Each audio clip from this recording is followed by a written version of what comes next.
Oh, you know what? You don't like noodles in the afternoon. I don't know what it is. No, just that. Okay. That's why I pop just throw this. What is after? This temperature can I not. And have the sauce to work out some dish. Fridge can I do some myself? Not good say most to some dish.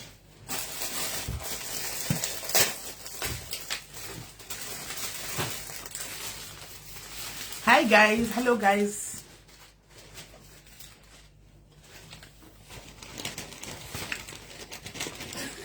Shakira this is my chips am.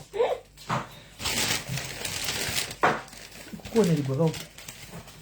Mama, I'm going to Oh.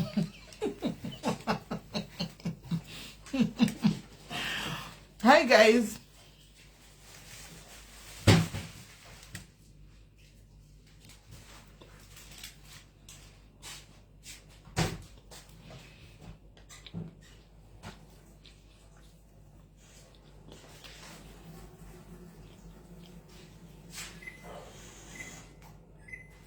Masura say guys, Masura say yes my chang.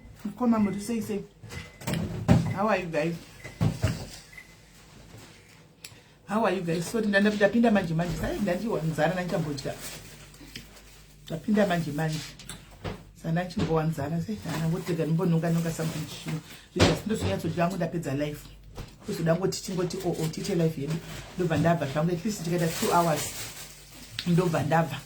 Kana ndabva ndoda kumboti ndiche zvingani chakurwa ino pakuya soko bayati ndombobuda here shaipa vanhu kutopinda ndera unenge uripo kaunombomanya saka nambobuda yes either how are you saka ndombobuda ndombomanya ndodini nhasi sande ndokusozidzoka izvozvi so ndikati live apa mangwana ndingochinda kubasa unongozviziva zvekuno soko baya usada kuti auzvizivi unozviziva ehe so guys muri sei maswera sei guys how are you guys itai muchitega vamwe guys Time muchitega vamwe guys, time muchitega vamwe guys. Kwanza pana chifunga mwana wambo wadi kunditarisa, wadi kundifonera. Iwe wadi kufona kuseri kuti sisimeli muri mpenye muri kwa here. Ndandiri kwandika kuya nezuro. Ndifanga kuya nezuro kakuzita knife fire. Saka nezuro ndobva ndazoita full day shift. Ani ndaiti nchachaisa na 5 na half past 5 ndobva ndauya. Ndobva ndazo extender. Sandava nazo extender yes noster ndobva ndapedza chini ndobva ndapedza na SK timbofana how are you long time mfana wangu ndongokuona apo neapo ndobva ndazopedza late kuma 8 saka 8 yanga isingasaiti ku Africa time yanga yaenda hanzi maenda kushondo andakwenda kushondo nhasi ndodhera ndandiripo sana nchimbomanya nachimboita ma-errands guys nanchimbomanya saka uyai guys tishike kana tangosva nhasi Sunday tangosva pa 2:50 chete tibva tatanga kuti tifamba nenyaya dzedu ndikutsvaga mwana uyu Ruiva sandamubata handizviziva kuti kune magetsi here kana kuti hakuna magetsi here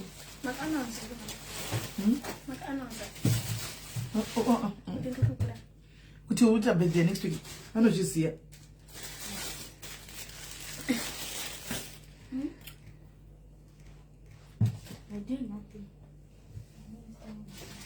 I'm doing nothing. Hang on.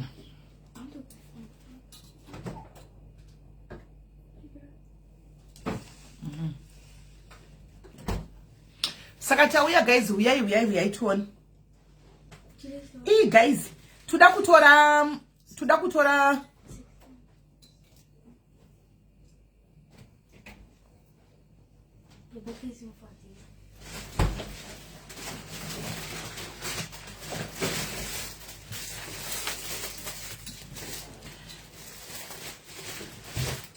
oh, okay, please wipe your mouth. Oh, sorry. Andakuzviona. Ndanichidya. So thank you very much. Thank you, Kola. Thank you, Munauya. WhatsApp. Thank you, Munauya. WhatsApp. Right, guys. Asi mimi guys. Kamsadaro. Muri kutitarisa guys. Amusikutaura kuti muromo mamuchidya pa une zvinhu white. Ini guys ndinchidya. Amusadaro guys. Ine zvakaoma hambokudzisi guys. Ndinotoroka vaselini kana something jekuisa pamuromo. Kenda ndinotoroka lip gloss yangu ngikiri mbegre kubasa. Lip gloss. Ende madiaries. Musadaro guys. Don't do that. Don't do that. Right. right pane zvatoda kuti tiite guys ka toda kutanga nekutaura kuti let's take pana mai vakaisa munhu akaisa post ndaipiwa post iyoyo pane mai vakaisa post iyi ndiri kuvatsvaga guys vandivingewo kuseri paita munhu anoda kuvabhadhara school fees iyi handizivi kuti yakaiswa naadmin makadini sisimeli, can you please post my story as hide? Ndokumbira rubatsiro ndashaya mari yekuti ndibhadharira hanzvadzi yangu mari yekuti aregister for this semester. He is in 3rd year doing civil engineering. Ini wacho ndinova mai nababa vake ndakabva ndarwara ndakapinda muchipatara musi wa5 March ndakabuda musi wa9 March. Zvinhu zvacho ndobva zvandiomera. Saka ndikukumbirawo azitori content tavika nguva iwe. Saka ndikukumbirawo guys munhu ane nyaya iyi auye kuWhatsApp. Paita varuda kubhadharira. Yes Edmo. Munhu ane nyaya iyi auye kuWhatsApp. Paita an angel that wants to pay for you for this but we need to verify the story. So she has given me the task to verify if everything is okay. So please come to my inbox. We need to verify mapepa kana tindokupa umwe admin ndipamwe ndisina nguva ndokupa umwe admin acha verify kuti nyaya yako ndeye iri legit here mbadhanzi yako iri uda kubhadharirwa school fees yesemester iyoyo kuuniversity pane munhu aripo. So guys ndichinyatsoona zviri kuitika, thank you, ndichiona zviri kuitika nenyaya yevana vema school fees pano nechichi. I'm just thinking guys, ndikufunga kuti how about guys tite foundation yekudzidzisa vana, foundation yekudzidzisa vana vari kuZimbabwe, only Zimbabwe. Toita foundation yekudzidzisa vana ivava vari kuZimbabwe anditimaona vanenge vachidza kuma public schools anditi. So I don't know kuti we are taking diaries to greater heights now. We are taking diaries to greater heights anditi. Vari kuZimbabwe vaiva we identify starting from kunana vanana mai vatinavo pano, vanana mai vane vana vabereki vakafirwa nherera dzakafirwa dzedze kana kuti vana vema single mothers vari kuenda kuzvikoro zvema government school ku primary kana kuti nherera handimaona. Then totanga we start having a project yakafanana nayoyo whereby andi zvikoro zvinongobhadharwa pamatembu kana kutobhadhara ka 1 pagore. Maybe we can have vanhu vanochuzwa pano andika Cherry cannot handle everything. Kana zvakura udai so ari one. Maybe we look for madzimai antika vechikuru vane mabasa vakanaka vanoshanda vagara vepana pakudhara. We ask them kuti povotwa kuti vapinde poita. Maybe if we can say kuti every month end tobvisa kana ma 2 pounds vanoda mudzati kune munhu anenge achuzwa iyeye kana vari kuSouth Africa voita kana ma 20 pounds ma 20 rand chaiyo hanimona. Then panonzi panochuzwa vana chete kaita vana 10 kids chete panongochuzwa vana 10 chete vanongobhadharirwa 10 chete. Gore chitanga vongobhadharirwa mari yese, gore chitanga vongobhadharirwa mari yese 10 children only. I think tinenge tatobatsira, tinenge taita zvihombe. Aminoti guys chekutanga papa munozviona sei. Ndinozoda kunzwawo input yenyu because isa hatisi kumira tikuenderera mberi antika hatisi kumira tikuenderera mberi.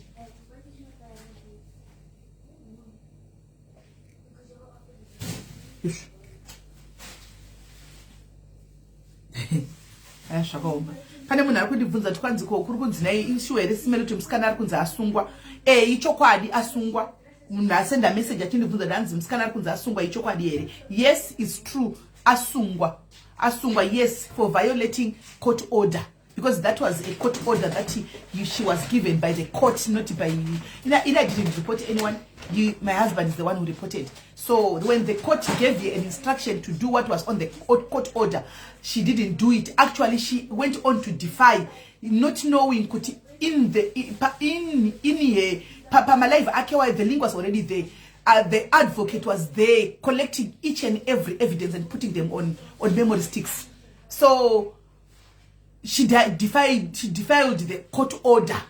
That has got nothing to do with us. It's another itoriwo criminal case yakazvimirira yoga ish yakazvimirira yoga inei nesu akapiwa zvokuita nezvokuya zvakaudzwa namajasi aite and she didn't do that. Akati andiite ndodini amene zvose zvese zvifama memory stick handitika and anauza kuti already patove nevanhu vakaplandwa ipapo already there.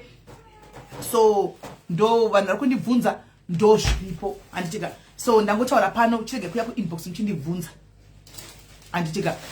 So right ndizvozvo zviripo.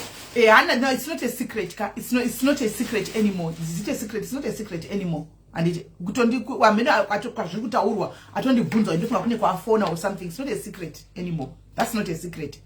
But anyway, haisiro nyaya ndayakuzotaura pano. Haisi nyaya ndayakuzotaura. Gaishakira tipa live serious mbovira manizvo maneusakwana. Hai. Yai, mbosadaro, mbomira. Saka guys, haisiro nyaya ndayakuzotaura nezvazvo izvozvo anditika ndauya kusara zvenyaya but kune munhu asenda message yachindibvunza. Saka imbomira kuti disturb guys, timboita zvenyaya dzedu anditika. Right guys, saka handei tinzo kunyaya yedu. Saka matitoita sei nenyaya iyi ndikuona sokuti Tiffany, I don't know, please, I don't know. Me, I'm just saying what I know. Kana mazoona wamaona kana udi, I don't know. Me, I'm just saying zvamuri kundibvunza ini ndikukuudze zvandosiva. And I'm telling you what I know. Chet. Zvenyu zvokuti mazoona kana kudini mamuona mazodini, I don't know. Kana mamuona in person, yes. Kana iri comment admin wangu anogona kufamba chikomenda wokwese. Sezvinoita madmin wangu anombokomenda chiposta zvinhu pana pa story po. To what I know is ndikukuudza feedback from SAU. Zvatotoziva. Zvatotoziva isusu. Andika zvatiri kutoziva isusu. Saka zvimwe zvoti mazoona munhu I don't know. I was not there. Inini I'm telling you what I know. For now mutaure naye kana mamuona and it's none of my business again azvine inini. Anditika right hanzi dzakanaka nzara idzo. Naiti tokanganiswa kuti live yedu nenyaya yenzara kunzi muna kuzotadza inzara naini. Guys kana ndimiwo. Right. Saka ndokufunga kwangu guys kuti todini toindira mberi here tishinda takadaro nenyaya yeproject iyoyo. I think to me it's a good idea. Anditika I think to me it's a good idea. Shakira kwanzo ene nzara ndo zvana ndisingadi zvozvezvo. Ndo zvana ndisingadi wakuri. Oh, disturb live yangu. It's for my birthday. Dress rachakanaka food, it goes with my dress. Hi guys. Cute.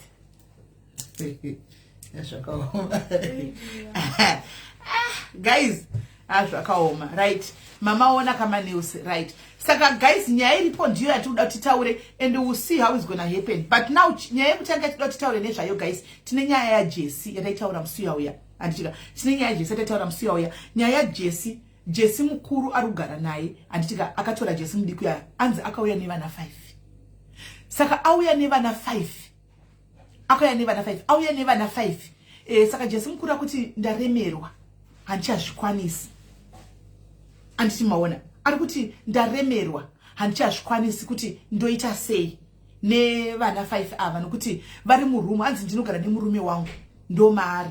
Saka ari murume anogara nemurume wake imomo ava akavakumbira kunoita samwe. Saka arikuti zvandiremera guys. Saka we know kuti tine maplans okuti Jesse anfa kuti akwire adzokere kuna baba vaya nasisi vake guys. Saka ndo patinoda kuti tionesane panapa. Aiwe Joy ngambobira kudisturb ngazoita live yake ega. Angula disturb nenyaya yemanews. Animona. Saka toita sei saka we need to doubt tiudze Jesse guys tionesane naye mwana uyu noti zvinhu zvaari kubatsirwa pano. Tuone kuti toita sei. And she said it for first time per live. I didn't pay attention. Akadaro antina kuzvinzwa ini I didn't hear that. Mama, show me some fridge. Can this microwave?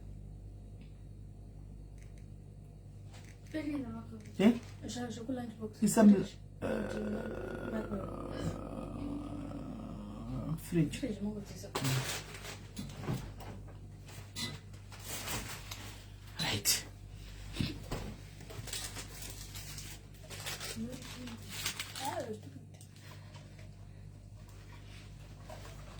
Right. Saka guys apa toda kuti tifonere ningirikiri. Toda kuti tifonere Jesse ushu. Tikwanze kumuudza guys, but I don't know kuti tichaita sei guys. I don't know. I don't know guys. I don't know guys. Honestly speaking, I don't know. Because we don't want to sound as if Jesse we are a complainer. Kuti chi kana kuti chi guys. I don't know how we are going to do it. Let's hope she's going to take it. Tuone sana.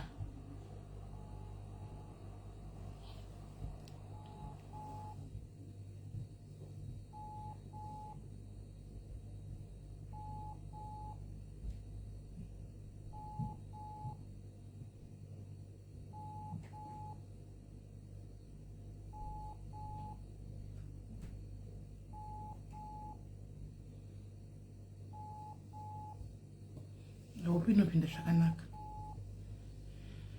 Yeah, pakaipa guys. Pakaipa because oneke mento ekufonera Jesu mukuru uchitoni. Ngoti koli.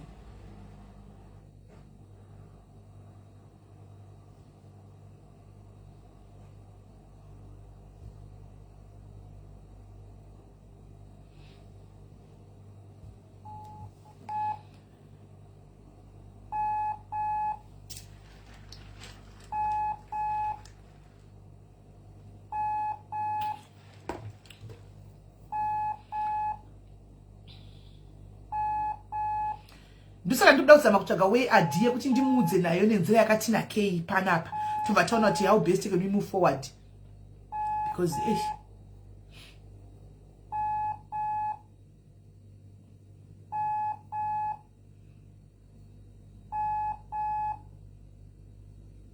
ya kana pane ane musho wekuchengeta regai tinzwe manje mfunza vadzisikupi noita seko hapana wera ari kuZimbabwe guys auye ndimupe namba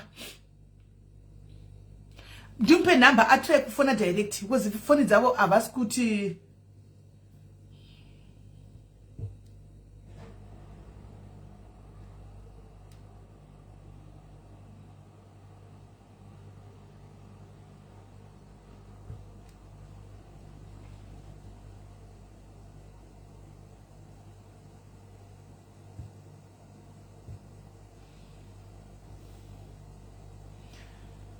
ndokumbira mna nokwasa kuya guys ari kuZimbabwe ka afone nemumwe ari kuSA yauye anifonera Jesse direct Ruvimbo direct kuti wakamirirwa ndokumbira kuti tu ari kuZimbabwe auye because mafona vasinyetsopinda so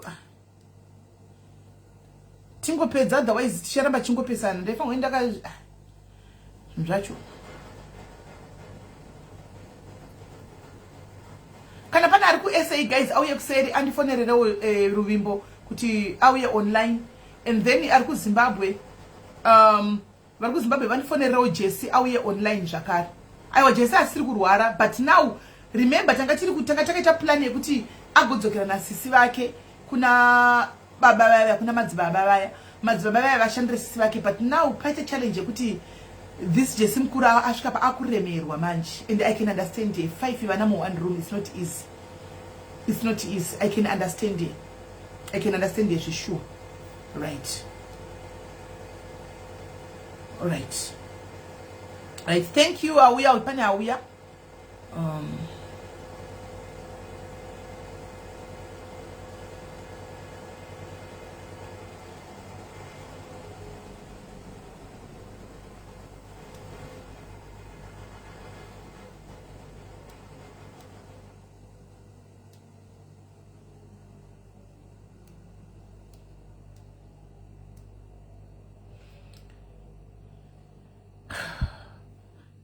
Yeah, vauya vakawanda. Thank you vese vauya regai tione.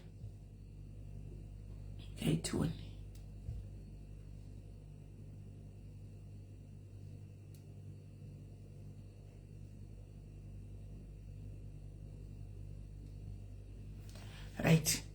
Saka kuremera saka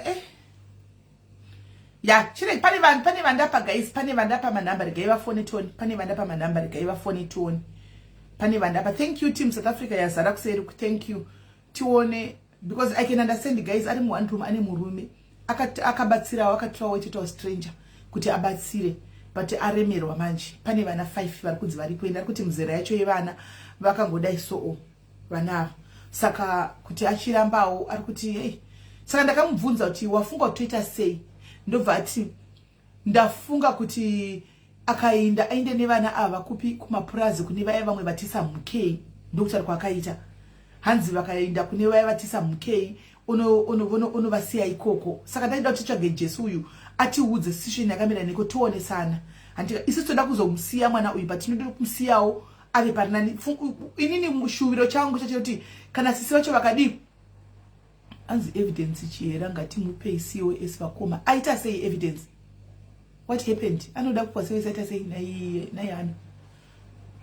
what happened? Saka ndachiti kana kuri kuti tikamubata anditika takanzwa zvakamira sei tida kumusiya but achiti tikabatsira kuti sisi vake varapiwe vaya vakabatsirana vari tusi zvapane vana 10 vanenge vatu vanenge vochihasila vachibatsirana kuchengeta vana tokuti vana 10 vakawandisa guys andimaona saka vakabatsirana akaenda nasisava sezvo baba vakanzi vakati vakauya nasisi akaenda nasisi vakanogona kurapiwa andimaona vakapora vanenge vatu vochidzoka vachionesana kuti zviri kufamba sei hanzi no answer ikunzi no answer ndiani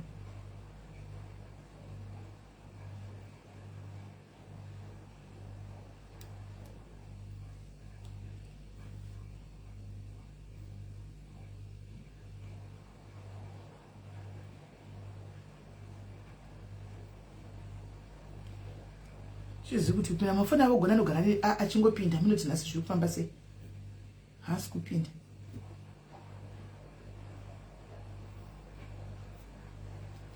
hasi kupinda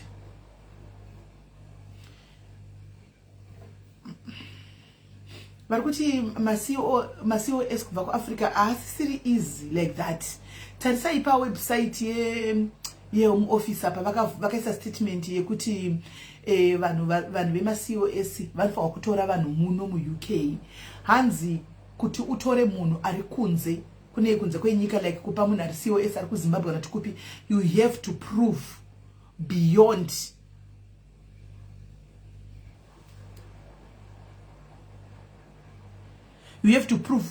kuti muno mu-UK washayiwa vanhu vari kuda maswitch. Saka hanzi ne-home office yemuno mutasai pa website pawo ndo patinoverenga isusu ndo zviripo ipapo. Hanzi ne 6 months rentals here aripo iripo ivhureka tigosvika ipapo. Saka home office inoti yakanyora kuti mukaenda muinde munotarisa pawe kana kuGoogle kana pa website. Home office yakati yakavhara about 400 companies dzakavharwa dzakavasiri comply kumitemo yecho ye-home office yemakambani avo. Saka yavhara 400 and something companies. Vanhu vese ava vari kuaffected nekuvhara kwemakambanies aya vanofanwa kuwana mabasa muno. Saka vanhu vakawandisa vasina mabasa, vanhu ngavaswiche muno zvokuti kutora kunze, of which vanhu vacho varimo. Namba yakataurwa yevanhu vari muno vari kunzi vasiri kuenda kubasa nemakambani akaaffectwa vakawandisa zvokuti vanofanwa kuhaya muno. Saka zvema-COS kunze I think yangove feja ukameno handisi yangu depending maybe I don't know, but kunyora kwavakaita ipapo zvazvefeja saka harisisirira rekuti aiwanikwa senge amawanikigwa yaitwa pekutanga atozara iko zvino maswitch evanhu vanoda kuchiswitch avo vari muno mu-UK vachitenderera vachibva kune mikamba chino ayo ndo atozara vanoona. So ndo zviripo.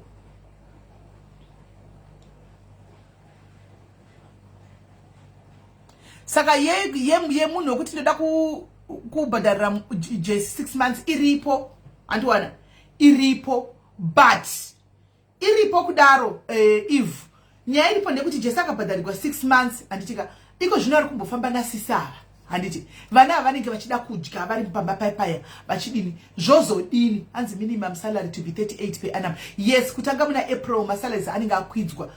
Mukagara muriko mukagara muchiverenga Google inofanira kuenda kuGoogle stereki. Ndofana kuGoogle zvisingaiti papa mjona ndakadaiso. Saka ndokwadowada latest update ikoko news sende ndichitoziva zvedu news zvinenge chitika. Saka ndokwazviri kuti muna April vachawedzera futi masalaries. Saka ivo ve-home office vari kuti pavanofamba vakaona usiku comply nemitemo yavo vanobva varivoka license. Animona. Saka kana riripo rimwe timu redu vakazara madiaries anoziva panapa nemakambani avo handitika please asikana vabereki vasisters edu complyai muchengetedze makambani enyu. Comply in a home office muchengetedze makambani enyu anditika please comply right. So yeah, hey hanzi avasiku ruvimbo akuto hanzi ruvimbo ari kudaira but ari kukata. Ndofunga pane munhu aripo pana ruvimbo hanzi ari kudaira but ari kukata. Okay, ruvimbo ari kunzi ari kukata alright, but dzekuZimbabwe manje idzi ndo dzisiri kupinda dzavo vana Jesse. Saka minoti ndizo panosaka kundifonera nendabva palife handichakwanisi. Alright guys, ngatichitaurai in case vazondibata foni dzavo dzisi kupinda. Toita sei nenyaya naJesse? How best do you think we can tikwanisa kubatsira Jesse? Todini ombomira kuenda nasisava here, otsvaga imba here, odii toita sei kana kuti uende nasisava here ko vana vanosara ipi pachenda nasisava obviously munhu ari kurwara jere hasi kuti anorapiwa nhasi odzoka kusera mangwana guys pamwe nogona kutomboita kana mwedzi 2 months ariko ko vana ava vanenge vari pai toita sei guys mati paitwe sei vana vamizera midiki poitwa sei fonai guys timbodzoka pfungwa dzenyu tisataenda kumberi kune dzimwe nyaya fonai tigare tapedza nyaya so that kana vakazondibata kuzi ndachida kuti vauye ndimuedi titaure naye muchinzwa achipindura muchibvunza mubvunzo but unfortunately mafoni avo haasi kupinda fonai ndisati tiri kuti fonai tionesane kuti zviri kufamba sei animona fonai tionesane kuti zviri kufamba sei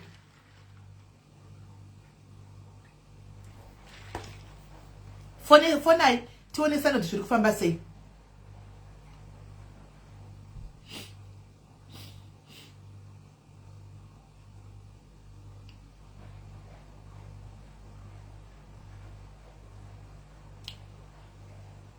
vanda kuchikoro avaende kuchikoro vana ava avaende kuchikoro ndosaka moyo wangu uri kuti we need to start a program kaprogram kedu panapa tongotsvaga vana 10 chete only 10 children vatongozati the school fees are paid the whole year.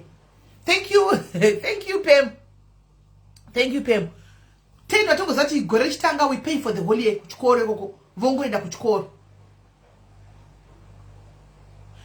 Okay ifonai number iyo iripo dei matanga makonfirma kune vanoshandira vacho kuti vanoda nguva yakadini navo. Belinda madzimai Belinda panonetsa because inyaya ye regai try but avada mira itone let me try kuvafonera tione panotinetsei because kuti vangazoziva kuti ndoda nguva yakadipa zvakadini munhu angati ane nguva achirwara achitenderera masitirisi handimona saka kuti tingati vangazoziva time frame kuti uyu anouya kuno kungauye ndomurapa 1 week amen but iyo iri kungoringa ingoti calling way asati yakupinda but mazuva ano kana vaine data rava inopinda easy iri ngoti calling singazoti network iri kana kuti chichikuitika nevanhu vekuzimbabwe handisikuziva. Jesse can go nevana kumusha and leave them nevamwe then Jesse goes with the sister akavana kumusha kumaprazi kuya kwavaiti vanogara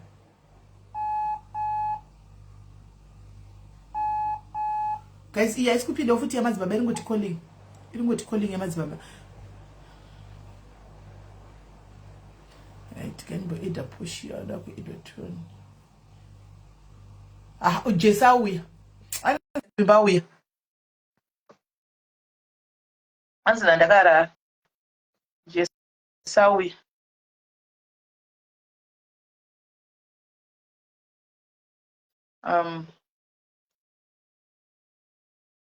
right chirega ichitange timbosiya yaJesi titange tichaunza ruvimbo yedu panapa timbodhila neito sodzoka kuna yaJesi pamwe vanenge vachibatikawo because sometimes anora panogona kusiya murwere wavo kwavari ikoko. Okay kana wadaro rega tigotrya futi let's try zvakare pamwe ari kuchechi ndizvozvo let's try again right one we'll try again. Hi ruvimbo yesi mwanangu uri sei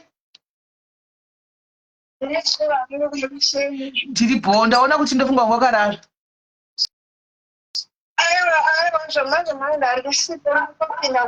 wambosipo alright tave palife manje wakati mama ndinoremegwa ndichiremegwa asi ndaona macomments vanhu vamwe havana kundinzwisisa vamwe havasi kuziva ndakatoremera actually wakatoti ndakatoremerwa zvokuti ndikada kutanga kuti nditaure kunoedza ende ndingatokanganisika brain ende ndakakunzwisisa ukati ndinoda kuti nditenge kuti nditaure chaicho nokutangira chaicho kuti nditaure panotondinetsa what I can just do ndoda kuti ndiuye palife vanhu vandibvunze maquestions avanoda kundibvunza andika ndichidayira because wangamboti mainini ngavauye une unfinished business une zvimwe zvanga wakanyarara zvanga uchida kuti utaure but after wakazoti aiwa ndoda kuti ndiuye vanhu vandibvunze mubvunzo because ndiri mwana wepadialis ndiri mwana weipapo so ndoda kuti vanhu vandibvunze mubvunzo ndichidayira saka guys mwana auya panapa mwana wenyu auya pana ruvimbo ari kuti pakauya inini namai vangu panapa zvimwe pacho ndaiburuka palife because out of respect nokusada kutaura zvimwe zvinhu zvokuti zvinozotikonzeresera mangwana hanimona saka ndaibobva asi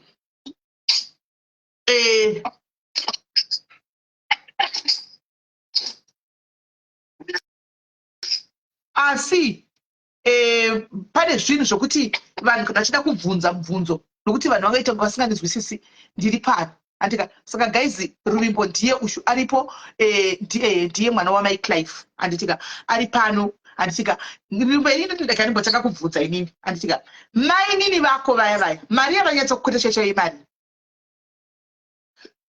kuti ndingakulete ndinganyepi hangu handichatoziva asi inini chandoziva kuti pastendi pavaita adzi 3000 rands vaitonyepa vakanyepa vainyepa ende pakutodoroti vandipe chenji yangu kozi stendi ndakaitenga 2017 100 rand yakanga iri $10 saka ndakaendesa 8000 chiti stendi iri kuita 800 vakati ukaita zvekusenda inodya mari yakawanda ende vese vana mama vakaiona mariyo hapana munhu asina kuiverenga mariyo then ndo pane sister yangu yaienda kumusha yaida unodzidza kuboarding ndiye akanzi anosonerwa mari iyoyo oenda nayo onovapa because aisvikira kwavari mainini vavo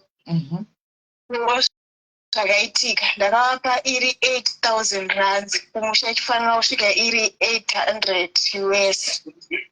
saka ivo vakati vakatenga mari garaji yamusha guys 3000 rands uyu mwana ari kuti ndakavapa 8 live inini ndakazodzoka because pamakaita live naisinatomboza kuti kune live saka ndakazodzokora ndikutonzwa kutaura kuti hanzi ndakavapa 3000 saka pakatondinetsa kuti 3000 rands ndingatadze kuita zvekuisenda here pakatondinetsa ipapa kuti vaitaura kuti udikozi vanhu vaivata mari iyoyo iri 8000 rands kumusha ifanira kusvika iri 800 kwesi vaiti 100 rand inenge iri $10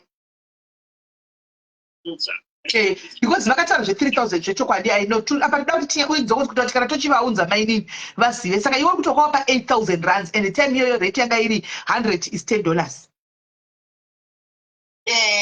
okay saka that means mari yawakavapa iwe was how much imari guys yanga iri 8000 kumadhola kana uchiti $100 yanga iri $10 yanga iri mari guys saka toti yese 8000 yanga iri mari yakasvika iri 800 oyase $800 no letu patakatanga kucha live remember yanga isiri nyaya live yaruvimbo yanga iri live yemasisters yamai vake nemunin'ina wavo handiti saka yanga asingafango indaitokofika ari mucomment section but only to find kuti pamakazoti ruvimbo ngaauye panyaya yemombe paya pandakati no vachiramba paya ndikati mirai ndifonere ruvimbo ndo patakazomutsvaga akauya anga asadozoti kune live saka nyaya idzi dzemari iyi yakataugwa asati avepo saka iye akazodzokorodza live adzokorodza live ndo paakanzwa maini vachitaura kuti musha takatenga $3000 rands ndopa zvakamushamisa kutaura kwaakaita iye ndopakashapuka kuti 3000 rands sei indakautimira $800 zviri kufamba sei uri kuona saka isusu tingoda justice kuti mwana uyu kana paine mari apiwa mari yake bheki hanimona because pana live tinayo vadzokorodza zvokuti mwana stendi yakatengwa ne3000 rands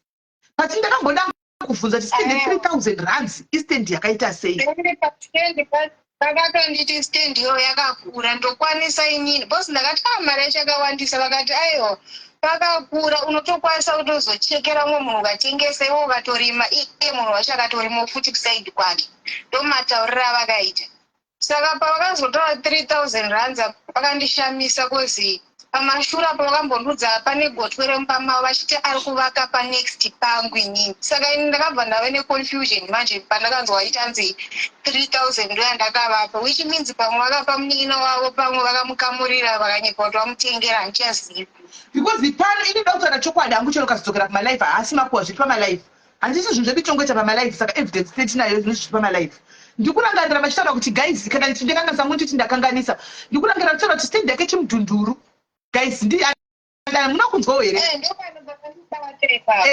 vachiti chimudhunduru haisi stendi yekuti ndinganzi ndadya mari chitori chimudhunduru stendi saka ndisingazoziva kuti mudhunduru uyu unogona kuve mudhunduru achakakura handiwana inogona kuve pamudhunduru pachakakura handichaziviwo ipapo I don't know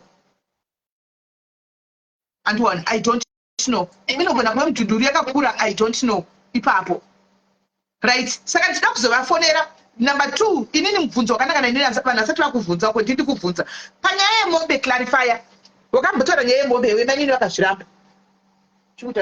Ndofunga palive yekutanga ndakutaura kuti vakanditi kutengeswa mombe. Tenga mombe ndo pandakafamba kwandakafamba ndikanziregera kutenga mombe handina kuzotenga mombe. Oh, una kuzotenga mombe. Alright. Because ndakatoti haiwa. Makapiwa mari nemwana yemombe tiri kuda mari. Alright. Aiwa, palive kutanga handina kuzotenga mombe. Vakatongoramba vachiita pressure but mombe handina kuzotenga. Alright. Okay. Alright. So besides mari passport yakanziri kudzoka izvi.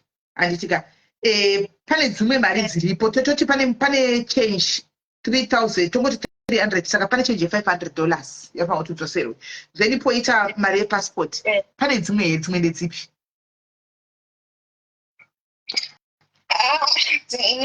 Pane imwe futi mari dzimwe dzayo handicharangarireni but pane imwe mari futi yandakataura pavanga varipo palife papapa yekuti pane pandakamboda unotora bhethi rangu inini vakangondienda neni mutauni waRarare vakati uyu munhu ndianoshanda mumabhethi ndikati koti andikuenda mumakombe zvikanzi aiye anoshanda mukati saka iwo chimupa mari ndamupa $160 kuti akuitire bhethi then chitupa unozoenda unoita sei unotora munhu weuya teme yangu yekuti inini ndidzoke kubasa yakakwana achidhileya ndopandakabva ndadzoka kubasa inini ndichisvika kunobva ndanzi munhu yeye afa andakuzombozvibvunza zvemari yacho izvozvo.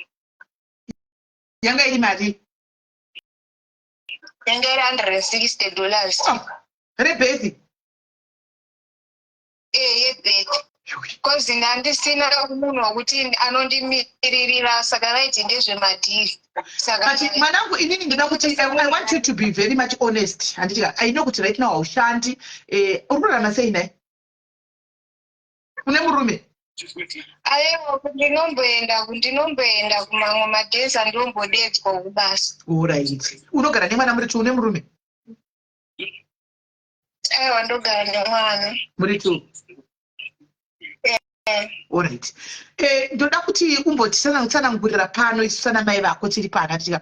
Iwewe wakakura sei? How was your life uchikura? Like wakakura sei? Wakakura normal life udere zvinokurwawo nevamwe vana. Wakakura sei? Because inini ndikutaura kwangu newe samai ndiri second mother vake mwana ushu. Handitika ndinotaura naye. Ane inotaura nanhu akawanda guys ndogona kuona can pick ndichitaura nemunhu.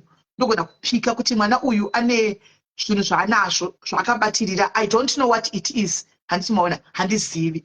But ane kakuvava bitterness kari maari. Handimaona. But achitaura pano ndinogona kuve ndakapika pakuzotaura pano kuti okay inogona kuve makuriro background pamwe pane paakapinda napo. Handika pakatomuaffecta muza zvinoti affecta tiona dikika zvinogona kuzokuaffecta futi wakura. Handimaona. Wakakura sei? How was your life uchikura?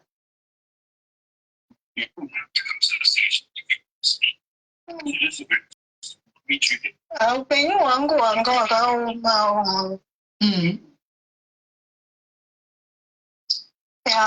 Hwanga hwakaoma ngoti life yawo yongorarama pasina vabereki inongorwadza. Saka ndangopedzisira ndajaira kuti ndo zvazviri. Kana uchiti pasina vabereki unorevei because mai vako varipo iwe. Unless uchida kuti mai vaikusei vachienda kunokutsvagirai hati munhu anofamba achishanda kuti akwanise kufidha vana vake. Anditi. So handisikoneso understand uchiti life yangu yairwadza kura ndisina vabereki. Mai varipo handizi yangu about vapenyu here vari kwekwati havako. But mai varipo. What do you mean? Mambotaura namama. Handina. Ndavangowadza kuti ndangova subject wagozoya pachiti palife. Handina kutaura navo. Ndongovaisira message. Uvari kufona? Inini mukurira ndakaita kuti ndizosvika pakuti even ndikumbirawo mainini kuti vandibatsire ka. Inawo yekuti inini ndakakura nambuya. Kwambuya uku. Kwambuya. pavaikudza makore mangani? Havaidi Vakati dzokorodza kunzwa siyai and haisi kuzofanira mama vangu mama vakati vakandisiya kwagogo ndine makore mangani? vakati vakamusiya nemakore mangani gara zviya mwana kwagogo chakuziva vakati vakamusiya nemakore mangani guys pana tiri kurangarira handichazivini asi ivave nemakore mangani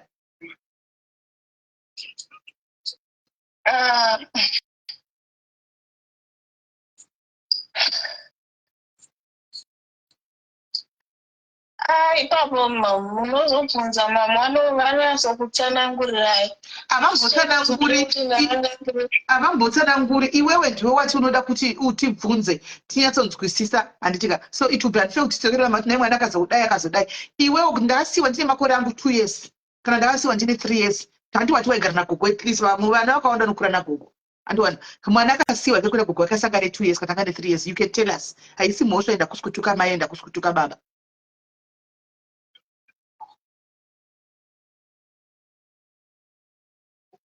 dzimweni mambo vangu hamuvazivi dzimweni uyu mubvunzo katingoti vakamisiya makore vakataura ivavo vakati mangani uchiri kurangarira kuti vakati mangani ndakazwa vachiti 5 years alright okay ipapo ndanditsasazivi nekuti vakati makore mangani okay saka kureva kuti vakati 5 but iwewe hauna kusiyiwawo ne5 alright ngatipambe neinformation iyoyo alright handei ndakasiyiwa kusapa makore avari kutaura iwayayo munongozose mwana unonge uchingotoda kuenda kwamama uda kuenda kwamama mama vangu vaigara kwatete vavo saka mbuya vakambondiendesa kwamama. Mbuya ndiani ava ndimai vani vadhedhi vangu? Okay, alright, it makes sense alright. Mai vanga variko vaigara kwatete vako asi mai vakanokusiyai kwambuya kusaidire kwadhedhi. Okay, alright, no ndakudzwisisa. Inini ndakatosiyana navo vana vese. Inini yangu life itongori different ndakatosiyana nevamwe vese. Why? Amwiswa akakura akakambaira. Ini yangu life yakatosiyana nevamwe vese. Then ndaendeswa kokoko. Ende pavati ndandine 5 years ndaitofungidzira kuti ndanga ndine 6 years. Ndopa ndakabatiwa nehama dzavo. Batwa kudaro.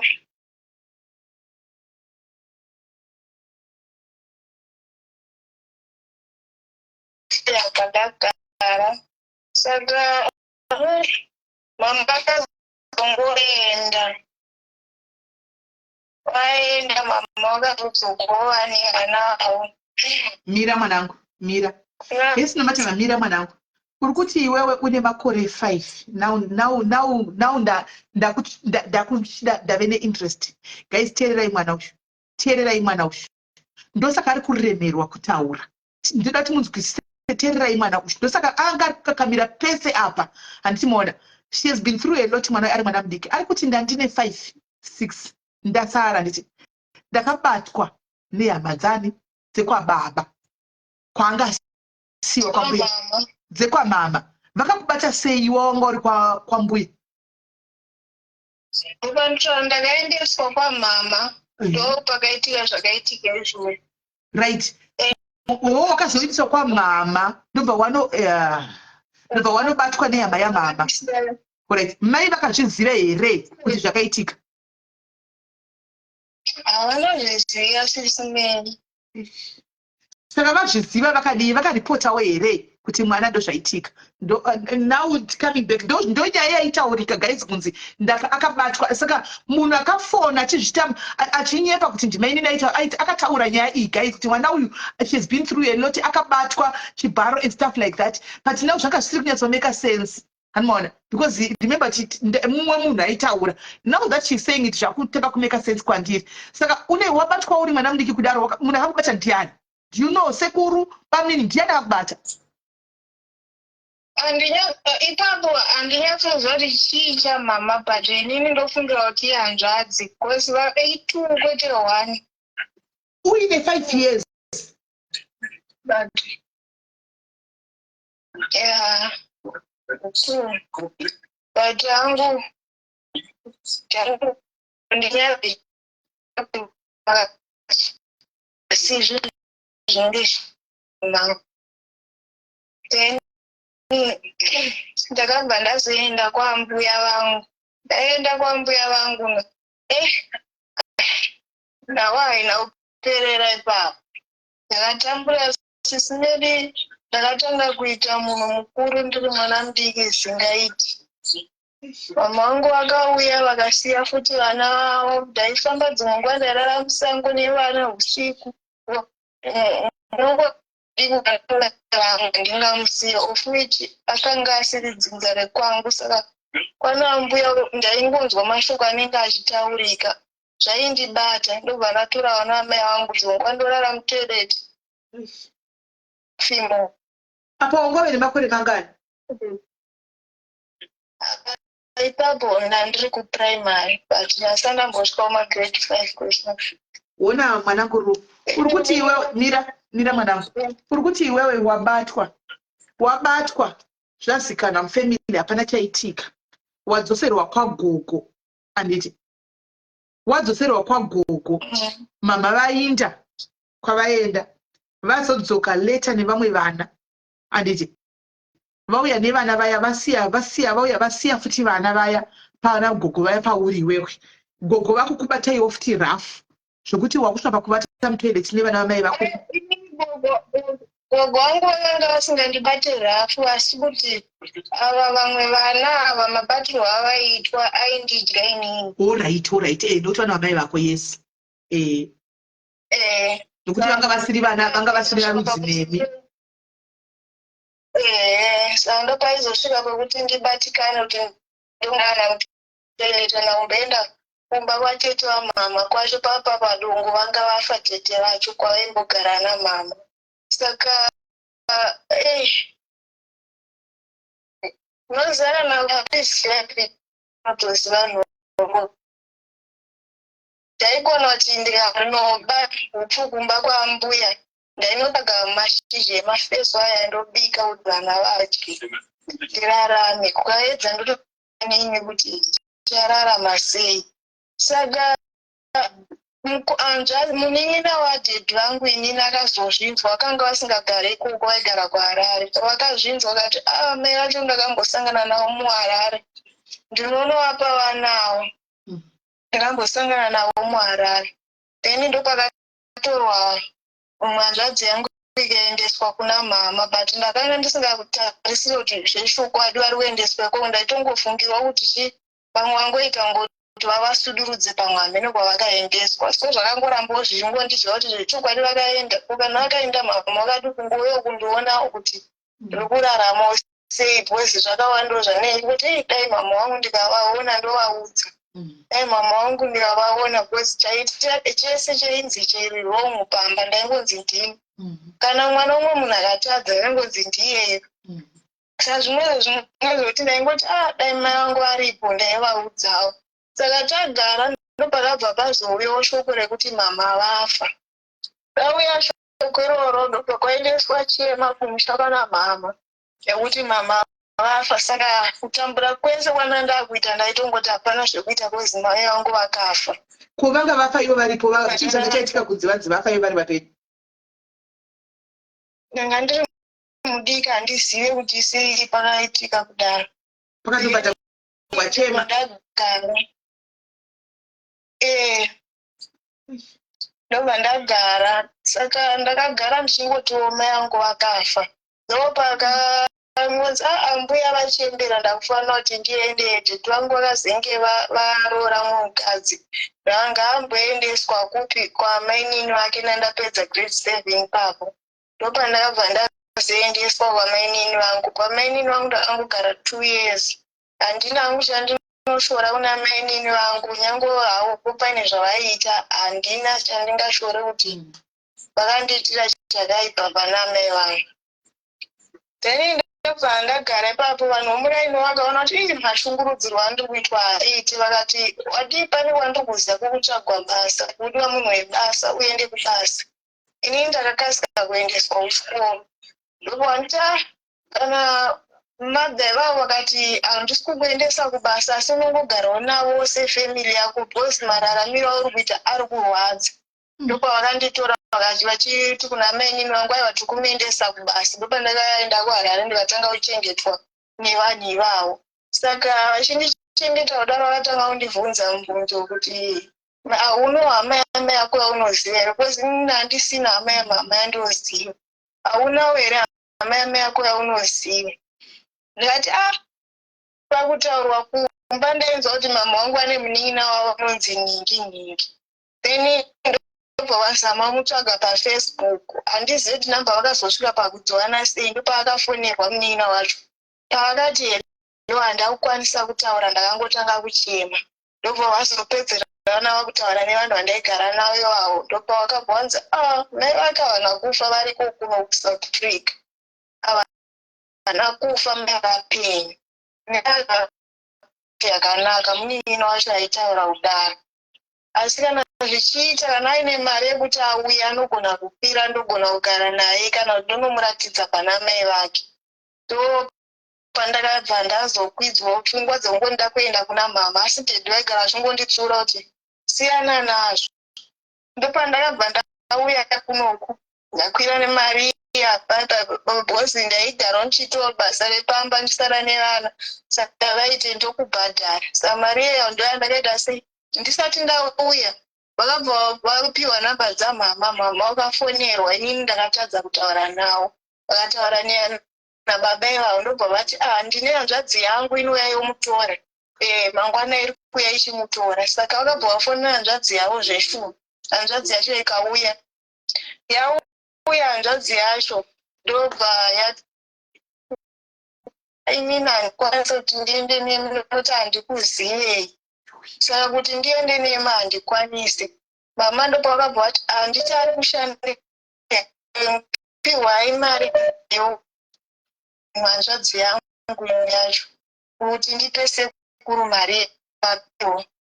Sekuru hanzi ndozomupa kana asvika kunomupa mari yake. Ndobva vapiwa. Saka ndobva pakapera mwedzi bva ndapiwa mari futi pamba paipai ndopavakandiperekedza kumakuti ndopandakakwira kuya kunoku. Ndasvika kunoku handizive kuti mai kana pamwe pane chimwe hazvagadzira. Raitondinetsawo atadzirei. Ndasvika kunoku ndakavaona mama zveshuwa vaitogarawo zvakanaka. But ndakabva ndasvika ndikaenda kubasa futi ndobva ndanoshanda kubasa. Then kuti ndizogara nemuna wangu ndakaonekwa ndakamira navo sisimeri. Handina kurara nemunhu handina kuita sei ndakangomira naye. Ndakamira ndobva mama vavatotanga kupopota. Vakatanga kupopotera hama dzake ngave nepasipoti yake chii zvese hama dzecho dzikaita. Then ndobva ininiwo manje pamba ndakabva ndadzibva pano. Handina kwekuenda kana kuziva kuti ndienda kupi. Ndakarara 4 days ndiri musango. Ndikaenda kumunin'ina wacho. Munin'ina wacho akutodawo kumwa mapiritsi ese akati inini ndakuzviuraya nezvekuita mama vako.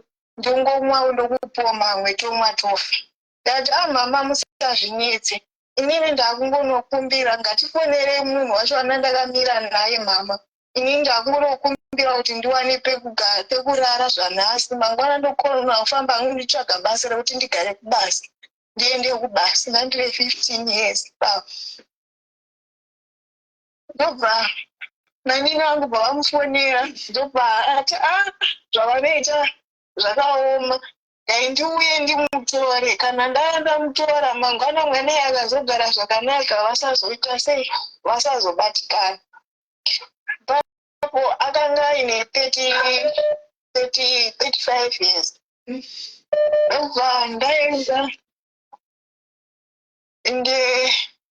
handisambota ndakasira kuti pamwe ndicharara naye munhu iye ndopandarabva ndazorara naye ndopandarabva ndazoona kuti kubasa kuti ndiende hazvichaita dai ndingogara ndokugara kwandakaita nababa wemwana ndagara nawo hapana kumboita pipisi mama vaituka vaifonera hama dzake vaiita zvavano handizive kuti chii chainyatsoitika kwavari pamwe kudawo ndine chinhu chandakavatadzirawo mai vangu handizivi ndobva ndakasei ndobva ndagara handidi kunyepauri kuti aindishungurudzana kuti chii handina kumboshungurudzwa dziko rakazouya nenhau yedu ndopakamutadza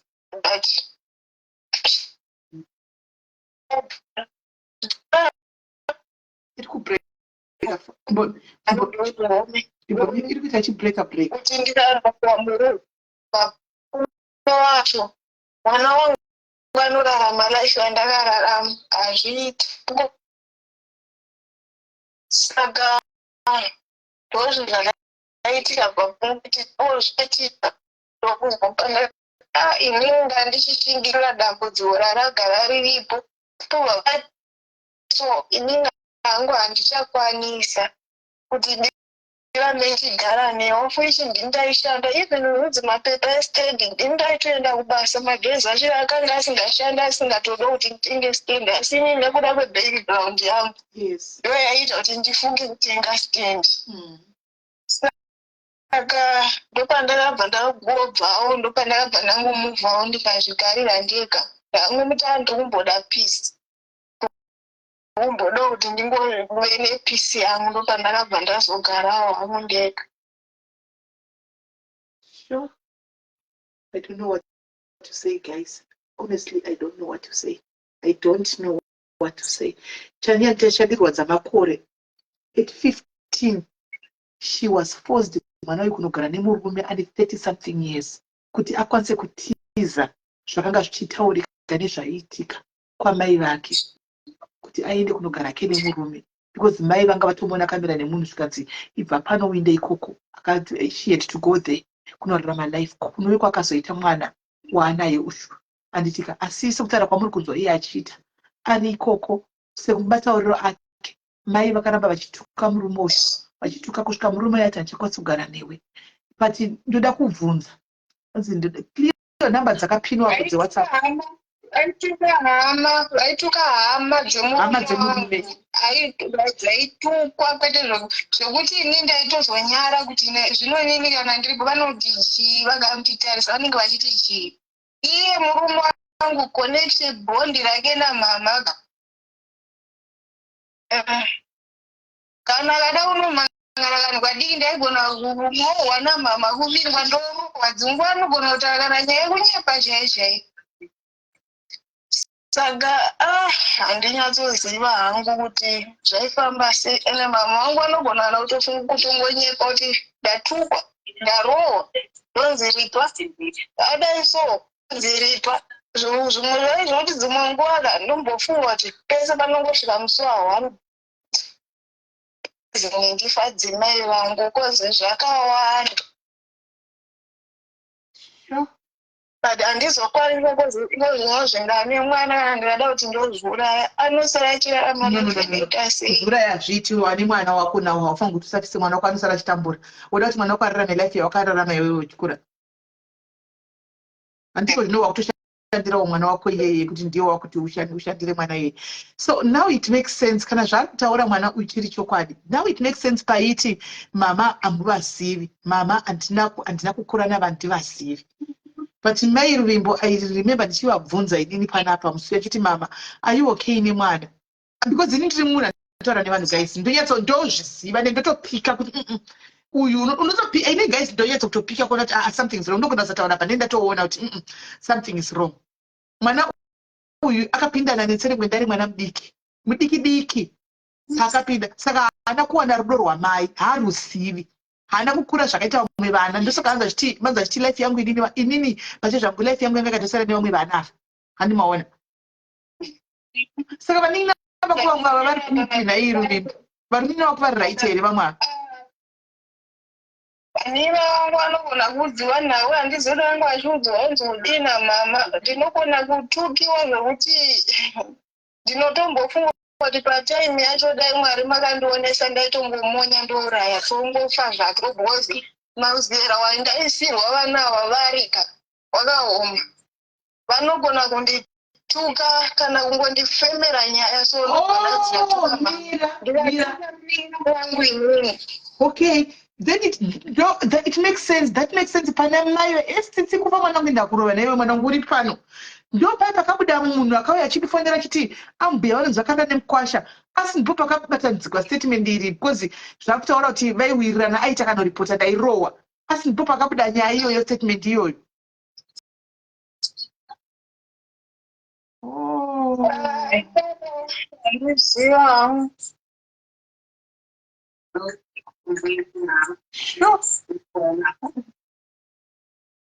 Sure. Ndikatuka munina wangu chai havadi zvotondinetsawo but inini chandoziva pane pandakambonzwa kuti munina wangu ari kudanana nemumwe munhu aidanana naye ofuichi munhu romuziya kugara nekugara ndakaenda zveshuwa ndikanomurova kumba kwavo ikoko kuti zvauri kuita havisi right haisi future inini dai kunzi pafana kuitira zvakaitika dai ndisitombonana navo zvauri kuita zvazviita pamunhu anonzi anomwa mapiritsi handikushuvire zvakaipa tarisawo neni ndakatambura nendaira munoziva kumusha kune mabhero raigona kutopfuura neapa richichema richienda ndakarara nevana ivavo zvauri kuita dai uri mumwe wambofunga upenyu ndakatukiwa namama vakandifonera kuti wakazvara wako mwana watadza kurova wako mwana ende zveshuwa pako ndakavapindura kana vakazotaura kuti ndavatuka ndakavabvunza kuti pamaindisira vana ava makanga musingazivi here kuti ini ndichazozvava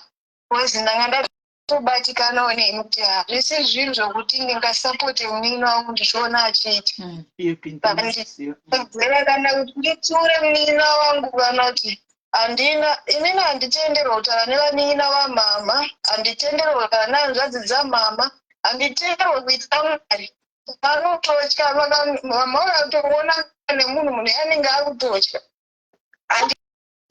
handitozivi kuti maybe pane sikire mama vanogona kutondiudza kuti musi wauchaziva abereki wako uchazviuraya musi wauchaziva abereki wako uchazvisungirira saka pamwe ndofunga pamwe vanenge vatori vakatsamwa here but zvimwe zvacho zvinotopinda mumwoyo mangu. Mai vako ndovanenge vachidaro kuti musi wauchaziva abereki wako uchazviuraya vanenge vaitawo mukugomboka handizii panogoti vabereki vako handiti baba vako variko here kwakurira kwababa plus ivo varipo mai vako but mai ruvimbo handiziva kundika kuti ishii mwanangu inokuti makatarisa life because ndangoti tarisawo live muone because handina kufunga kuti nyaya iyi ndokwaichasvika. I thought mwana arida kuadresa nyaya yamanini wake maridza. I didn't think kuti ichasvika kwese koko guys. But mwana uyu has been through a lot. Mwana uyu she has been through a lot. That explains paakati kuna mainini zvinhu zvangu rambai munazvo ndindakazvita konchazokudzeko kuzviisa. That explains it. And if kana makatarisa mwana uyu guys amene kuti makazviona here. Paitaura namainini wake pana papa. Akaita kusununguka so kaive nako so. Of course, mainini vake vakamudyira mari, but ane kamwe kakusununguka kanako kuna mainini vake than kuna mai vake. Amunoti makazvinotisa here. Amunoti guys makazviona ane kamwe kakutosununguka kanako kuna mainini ikoko. Inyaya dzokuti mainini havasi honest kumwana uyu chete. Dei vakangota player role yamai kati upenyu hwemwana uyu vakangorega kumudyira mari. Ndofunga ndivo vanga dei vakatosiiva chinzvimbo chamai chaicho. Because aive nekakusununguka kaive nako kuna mainini achitaura navo kudai than kuna mai. She is much more closer kuna mainini than kuna mai. Makazvitarisa. Hey. So, right, my issues ese itaura. Ese ndakura zvakafanana kuti mama wakada kutanga kufoma nyaya yavo hama dzavo ndinotozodzidzira nekundifonera watuka hama yedu wadaiso hama yedu pane muino futi wakaudza kuti hanzi handidi kana ndikafa handidi kumuona parufu rwangu zviro zvezvonesa kuti ndenda mbonyanzovaitei ndendatadze ndogara ndiri ngori mumba ine ndakangozvivharira mumba kana kunzi ndaenda kubasa ndingori mumba ndakarara ine ndokotsira maybe handitozwe chii chinotoitika ndakangogara sono vangatongorara handina kuti hanzi pane kwandishaenda kana kuti pane kwandishafa kana kuti kudii kozi neizo ndinopa vanhu matambudziko ndakangoenda mumba kwemunhu anochiona namama saka neitoona kuti inini kuti ndigare ndiri pisira gaindingozvigarira mumba mangu. This explains pakutaura kutaka kujoinisa zvinhu. This explains akabvunza sekuru vaya paya kuti muri kundibvunza izvozvo, where were you? Now ndakubatanidza 1+1. Mwana uyu akabvunza ndikati ini ndakangoti kuruvimbo zviriko asi handina kuda kusisa mupfungwa. Patakabvunza kuti imimi muri kunzi sekuru Victor, imimi maivepi pandapinda muSouth Africa, where were you? Panguva yandakuda ndangoti hameno. But now that she is explaining, I understand here now. Ndosaka ivabvunza kuti munobudikira panguva yekunzi kwai panda kunoonekwa musha wangu maive kupi pandaitambura, but hatina kuziva kuti kune nyaya dzakadai isu guys. We didn't know. We didn't know.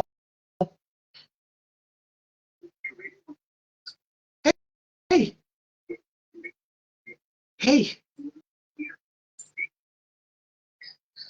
Huh? Nditsvagirewo basa, ndikudawo basa vedu mwana aende kubasa, ndikudawo basa guys. Chekutanga I have to look for a job, mwana aende kubasa. Mwana mudiki waende makore mangadiko zvino Ruvimbo? 27.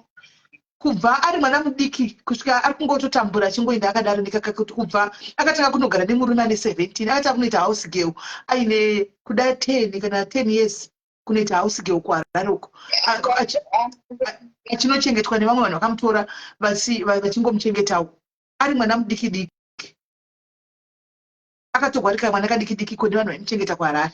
Now 15 achipinda muno she was forced kuti anogara nemurume wanga asingadi, wanga asingazivi, wanga asina kudanana naye nenyaya zvakaitika ipapo. Mwanangu mwana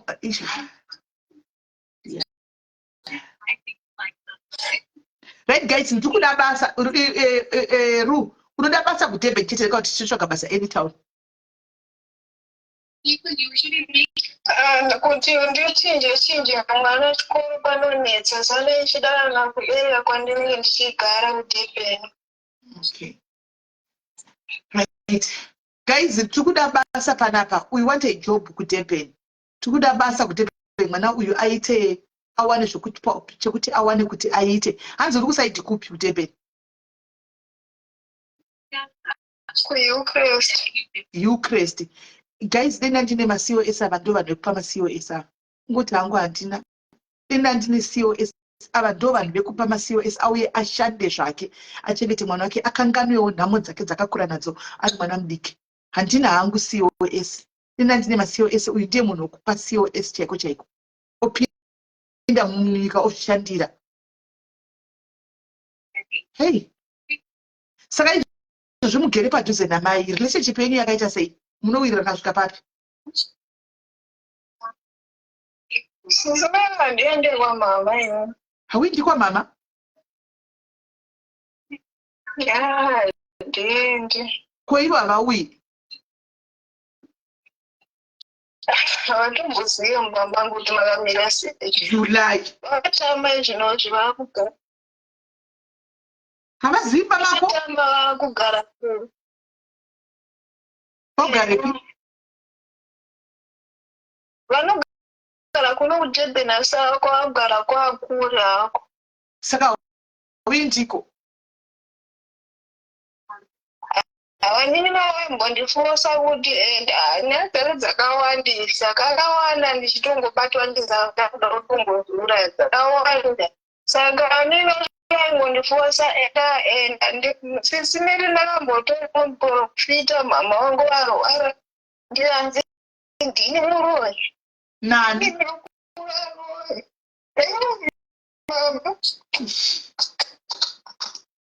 Ndi mama vako chaivo here ava mai Clive?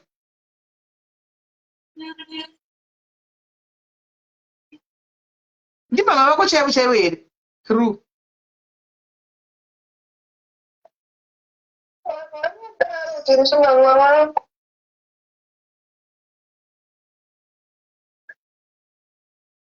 Sure.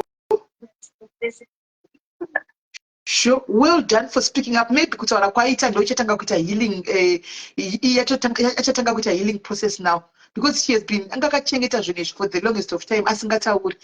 Ndosaka ndati aburitse, andimona at least after today anogona kutanga kutofilawo zviri nani, and then otanga kuita move on noupenyu hwake. Saka mai havashanyiri mwana haashanyiri mai. Saka mai kana vasingakushanyiri wewe, mai vako variwa nepi simba rekuti kune munin'ina wavo ipa mwana uyu zvinhu zvake, vairiwa nepi simba iroro?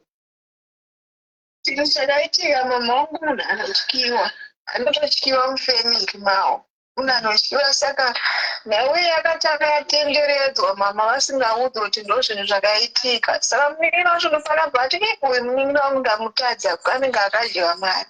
Saka iwewe chitongosvitsa nyaya kupi, chitongosvitsa nyaya iyi kuna mama vako, hapana yekutamba. Ufuchina ndosingataure namama but ndakatongosvitsawo nawo, but sekuti mamawo nemunin'ina wavo vagara vane nhau dzavo.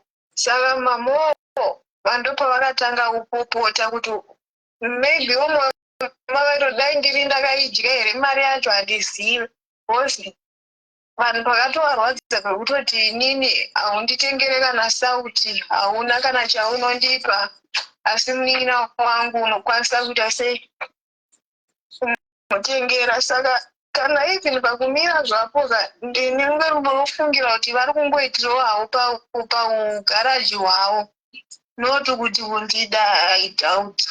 Ndosaka guys, that explains why akavava musuya kuti imimi muri kuda kuti mari munopa mari isi simeidi ichibvepi, hanoona munoiwa nepi imi mainini kana tipa mari vanopa mari kwandiri. That explains it. Kuisa singasika chaiko, that explains it guys. Akavava mwana uyu akati mari munoti munoiwa pamari inobvepi, ende ndakabva ndapusa pakadaro paya. That explains it. Mama ndinoenda zvokuendawo like kuti kana kuti zvanzi warwara ndinoenda handiregeri, asi kuti ndiende mwoyo wangu kuti vakarwara vanoti ndini muroyi, maybe nekuti ndakachengetwawo nambuya handizivi, vanoti ndini ndavaroya. 27 years wakakuroya, maybe isusu wani machembera asati tomboziva kuroya, asati tombokwira kana zvisero. Iwe 27 wakutoziva kuroya, isu tisati tombogonamo kana kudoroya. Dai daitogona izvi dadokwira bhurumu, asati tombogona. Iwe ndiwo usogona kuroya. Hii vabereki muri kuzvionaka, toda kuti timboudzana madzimai pano. This is so wrong. Mufunge, this is so wrong, this is so wrong. Tinokunzwai muchituka ngomwa, muchiti ngomwa, muchipa vanhu ngomwa, muchita zvinhu zvakadai so kuvana vacho vamunenge muchiti mazvara vana vamunavo. This is so wrong guys. This is so wrong. Taurako mwanangu, durura ndatupfuritse zvese zviri pamwoyo pako. Hausiwe wega. Ndinemwe mwana wangu ari mucomment section mufirstborn yangu. Nyaya yake inozikamwa neni, inyaya yakangofanana neyauri kutaura iyoyi, ende mwana mudikiwa.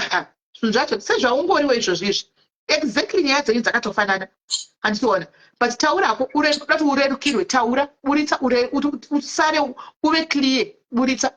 Tichida kuzobvunza mai neni vatiudze, pamwe mai havasirivo mai vako, vatiudze kuti ndimai vako here zveshuwa, pamwe havasi.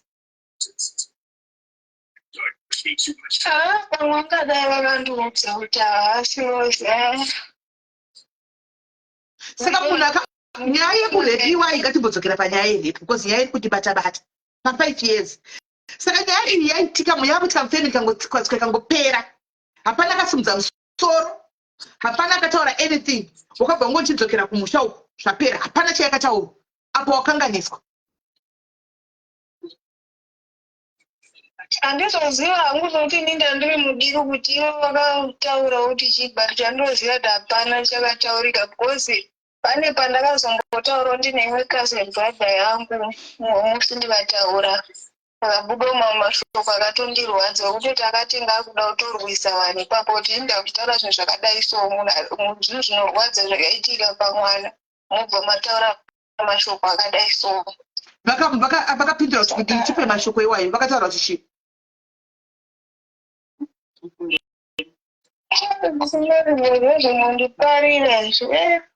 mwanangu zvakatofanana nyaya watotaura pano antika already uchatongonzi watonzi kana sezvo ndatoona kuti mwana wangu uyu MyClive munhu anoda kuzokushandisa kuti ndiri mai ndiripe ndichi apa chatongonzi gara waripa uchatongonzi ripa usaripe iwe kuripa una kutuka munhu waburitsa zvekukunetsa because ivo she doesn't have that interest yekuti vakwanisa kugara guys ndakazama kupa platform pano toga ndikati guys are you okay antika tigadzirise nyaya idzi because mese tiri vanhu vamwe chete we are together MyClive vakanzi vagora nhasi atikwanisi kuvatsiya mumwe wedu pano andoona mwana uyu nhasi akanzi aita dambudziko ndafirwa nemwana hatikwanisi kumusiya mumwe wedu pano mwana wedu pano handi ndikati alright ngati zvataurwa ngatichitaurai handiti MyClive she didn't say a thing she would have told me kuseri kuti unozati chiime mama ndandikabakanyeke kumasiri so I want to apologize kune mwana wangu handiti chirei baba vangu kuti mwanangu katine dzimwe nyaya dzatinadzo dzekumasiri dzisina kutaurwa I'm very sorry mwanangu handiona zvaigona kutongobuda mwana aigona kungogamuchira usori aigona kunzwa sori kuna mai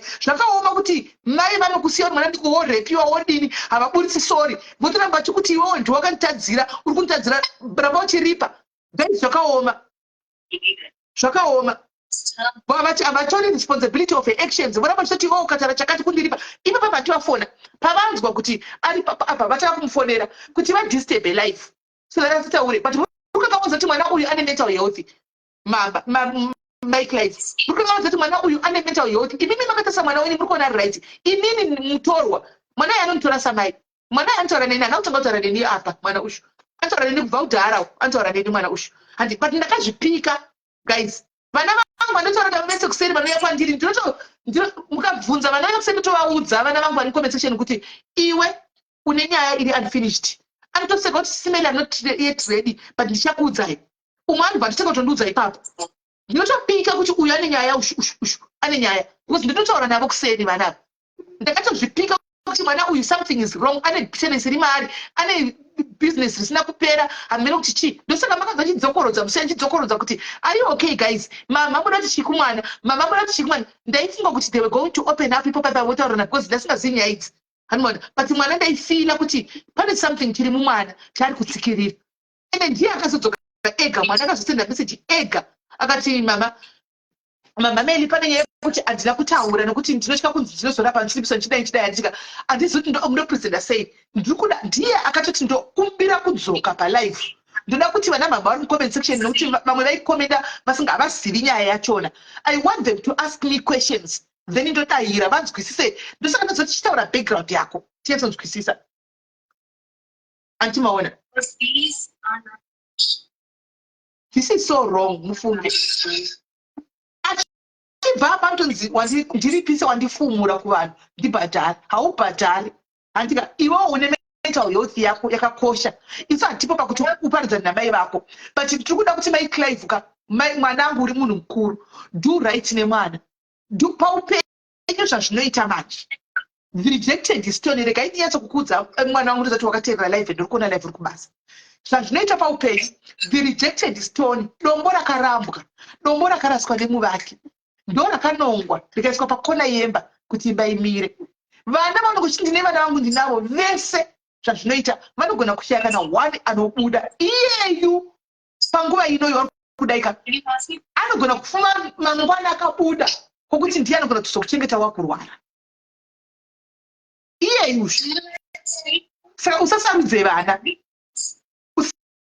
ende two vana kana ari mwana wako vana vako vese zvokugara uchitseretsera vana ndezvakudhara zvazvino zvokuti kuripiwa chisha tinoripiwa isu tatochembera zvokuti takuda kutoripwa nevana isu tatoripwa nevana tatosvika pazera tatoemancestors here asikana kuti shakira akadai ndoti ndiripe kana dzimiwo guys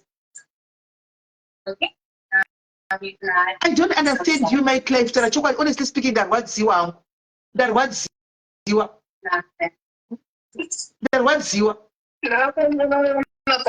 palive yekutambisa pavadanzi ndakavatengera chipo pachristmas nepabirthday mufunge sisi merubva mupaese pana ndashanda nyange vasingataure neni ndinomeka sure kuti ndavaitira something even ini ndisina chandatenga inini ndinoti kana ndatengera mwana wangu naivo ndovatengera pachristmas nepanyuwe ndakatobatikana kuti kumama utarati apa akatonditengera ndikamuregerera kutanga pane something chandakavatadzira indava ari kutaura zvakadai so akatondibata kuseva kutaura zvakadai pane gore racho randasiyana nababa wemwana pane zvakaitika zvacho zvakaitika ndakatoita pati sisimero ndakavaitira pati musi webhekidhe ravo. Amai vari kunoseda meseji panapa mai kwanzi ndatya nezvauri kutaura namai vako kureva kuti vari kupokana nazvo.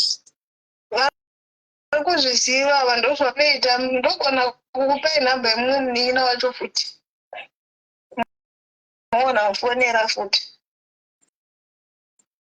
kana kutoti vaisei futi pafoni ipapa kana vari kutaura kuti vari kutya nezvazvo.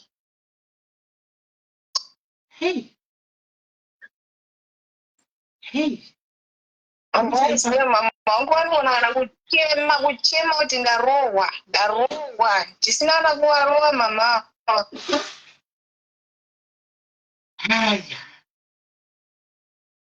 Munogona kuvaisira ivo vari kuti kwai piwai nhamba kumbire piwai nhamba dzababa vake munzwe kwai ndarwadziwa. Vangu vanovatya dedi vangu vanovatya sisineri vanotya mai vafonere dedi vangu vanotya mama kwete zvekutamba mama vanotyiwa vafonerei mama wacho ipapapa vataure zvavari kutaura vafonere iripo musakati ruvimbo wacho vanzi vafonerei iripo musakati ende vana vedu kana vadhiniwa guys titinovapusha onai kwasvikia at least ndaedha mama vasvika mwanangu ndarwadziwa handisati ndaziva hangu kuti zvingazotipa ndambatikana mwana atoti kwai ngavaedzwe mai ngavauye pano masangano.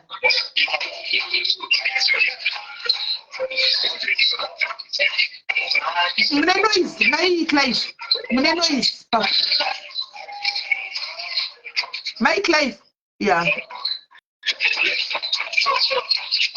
Okay, vari kuti vari kubasa manje mune noise ka tatora miuta hanzi ndiri kubasa vanoshanda paimbawa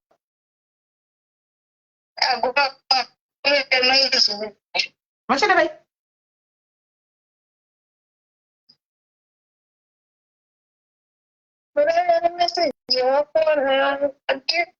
hanzi ndiri kubasa isa meseji hanzi ndiri kubasa but varipo vakwira ipapa pakoya uri varipo but vari kuti vari kubasa vanoshanda pai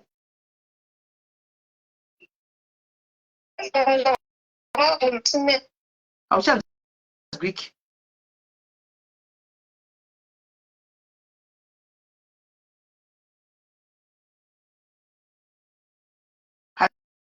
Hello kwana mwana udai guys anenge aneta mwana anenge asvika apa anenge aneta kwana zvakutaurwa nemwana kuti asvika apa kudai anenge aneta.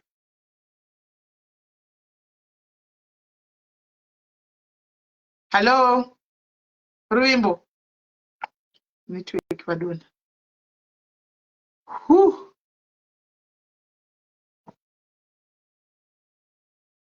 oh my god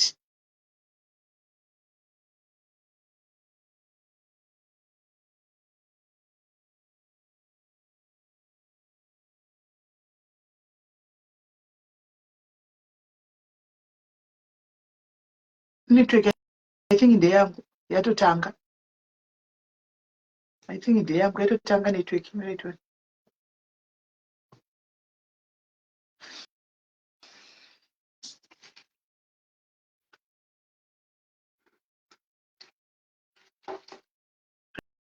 right.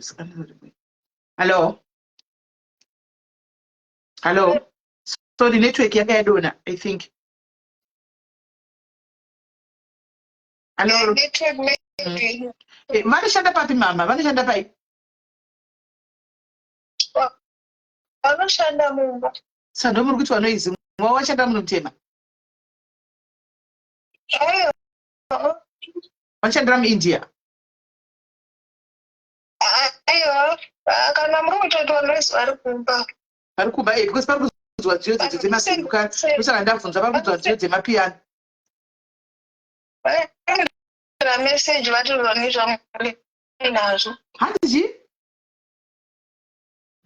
Takuforward la message ya. Not good.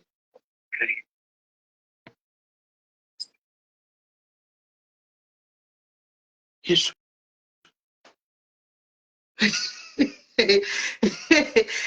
Zvakaoma hanzi vasenda message kumwana hanzi ko zvimwe zvakubvunza sisimeli zvinei navo sezvipi apa zvisinei neni nai ndezvipi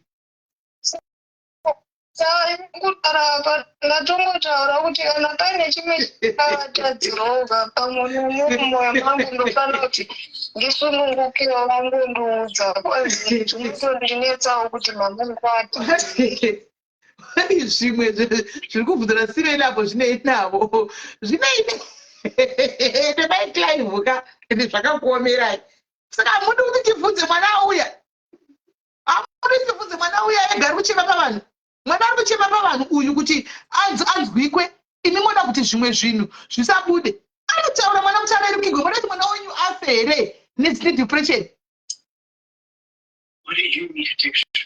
muda kuti mwana wenyu afe nedepression munoziva here kuti chinhu mental health chakakosha imi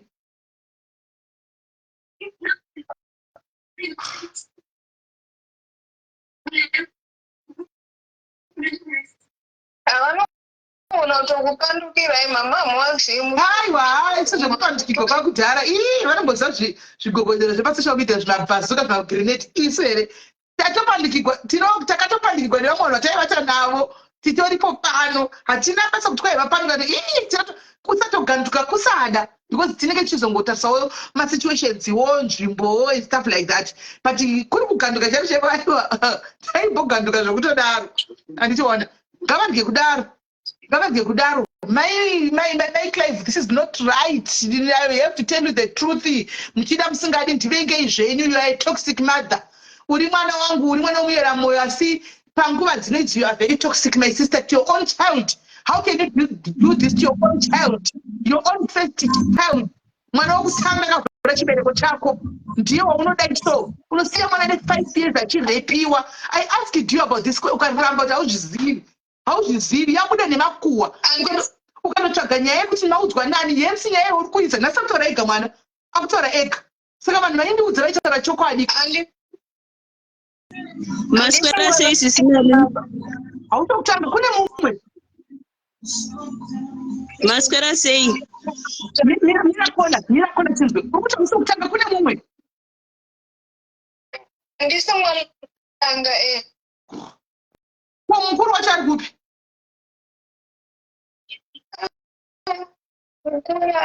anenge arudza vaenda umusha baibaja aigara kunoku saka zvinozofamba sei kuti iwe usiri first born unozoshungurudzika kudaro naini kazhinji first born kandiyo yatinobva kushungurudzika techiti pamwe kuda vari kuchiri kumbotamba vasati vabatana zvino kana vakatomboita mumwe mwana saka wepakati vanozoshungurudzika sei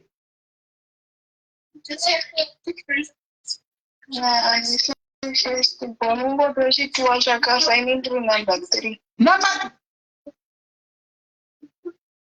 3 uye nikisi ndiri kunzwa ruvimbo ndibata vakadaro kona alo vari pamusoro apo pafacebook maswera sei sisimeli mushe muri sehenyu mushe ruvimbo hugs to you iri ndango yazotaura kuti amai vaClive ava kana vasi kuda kuya kuzoita on up nekukumbira mwana waregero bhosi bitterness itoripo taakuita hashtag report new case yerepi mhosva hairove ende vanhu vari mukati mumakoti mutinavo vakawanda vanokwanisa kutomirira nyaya iyoyi saka dai vari vamwe vauya vataura nemwana wavo vokumbira regerero zvinowanikwa totangira ipapo oyeusa kutoita hashtag open new rape case yekudhara iyoyo and it will be a very big case unongouya kutongonokuta inowati mwanangu zvakaitika kudhara sori mwanangu zvinopodza mwana ari kurwadziwa kwete kutotsetena mwana kuti zviri kubvunzwa zvinei navo come on yes ngavauye vatokumbire mwana wavo regerero votogadzirisa zvinhu zvavo izvozvi because almost family yese inononyura nekesi iyoyi bhosi family yese yakaziva nyaya ikanyarara vese vanopera kuenda kuseri vese ende tingatotsvaga maconnections emaloya ese atizoziyana nayo kuti nyaya ifambe ipushwe ende mberi ndizvo chete zvandakazotaura ruvimbo. Take heart, hugs to you. Hey. Thank you very much, Kola. Thank you, Zvakaoma. Yo.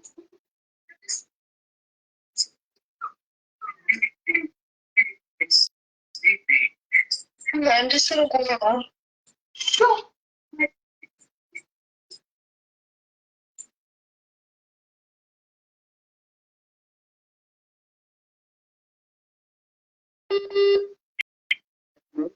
Hello. Hello, tukunzwa.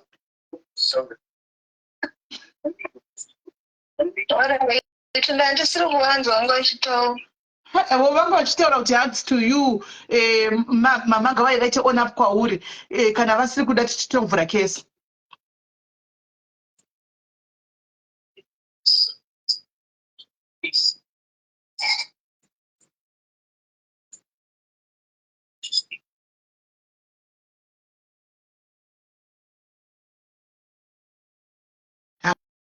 Zvakaoma.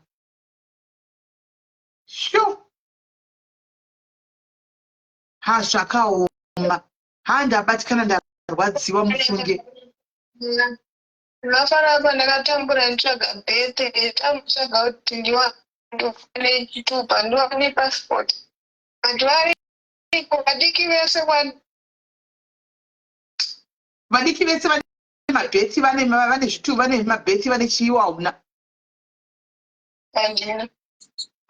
Imi guys ndimaivakera.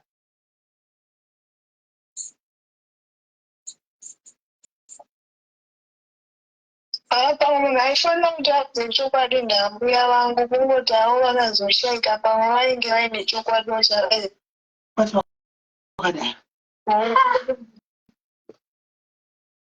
This is not correct.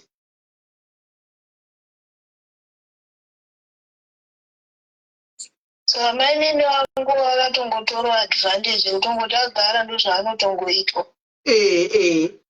Ndo zvaari anongoexploitwa saka nesu tongoexploitwa tichienda takadaro.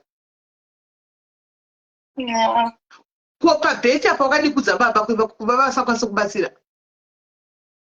Chedu vangu vakamboenda nini vakanzi zvitori nani maindi vatoto. Zvikati panoda mai. Katonzi mai ndokwanisa kutotora pasina baba.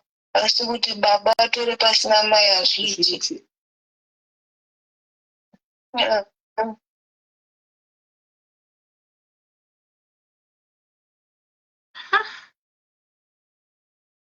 Zvakangozviwa kuti mwana aronaka zvakaoma. Kedzi zviriko here mai chete zviriko here guys ana mai ndizvo here izvi guys kuti munorepesa mwana ne5 years guys ende mobva mavhara nyaya mavhara kesi kozi ana basa.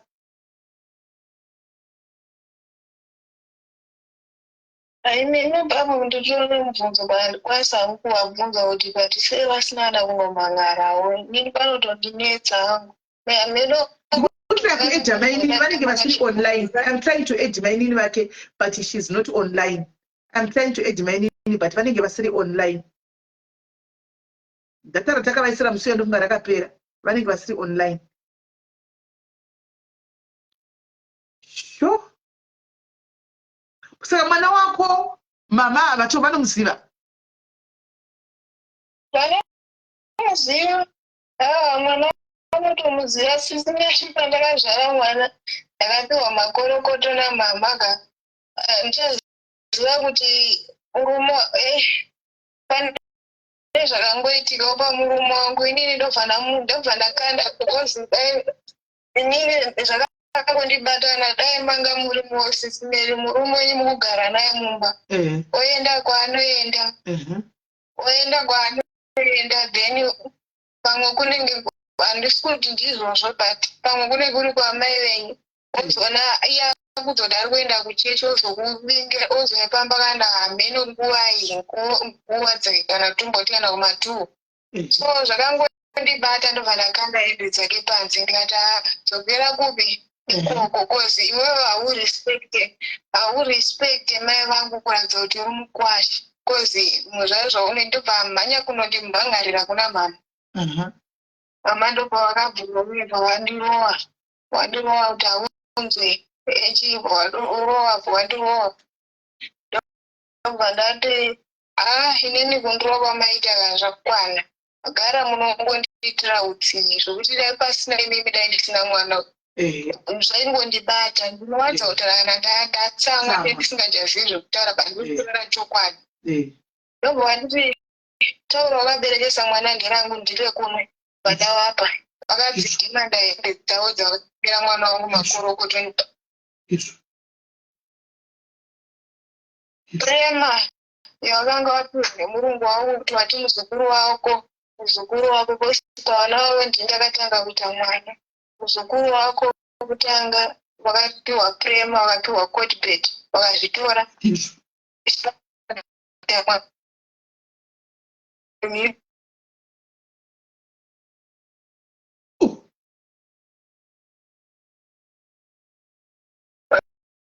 vanogona inototengera kana chinhu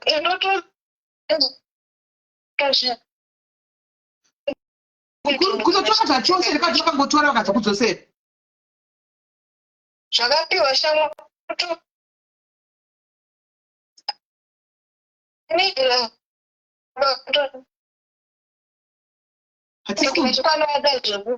iri kubreka wakatarirwa zvikapiwani iri kubreka wati zvakatarirwa zvikapiwani shamwari yako kati yavo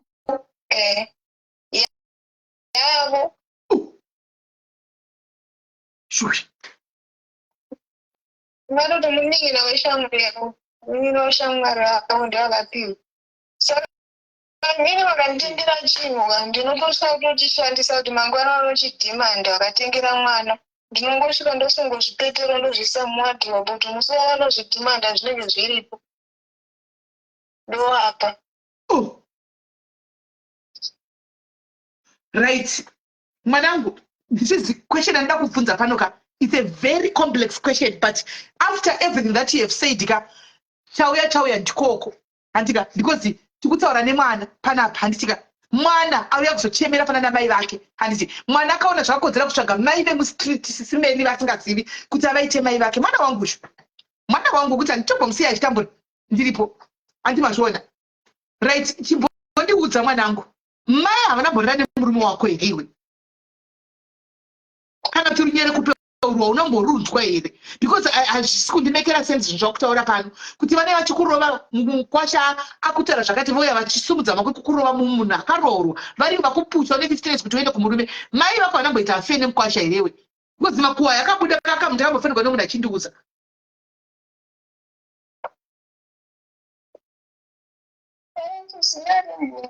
Handikwanisi kuti hongu kana kwete haukwanisi kuti hongu kana kwete. Why?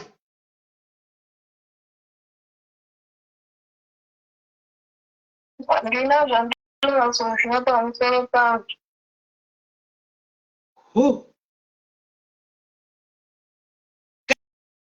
Ndikumbira munhu ari kuZimbabwe auye kuserika mundipirewo mining data.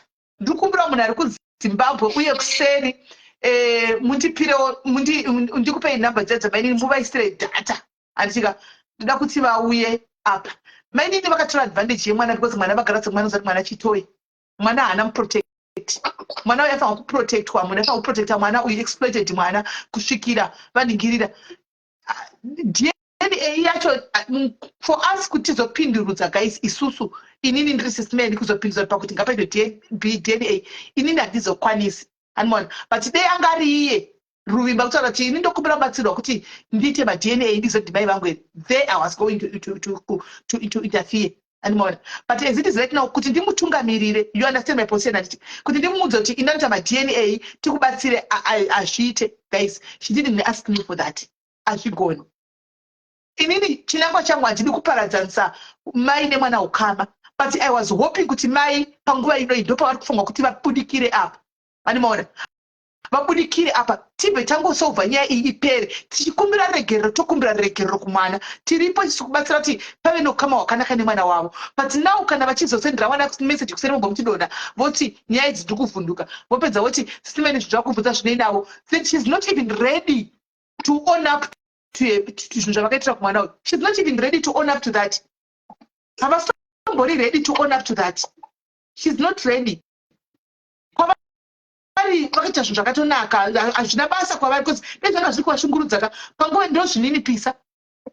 Mike Live ini wamuri ndakagara pano kudai so Mike Live ini ndisati mukuona live ini pano kudai ndakambobuda pasocial media apa ini Mike Live teererai mundinzwe ndakambobaya live button if pamberi pevanhu vakawanda kwete pamberi pemwana wenyu ushu muri tu pevanhu vasingazivi ndikati vendi weruregerero sorry kwete 1 time kwete 2 times kwete 3 times more than 4 times vanhu vasingazivi ndikati vendi weruregerero more than 4 times because unenge uchizvimina from your heart. Imi muri kudzimutaure nemwana wenyu muri tu mukumbire regerero kumwana wenyu kwete kuvanhu vakawanda muri kuita pride mwana wenyu here mwana uyu mwana wenyu mwana uyu here.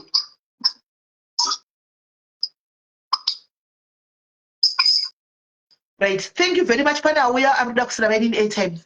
Right, thank you very much. Regai ndikupe nhamba ndabatikana munoziva guys ndarwadziwa zvekwamwari chaiko. Ndipe dzemnino kuSouth Africa ndipe dzemnino South Africa. In fact muedhe pakolap iwe unogona kumuedha pakoli papa ingomuedha pakolap muedhe.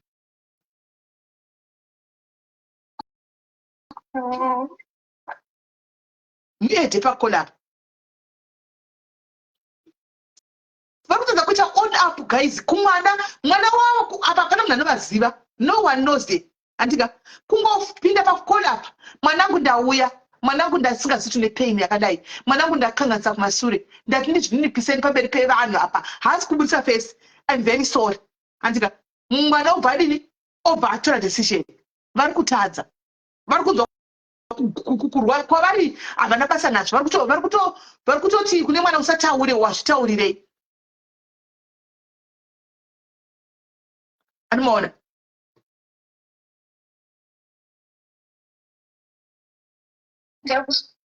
waisenda. Let me see. Hey. Toziva mune matoxic mothers asi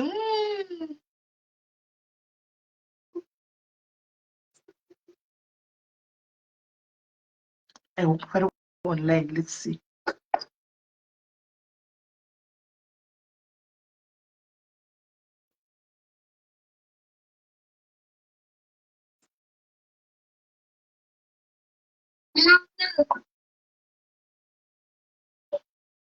Right, avasi online.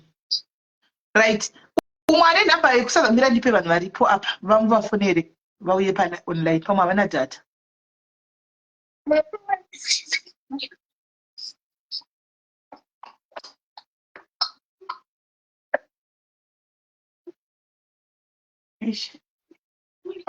Timu SA tikukupai ningikiri namba iyi kuti mufonere ningikiri menina muti muri kukumbirwawo pa live ndeve pambuya chiti ndipei namba ushu.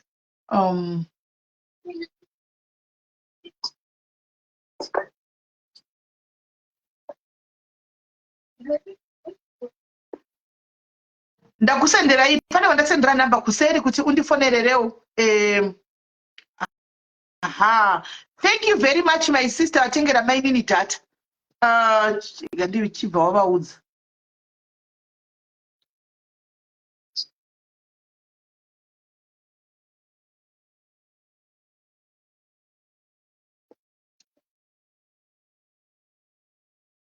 Avatengera data rewiki rese ndagona.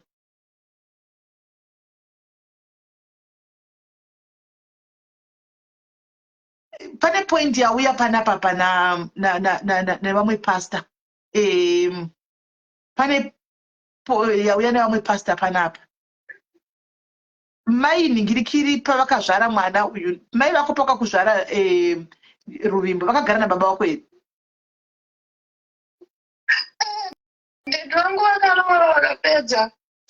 Saka havana kurepiwa. Because anga achiti pamwe bvunzai mai acho pamwe she was raped. And Ruvimbo pamwe mwana werape ndosaka vanika kumuvenga kudai. Saka kana vakaroorwa no, then that's not it. Then havana. Nditoriwo kupedzisira mbamaona dhedhi wangu akatoroora akapedza. Ende ndo zvimwe zvairwadza kuti 1 ndakachengeta, 2 ndakaroora ndikapedza, asi mari yako yekubvisirwa ndina chandakapedza. Itonetsa inini usvika itozoshanda yangu inini mari kuti itozoenda kuti kange murume wangu ndiye abvisa. Vachitya kubvunza mama. Saka murume mai yako aitobvunza mari yeroora kune murume waigara naye. Mari anobviswa vakaidya ivo. Haana kuzorora mberi. Makatora mari mukanovapa ivo muchiroorwa pasina baba. Vakanga vati vawirirana since ndege wangu asiri padhuze, saka vakanga vati vawirirana. Saka pakuwirirana kwavo hameno mama vakazongopandukawo mberi. Wangu akatenge vakutoramba vachitopa pressure vachibvunza even kwandiri kusvika ndatobviswa. Wangu anda kuti tinoita mba. Vakatondi tichitongoita izvozvo because mama unovaziva. Hey, maini vanoshanda here vane vari kubasa because vakunzi fone kungoringa vasudaira pamwe vari kubasa. Aiwa, vanokumba. Message yazopinda. Yadavaisira yapinda. I don't know kuti.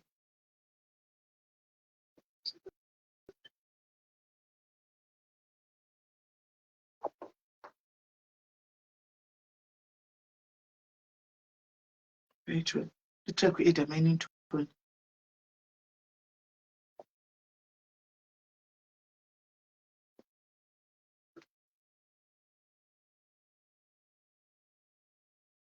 Okay, mining vati vari right. Vati vanouya in the next 2 minutes. Mining vari kuZimbabwe. Gaitone apa. Ndiri kutry kuita apa. Mighty 4. Okay. Eish. Zvakaoma, sorry akomana angu, hatina kuziva, tinenge tisingazivi kuti ndo zvamunenge makasangana nazvo muchikura izvi. Havatowirirani navo vaningina vacho mai Ruvimbo, havatowirirani nevaningina vacho ivavo mai Clive. Havatowirirani.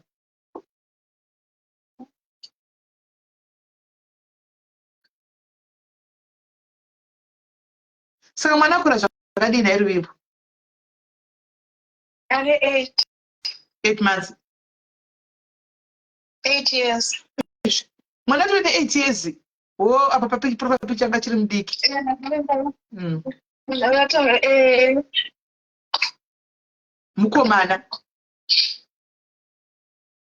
aiwa musikana. Shame.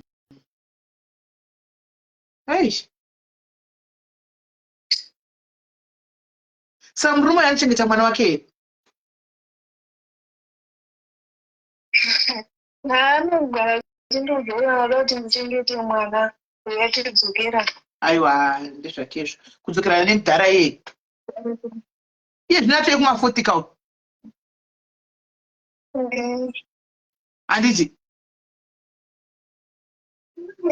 Hana mukadzi.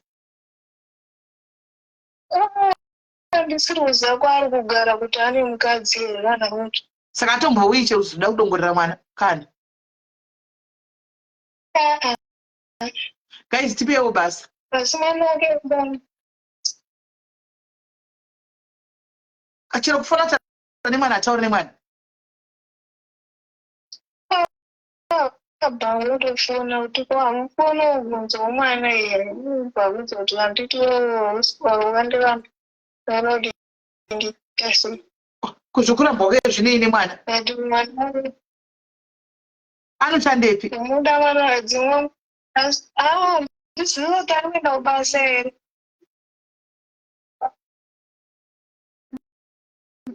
Muzivi hangu.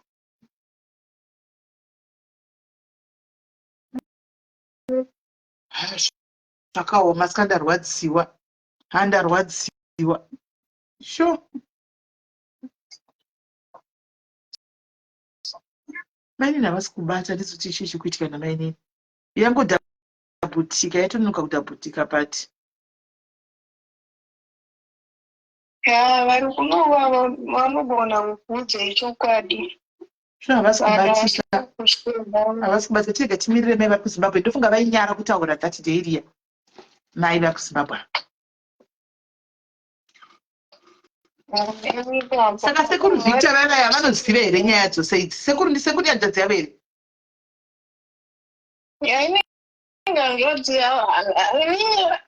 Hautovazivi. Hautodzizivi hama dzamana idzi. Izvo. Guys, muri kumbovawo nyaya iyi here guys kuti muri kuita kuitorera pakudini? Mwana haanozivi kana sekuru vake guys. Haatovazivi. Izvo. Saka vazongobudikira pakunotora zvinhu.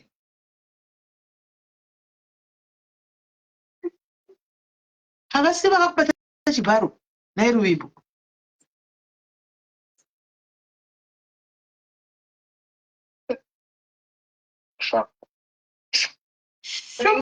Kuti akaitwa sei zvakafa.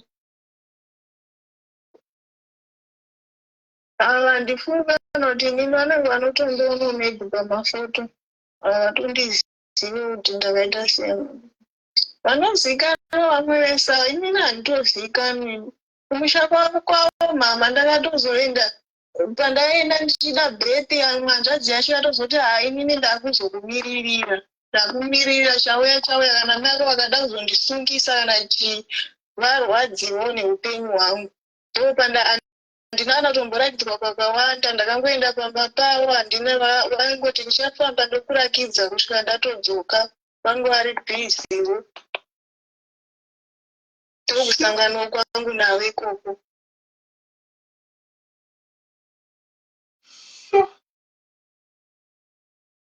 Pakaipa.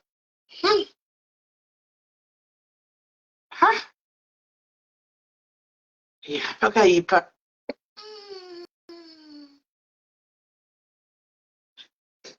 Regai penini vauye vatudza kuti mwana ndewani. Vatudza kuti Ruvimbo wambori mwana wani. Regai vauye vatudza kuti Ruvimbo mwana wani. Pamwe ndokubuda kuchaita chokwadi kutiza kuti Ruvimbo mwana wani. Nokuti hationi kuti mwana wavo ende.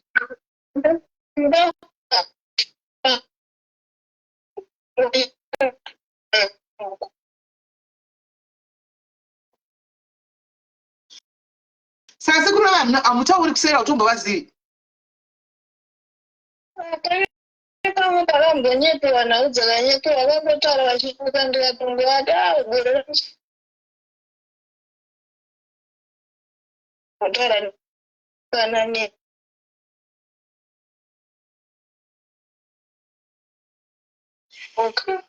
vatozondandibhuka kaudziwa kuti paita nhau dzechidite uiti Manga kubloka pesa. Vatonditi handikuzivi ndisendere mapikicha ako kuti uyenikisi. Uyenikisi. Guys, tikumirira painini. Sendai request mukwire mumbouyawo mutaure namai vari Ruvimbo. Uyai mumboudzawo hangu I hold my mouth guys. Chimbouyaiwo guys mukwire apa. Chimbouyaiwo mukwire apa guys. Chimbouyaiwo mukwire. Mumbotaura namai Clive. Ndashaya maswi chaiyo chaiyo. Siri mwana wavo vanomuda zvokuchidhupa kuti inini zvotonetsa kuti chii kana pacho pandakapisirwa mumba pacho pano pakambopisiwa mumba ivo vanga vasitori mumba macho nini nehanzvadzi yangu tesi takangopisirwa mumba amwe mainini vangu vanorwara ndo vakatondimudza kuti rumuka unofira mumba ndaiso imba yatsva imba yese ndikati ndida kugara futi mumba momo musina kana denga ndichitambura vana vacho but matira anondiita inini ndinofungira kuti kana naMwari wacho handidini. No. Hazvisiri izvo, Mwari vanokuda mwanangu, but everything chinoitika paupenyu iti mubvunzo wauri kubvunza iwoyo mainini maichangata maigodhoni muri mucompensation maunzwa here mubvunzo wabvunzwa nemwana apa hanzi ndiwatogwa nemwana hanzi ndetombofungwa pamwe Mwari vacho havatondidi. Mwari vanokuda mwanangu, but he allows certain things to happen to you for a reason.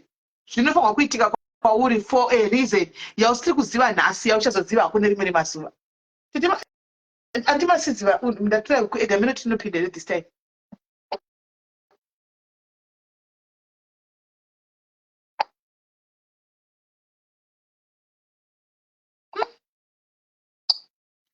Saka Betty wakazotora here nepassport nai mwanangu?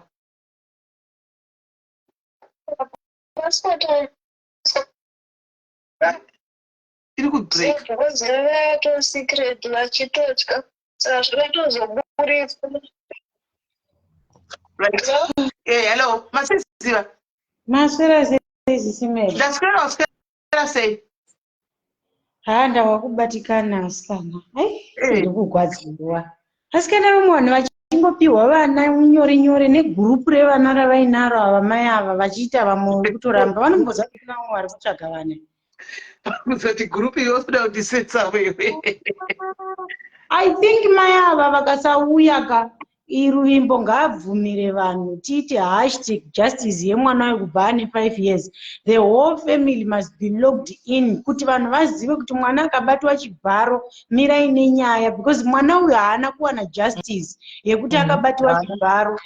Apa futi zveokura ari mwana anotambura vari kumbofungawo kuti mental health yemwana uyu iri sei here, because zvinhu zvinoitika uri mudiki sometimes ka unenge usina basa nazvo uri mudiki because unori mwana mudiki, but kana wazokura manje unotanga kugaya 1 2 3 wese uchifesana nemachallenges aari kufesa nawo. Mwana uyu akaremerwa zvokuti dai anga achigara kudhuze neni shuwa ndaimboenda kunomuona, but ndikuiukrista ndikuona hanti uri kudhebheni here handikuzivi, plus ezvinangu asati ndane mari, maybe ndogona kuzonomuona month end because handinyanyi kufamba, ndongoziva nzvimbo yandogara, ndiri munhu anongojaira kugara paanogara. Mai midai mambouya kana chingouya right nyaya yatotaura muuye mupopote, mapedza kupopota mozama kugadziriswa motaura nemwana wenyu. Kana asiri wenyu chingoudzai mwana kuti handisini mai vako, because what makes you kunodhamba mwana number 3 asi vamwe vese ko naiwe Ruvimbo mwana wekutanga vaigara naye here pa that time?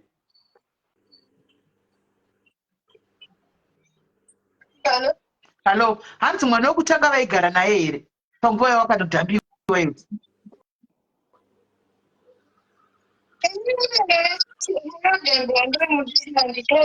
But I think wekutanga vaigarako anga atokwambuya kwambuya kuna mai vavo.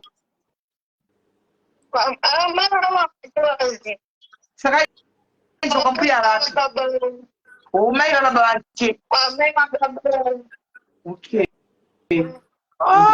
Saka moms ava vava ne mababy date akasiyana vainda kunosiya ikoko. Saka inini ndatombofunga kuti Ruvimbo kana iri first born pamwe vakaba mwana vachida kuti vati murume mwana wako, but pandazonzwa kuti second born ameno, but mai Ruvimbo kadai Mwari akunzwira itsitsi magadzirisa zvinhu nemwana wenyu muchiri mupenyu, denga rakakumirirai, gadzirisai nzira dzenyu muchiri mupenyu. Tinonzi vabereki vedu ndio vana Mwari, saka munoita Mwari mwana uyu sei kana mune mwoyo wakadai? Anyway, gandipewo vamwe hangu chance, but ndarwadziwa. Sisi Meli ndozokubatai kana ndave right ndoenda kunomuona. Zvakaoma. All right, bye bye. Hey. Hi, yeah. Hello, dear, how are you? I'm fine. Ndiri kushandisa phone 1 saka ndaona kuti pandaenda ku WhatsApp ndichisarira. Mai Ruvimbo vafona after ndavafonera paya vafona futi zvikanzi I'm plating someone, hanzi munhu andiri kuruka izvozvi zvasandapedza. So at the same time network iri kunetsa, hanzi I tried kuisira message. Saka ndambovati itai reboot phone yenyu, mukaita reboot pamwe inogona kuita network. Saka vati regai nditrai kuita reboot vozokuisirai message futi. Okay. Saka vanga chitoshamisika kuti hanzi nyaya yei futi yandiri kudedzerwa palive. Ndikati Ruvimbo pane zvanga achitaura musismail achiti imimi pane zvinhu zvamunogona kudayira ipapo zvikanzi alright it's fine. Regai ndingopedzisa kuruka. Ndichita reboot phone ikangoita network ndobva ndatovabata. Hanzi akuisirai message so yaita 1 tick. Okay, I need 1 ticket. All right, maybe. But my message I put in the mail. No, it's a network. I mean, It's a network. Since she's saying it's raining. Maybe. Inga zvakaoma. All right. Regatinze kana vazouya kwacho. Hello, Kola. Sismedi murise. Tiri right kanjani? Right. Nyaya yaRuvimbo iyi kai inonzwisa ngoni. Munoziya chandiri kuona apa kapa. Ana mai vake vari kuita kakudzvanyirira mwana because of that rape case. Ende vari kutosindimadza moyo mwana uyu kauyu vakatomanipulata zvekuti Ruvimbo anototyana mai vake zvaakaitwa paakamborepwa kuti pasabude justice. Saka mwana uyu vakatomuisa kumutyisa zvezvekuti hasisina power muri kunzwa. But zvavasiri kuziva manje ndezvekuti vari kuuraya relationship netrust pakati pavo vakatoiuraya kudhara because Ruvimbo kana vakasazvidzikisira kuti vakumbire mwana wavo ruregero relationship yavo naRuvimbo vanosvika muguva yakaita zvakaita izvi. Hapana chichambonaka kwavari chero kuti angavatrust kuvapa kana mwana wake hatrust anyone handiri mazviona. Saka amai ava kava dai vambozvidzikisira handizivi hangu pachishona chedu panoitwa kunge pane kakudzvanyirira kuti chero mai vakakutadzira iwe unongo uchingodzvanyirwa uchinzi hautauri. Ndo type yana mai ava yekuti tiri ana mai hauna zvaunotiita. Sestatement riya remusuya ramainini rekuti mari yako yepassport ndakatoidya ndakaita hasha. Ndikati what is that? Chero munhu akakuitira guva zvinokupa simba rekuti simba rimwe munhu ridye. Saka ana mai ava ka vatori bad news vese vandofanira kutodzika pasi vatsanangurire mwana zvakaitika muupenyu hwake.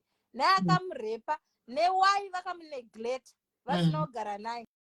Saka mai ava vanonzi mai Clive vane chindini ndochavainacho vakasindimara moyo ndozvandingangotaura. Ndokutaura kwangu kuti mai Clive gadzirisai relationship yenyu nemwana because icharamba iri chain. Haikona kuti nekuti ndiri mai regai ndidzvanyirire mwana vakasindimara moyo mai avo ndozvandingataura. I'm sorry to say that but mai Clive kana muri kundinzwa moyo wenyu wakasindimara.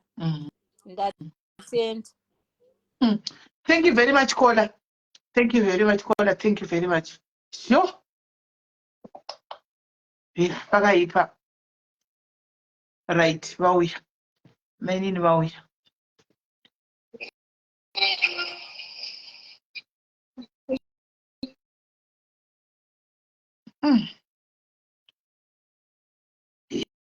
Yeah. I hope you're not pinned.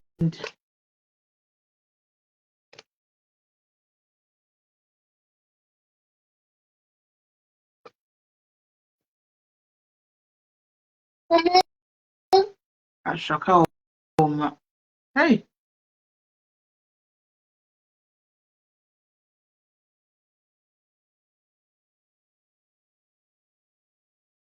Mainini vauya ndovatishira kuda kuita.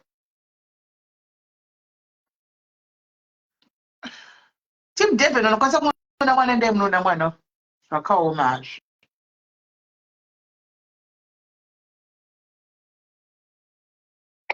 Shakuona zvendichauya kwamanje manje Ruvimbo. See you. Hanzi ready inbox. I'll see you. Hanzi havasi kudaira 45 minutes ago. Vari panzi vati vari kuruka munhu. Hanzi vati vari kuruka munhu. Saka vati vachazoningirira.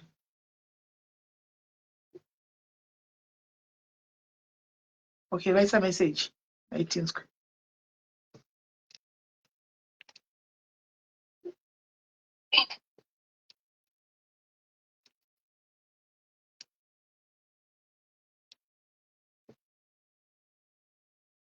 Kwike kana ndisina kudropa uri ndozoinzwa. Amen. Network yame necho kumshane ngetonetsa opposite ndatoisa message kuti I'm adding you aseti yato deliver. Network yame ngetonetsa ofuti.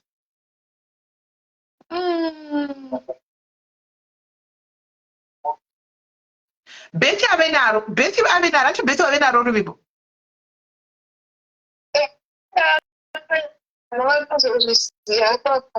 Betty anaro.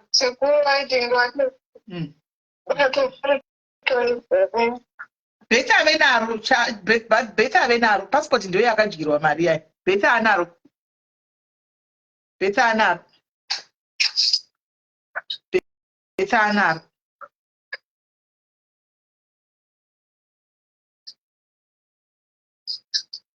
Zvakaoma.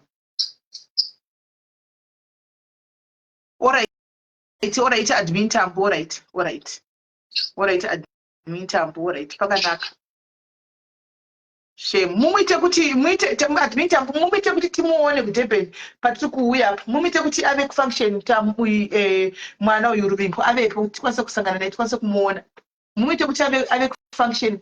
Kune zvakadii nekutown nekuHilton kwacho kwanogara. Kunonzi kune chii kwanogara. Kune zvakadii netown nai Ruvimbo. Kwanogara kune zvakadii nekutown.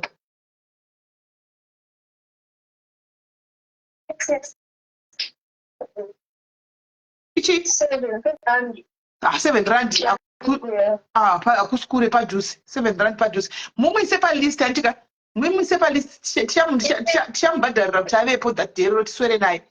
Mumuise palist anditi ndichamu 30 chi? Fone yacho yakuita ichikata 38. Fone yakubreaka. Mina ndikudropa kudzoka. Fone yacho yakunetsa. Tichamunzwa. Mina ndinototry kufona. Mina ndoti vanopinda ndibva ndamuedai.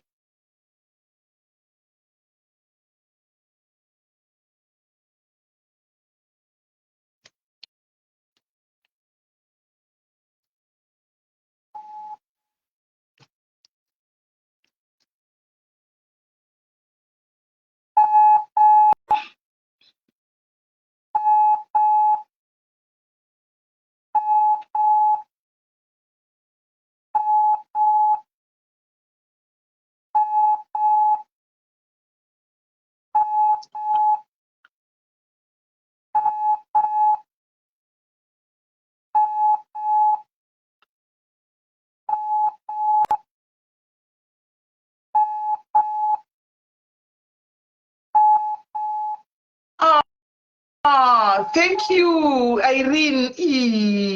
Bless you, mwanangu. Mapinda mainini. Esi mainini muri sei? Ndirai pasei makada ndipinze mwana wenyu apa hada. Zviri pano zvakaoma nhasi. Mwana wenyu ari achema nhasi mwana wenyu uyu. Regai mwana wenyu auye. Zvakaoma. Hanzi anopfeka dress size chi. I don't know, I'll ask Ruvimbo. Sandakangana hanzi unopfeka size ani Ruvimbo? Hanzi unopfeka size ani Ruvimbo? Dress, boots. Hello Ruvimbo. Hello. Network yangu ere. Inogona kuva iri yangu guys. Unayo zvainoita. Hello.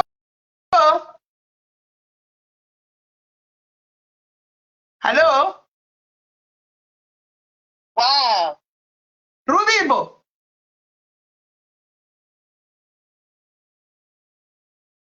Mainini. Maitino.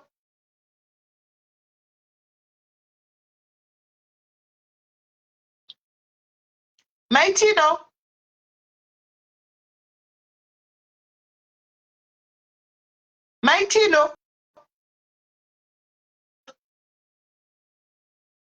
Network yangu guys. Yangu ivadona vese. Network yangu. Can you try to substitute? Wait, Nikis.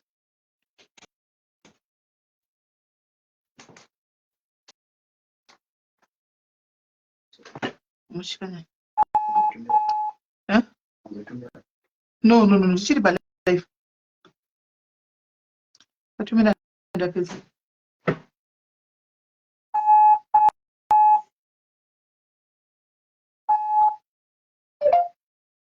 ya Ruvimbo ndichimirira mainini panapa hanzi dress unopfeka saizani bhusu saizani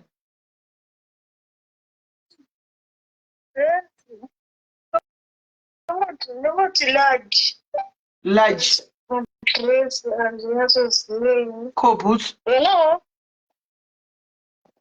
Hello my Hello.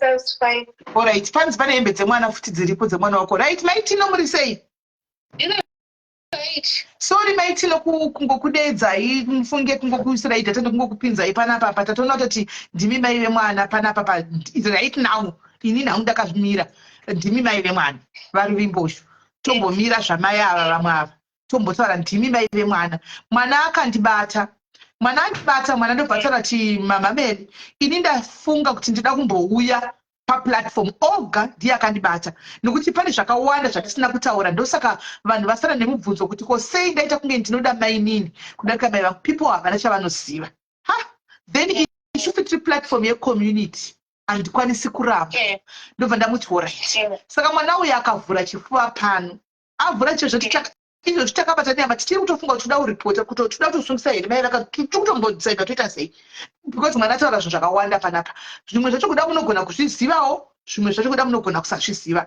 sokuti mwana uyu hamunyatso sekurondedzera kwaita history yake pano makazongomuonawo atoti kurei mamumuzivi semunhu aingofamba akakurira kwababa akabva kwababa akaenda uko kuharare akachengetwa abva kuharare akauya South Africa hamunyatso makazongowirira nawo pakati apa anditimaona mai sisi venini ndimai vake chaivo chaivo nyakumushwara iyi Ndivo mai vake vakamuzvara. kumuzvara chaivo chaivo ndivo mai vake chaivo Handi kukubvunza vataitaura navo musi yaona. ivavo mai Clive Ndozoti first born yavo ndiClive koteera Ruvimbo kozoteerawo vamwe vekumashure asi uyo ndiye even ini namai ake vaiti munditora kuholiday ndichitoenda kuholiday kumba kwavo vachiri vakarohwa nababa wake kwaMurewo Ruvimbo ndichitomubereka uyu. Okay, right. Thank you very much for confirming kuti ndimai vake. Tell me, pakubva kwakaita mai because bitterness zviri pamwana kamira kuti yadzimodziziva kuti hamudzizivi I don't know. Kubva kwavakaita kuna baba vake sezvo muchiti vanga vakaroorwa vakabva sei? Inini sisimeli kuti ndinyepe kana kuti ndiita sei handiri. Ini chandinoziva ipapo nani chiri mudiki zvangu ndichiri kuprimary ndobva tangonzwa kuti mama vake nadhedhe vake vaita sei varambana. Kuroorana kwavo vakanga vambodanana vaidanana here vanhu kana kuti chii chakaitika vakabatwa chibharei? Amai vake amai vake vakatobvisirwa mai vangu vakatodya pfuma yamai vake ndozvandoziva ini. Vanhu vaidanana nemurume wavo vakazwa roora nabamkuruka ndozvandaizivawo udiki hwangu inini pamwe wangu udiki here ndisingaziva asi ndozvandaiziva ndaitoenda kuholiday kumba kwaweni.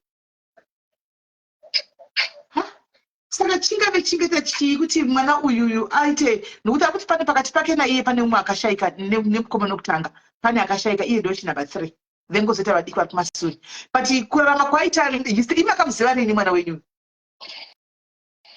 Ruvimbo mwana ndakaziva kubva ari mudiki ndamuziva ari mudiki kuzorambana kwakaita amai ake nababa vake ndokuparadzana kwatakaita nani naRuvi kuti ndisazoziva unombakazoshayika amai vangu inini kuti ndisazoziva Ruvimbo isusu tazotorwawo toenda kumusha kwababa vedu and then Clive hanzvadzi yake ndiye akazenga kuti achitonditsvaga inini achibva atozondiona baba vake inini baba vake Clive taigara tese kwataigara ndobva vatozo mwana auya Clive aitouya kumba kwangu aikuziva and then Ruvimbo ndiye ndakatozoona akura kudai so. Saka makaona ari kadiki mukazomona akura? Ari mudiki ndikazomuona akura iri nhau yekungoti yekuti mama vakazenge vashayika iri nhau yekuti papa ine nhau yekuti kwababa vangu kwababa wamama vake isusu tatoona nama dzababa wangu.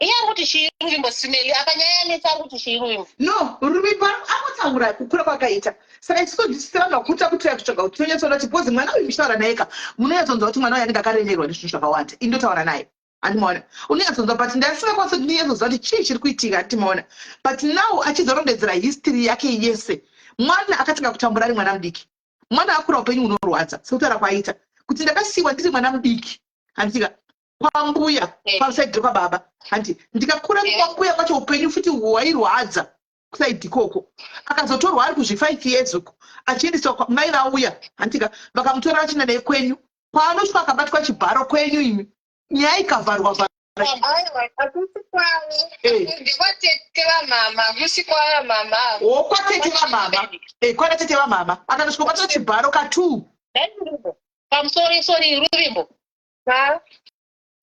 uri kuda kwatete kwasemeni ndakarepwa naRazaro naNathan asina ndandisingazviziva hangu kuti ndo zvakaitika wakambonditaurira Ruvimbo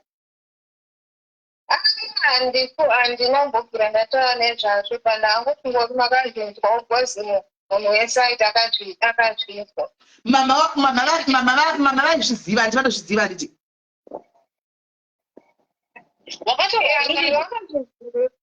Ruvimbo wakatorwa nani wakanotorwa kwagogo kwaigara kwagogo kwagogo vakoko semwana mudiki handitini ndainge ndichichemera ndoda kuenda kuna mama ndakaendeswa kwamama then ndopandakabatiwa ndiri kwamai guru kwaigara namama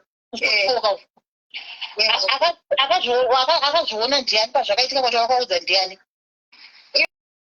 ivo mai guru vakazviona mama vakazviona mama vakatondibaya vaitochirambura pangodhi vakandibata vandikova ukazvitaura zvitaura mama vakandibatire chitorobho zvezvezvinoeswa mombe zvezvo vakandingova zvandisingatongokanga zvinotongirwadza kuti sei mama vakanditreata so bcause handizive pane izvi zvaibuda kwandiri so ndopavakabva vanditi hazvitaura nditi mama ndikurwadziwa ndikuikweti ndakatomuhwa pamusoro pazvo ini simeli kuti achokwandika kana nenzvatondibatawo ndikutovhunduka ndofunga kana mukarangara simeli tichitaura nemi pane pandakaramba ndichikubvunzai musuye kana muchirangarira musuye wandataura nemi palive ndapedzotaura nemi ini simeli akakuudzai kuti Ruvimbo akabatwa chibharo ndiani muchirurangara ndakakubvunza ndikatoti munhu akatotakaudza inini ndiye munhu akatakuya kachizvita dhimi asi pakuzotaura nemi ndapiwa namba nambiri ndokuda kuti no that means munhu ihama yenyu imi munhu ari kuseku yenyu imi kuhama kwenyu imi ndiye munhu akaya achindirumira ini saka panogona kuti vamwe mainini futi vakandiudza but ini ndakangofunga pamwe ndini because ini ndofunga ndakakuudzai paive pabvanzi namba dzachona aunzai kunona mama vake ndidzione ndikati ndiani ndofunga mai akandibata ndakaramba ndichikukubvunzai ndichiti mukada kuteerera palive ndakaramba ndichikubvunza nei simeli munhu akakuudzai ndiani because ndofunga paage yo Ruvimbo ungoni makore mangani pazvakaitika Ruvimbo 7 6 7 handitori mudiki Nathan naRazaro kuvaziva ndinovaziva asi ndisingatozvizivo ende ndikutoshamisika nazvo kana uzo ndikutovhundukawo nekuzvinzwa kuti ndapirwa ndiziva ndopindura kuti sii mai vakati vanotozviziva mai vanozviziva it's not like mai havazviziva hameno munhu akakuudzai sisinini mazvibvunza kuti kuna mama ndakadziwa because kazhinji panoyaka unozongobvunzawo hako but unomboshiesa kuti munhu ari musekumenyu handimoona ndosaka ndakabvunza mama kuti mwana akambobata chibharo here pakati mwana haana but vakatorova mwana achibuda zvinhu kuzasuku kutaura kuri kuita mwana handika vakarova vakati hazvitaurwi but mwana abatwa saka ndozvati tikubvunze kuti uyu mwana wavo here zvechokwadi because even kutaura kwaari kuita kuti kudebhedi munoziva here imimi maiti nokuti mwana uyu akanororwa sei kumurume wake mudhara uzvo munozviziva uyu wake munozviziva here kuti akaenda seiko simereji yake ikoko kwababa here baba vemwana baba vemwana ivavo kuna baba vemwana ivavo hello kuna baba vemwana handizive asi ndakatozongonzwawo nyaya idzi arorwa ndakatozongonzwa inzi arorwa ane mwana ndozvandakangonzwawo atsanangura pano kuti atsanangura mwana kuti aine 15 years mai ndo vakaisa kumurume anga ne 35 years asina kudanana nemurume uyu asina kupatsa nemurume uyu pasina chi angoonekwa akamira nemurume uyu zvikanzi dai vakamudzinga kumitsai ikoko murume akati zauya adzoka akabva atora ndokwakanoita mwana uyu ende anotaura kuti achigara nemurume uyu aitorohwa mai vacho vaiva kuzomurova pamberi pemurume ikoko kumurume murume aita kanoripota chinhu kuna mai voya saka ita mhana zobvunza kuti asi ndoguwa nere kunzivairana nemukwasha because mai vaiti hanzi vaitwa kana murume akanoripota chinhu kuna mai vauya kumba vorova uyu sterek atorohwa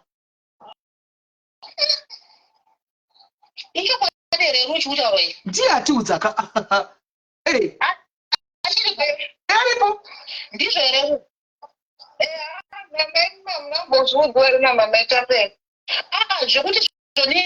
zvekuti ukaita musikazwa worohwa namama vako handina musikazwa wakaita mama taiti tikanetsana mumba netsana uyo pamhanya kuna mama unotaura kuna mama then mama vochitanga ndivo vaizonditrita ndivo manje mama munoziva mudziva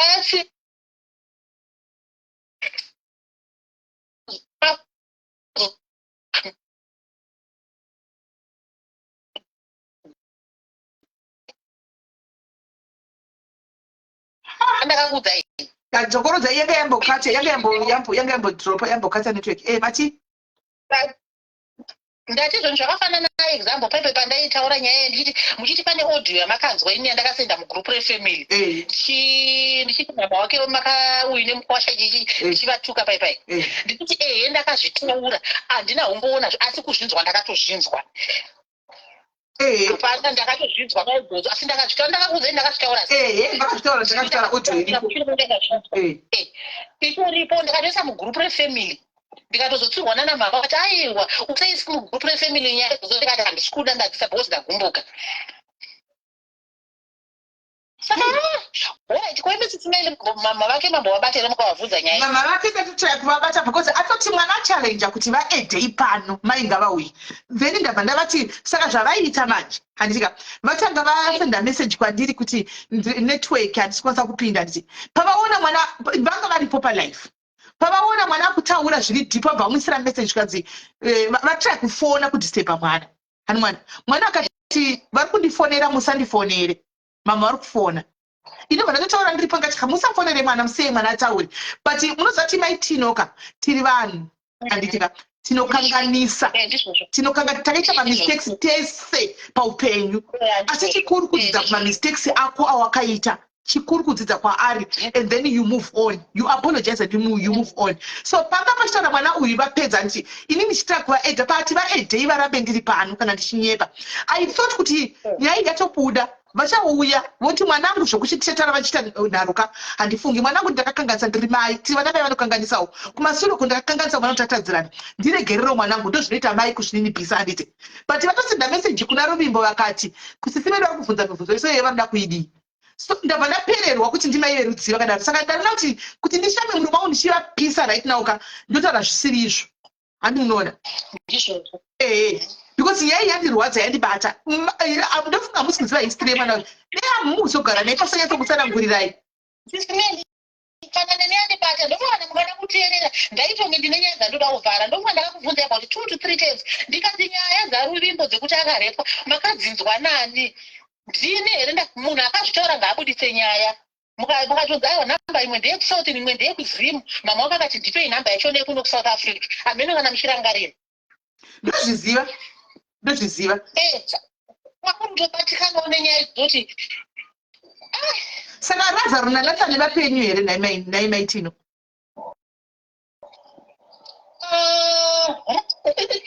Lazaro asiri mupenyu here neweruyo ndiyakaparaisiwa mushonga kuna kotu sorry saka mupenyu ndiyandinatani aiwa saka mupenyu munin'ina wacho ainzi Peter. Alright, wapedza alright. Kungoti munoziva zvinoitika ka inhawe kuti ava vari kutaurwa masai akaya ndeve kumusha kwaSisi zvezvokuti munenge musingaita sei musingaonani but maingokura muchiziva sevanhu taimboita sei taimbokura tiri tese mama vachiri vapenyu dai kuri kunzi mama vapenyu ndopai zvakawanda but kuti mama ungosisina chi usingazozwisisa pakufambidzana ipapa. Hey,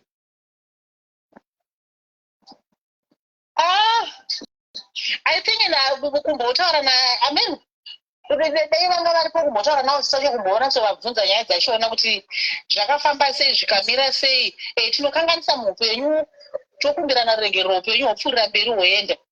now that is the thing kuti vari kuti vari kuruka munhu. Dei vanga vauya vataura nemwana wavo. Nyaya yanga iri nyaya yanga ichingopera iyi. Kuruka munhu zvituwa. Kuruka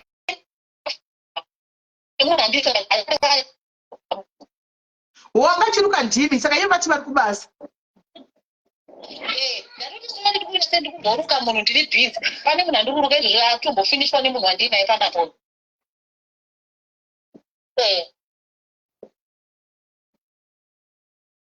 Alright, mai vake vasenda message, mirai.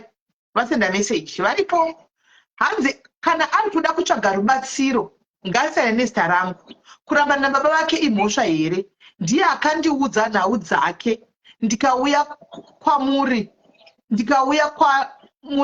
kubasa kwanzi kubasa kwanoshanda. Ndini ndaipa shanda. Uye murume wake waari kutaura kuti aive kuma-30s inhema. Pabasa paari kunyepa kuti basa rakapera ndo paari nanhasi. Ndikupei nhamba dzemurungu wacho munzwe.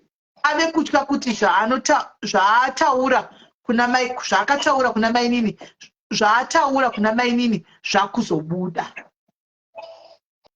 Ndimai vasenda message.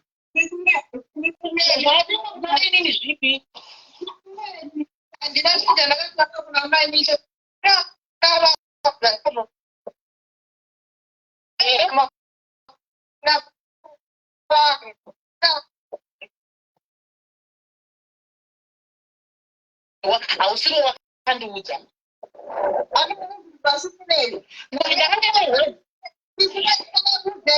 ndingakudza kuti tandishande here. Aiwa, hauna kutotaura zvaushandi. Hauna. Ndivo vakadaro. Ndivo vakataura kuti havasi kuenda kubasa, mai vako vakadzokorodza. Saka maida kusika madhayarisi. Mai nhimbikiri.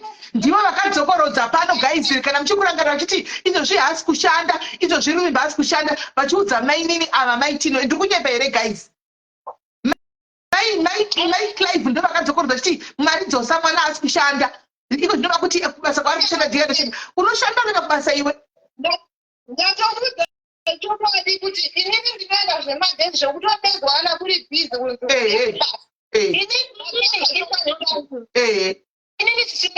inini zvaakandudza akanditi kubasa kwandoshanda zvaunobhama ndiri kuenda madhezi handiendi madhezi ese akandudza but ndakazozvinzwa live yekuti haachaenda kuita sehachaenda kubasa asi kwandiri akanditi azvitaura chero panapa kuti ndinoenda madhezi kuti ndakubvunza tinorarama sei akati ndinoenda kubasa asi ndinoenda madhezi azvitaura pano.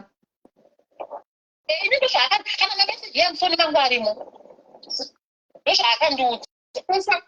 Zvandakaudza mai nini ngezviri ndofanira kukuziva kuti ega futi mumwe munin'ina wacho munyakuziva chokwadi mama wakamuwaziva kana vatanga zvavo. Ava haasi kwanisa kupinda munin'ina wavo handizoti ari offline ndiro tari kudii ndaita kuzama kumupinza but haasi kuedheka ndofunga asimba online. Mama ndikukini mama maitapelo maitapelo wavakati waedhe hashtag maitapelo ini mama maitapela meni ndinovaziva ndinovafollowa singaite pauyu ndakatotaura navo ndovari kusimeli vakandifonera vakati ndikurwadziwa inini ndikuti zvoni inini ndaudza simeli kuti Ruvimbo akaita seakabhisa kunodza simeli ndakandauza kudaro ndobwanditi zvoni inini sisimeli Ruvimbo akandiudza kuti mama pamwe muri kubasa muchagona kubatwa nasimeli maitapelo bati inini sisimeli vakandibata ndotaura chokwadi chiti yandinoziva handina chandosiya ndozvavakangondipindurawo ndikutrai bata but manje havasi kubata foni ava. I don't know what's going on. Maybe vakararawo something zvokuti ndikuri kunai pamwe maybewo abamkuru haiswita uyu mezemekera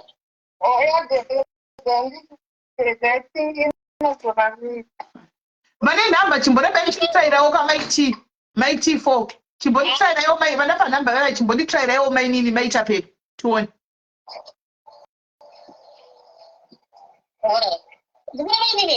Pane vana panhamba vari kuJoburg kuti vafonere nhingikiri vatire kufonera maini maita pelo vauye pano.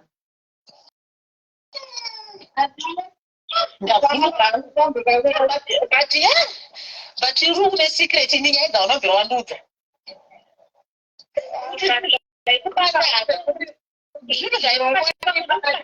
Pamwe sitoiti sitogona ndichirese ndichizvizivawo handidi kunyepa inini nawe kuti mama pavakashaikona ndichiri mudiki ndobva ndabva ndazomboenda kwatete vangu vandabva vanaenda vanogara kuchiredzi ndoo zvinhu zvandinorangarirawo nekuzobva ndazokurawo bva ndazoroorwa Clive ndiyaitombondishanyira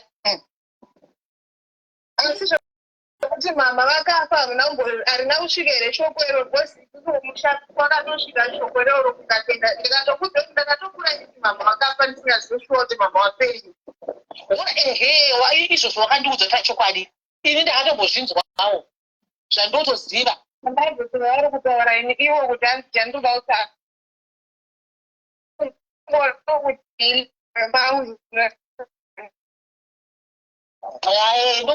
ndokunzwisisa hangu ipapo usakatsa mimi vangu vachiri vapenyu nguva iyoyo vanga vari vapenyu ende dzedzi vakatodhakwa vanototanga kuchema vachitaura kuti handiti kuti mwana yatukwe mwana akashungurudzika vanotanga kuchema vachitaura kana vadhakwa kana vasina kudhakwa vaizvitaura vatomboti vhunazvo.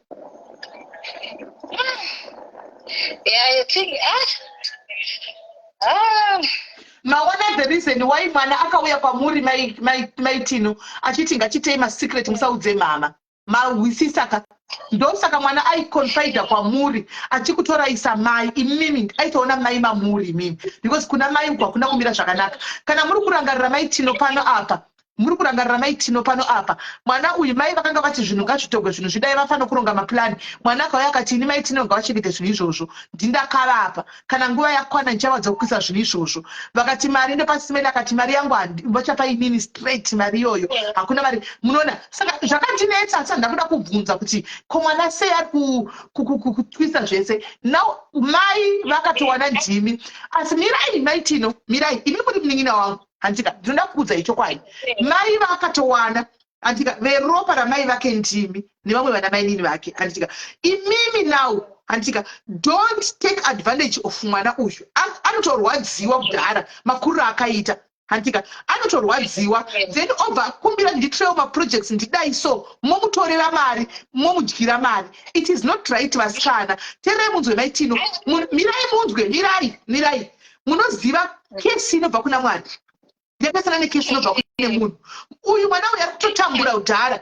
owana kamari oti nditengereiwo pakati momujuta kesi yamunozvidedzera pamuri imimika hamuzoidi papenyu munoti makaroyiwa musina kuroyiwa imi nekesi yamunenge mazvidedzera kune mwana akaremerwa seuyu nokuti mwana uyu atori nebitterness akaremerwa andichika saka aona mai akati mwana kana achikubatsiraisa mai anokubatsiraisa mai akati ndiri kuda kuti go chakati try to be as transparent as you can because imari dzine dzemwana anenge akaremerwa idzi hadzina blessing yadzinokupa dzinokunzirai macases inini mari yandinoziva yarurimbo yandinopupura yandakamudyira 250 yandinoti yandakamuudza ndikati rurimbo iyi ndakuidya paisvoto but ndakati sori rurimbo ndakaita sei ndinokupa aiwa makataura kudaro plus yenyu ndogona kushedzera murume wangu aripo izvo ndogona kukushedzerai murume wangu motaura naye ndiyewo kuti unotenga stendi achifambira nyaya dzacho dzese ipapa kamandikona atofunga ndo nyaya idzodzo ndipe foni ndikati nditaure navo ndikati chimira ndange ndazwa kuti nyaya dzacho ndedzechii zvikanzi inini nawe atosvika zvisiki ndofunga pakutaura even pakura ndakataura ndati andikaiti kune kutekeswa kumomba ndakuti makanonditengera mombe nditi pane kutengeswa mombe handina kuzobudirira kutenga munhu Alright, iyo yandinoramba iyo yakataurwa naVictor iyoyo yemombe iyoyo inini yandinoziva rwimbo ndofunga nekugumbuka ndofunga ndakakuudza rwimbo ndikati iyi ndakuidya uchaiwanoswa ndakazvitora maodhisi aripo rwimbo Achinowa kumatenda ndanaikushanda chokutama pamwe udipinza munauze kuda kunzi mamune magaraji andisazotera maaudio edu. Izvozvo zvinhu zvaari kutaura nezvekunyepa mwana uyu namai vake vasenda meseji.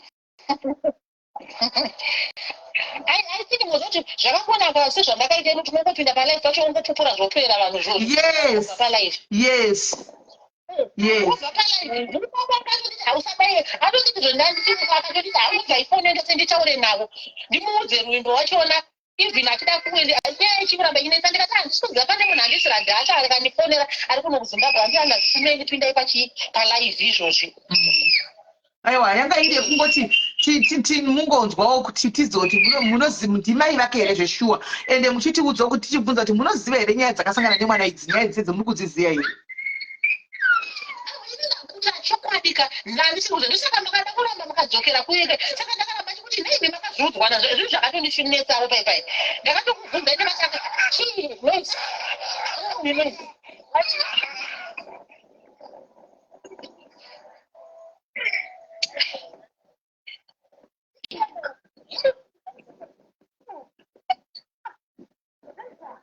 Hello? Yes.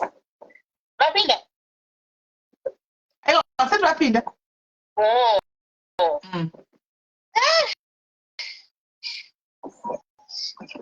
Zvakaoma.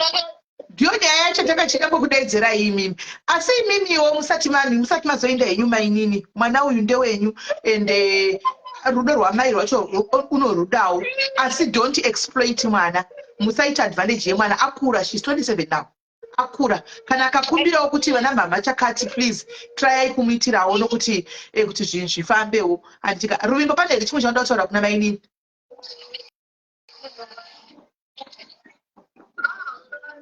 Hapasina. Nyaya yeland iri right. Nyaya yeland tiri right.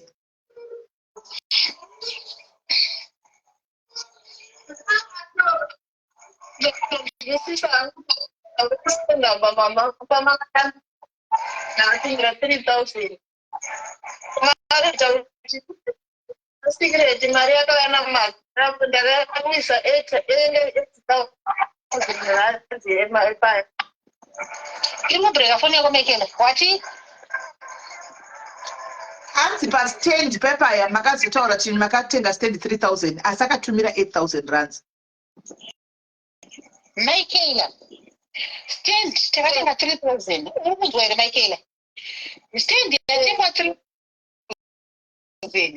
ndobva ndati zvone mari Michaela chakuwedzera kuzvidhina chitumira mari yakati yezvidhina ndizvo here kuti kwete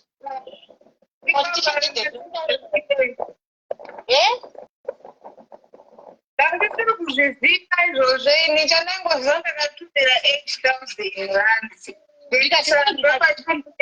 makazoti ndakatumira 3,000 ndikati stendi yako haichakura seyabva maitapelo taakutenga panoita sei padiki asi uchizowana gadheni ukati gadheni racho rikuita mari ndikati hakusi kutengeswa iko kungonocheka handi zvandakataura here ndikati iko hakusi kunochekwa ukati saka imwe mari chemadi kuende kuti kugadheni ndizorima ndizoita sei mapotatoes ndikati no ikoko hakusi kutengeswa kunongochekwa munhu wese ari kungopuwa free ikoko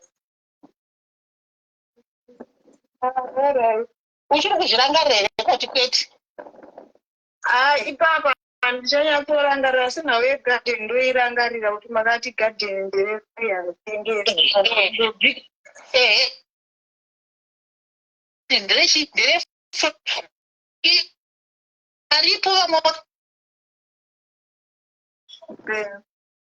maybe ndogona shuga dedu pamuti mama akanatabati ayo amene ndo zvanga ndafunga ivo kwatozvipira kati ndipei foni yachona ndichasei nditaure navo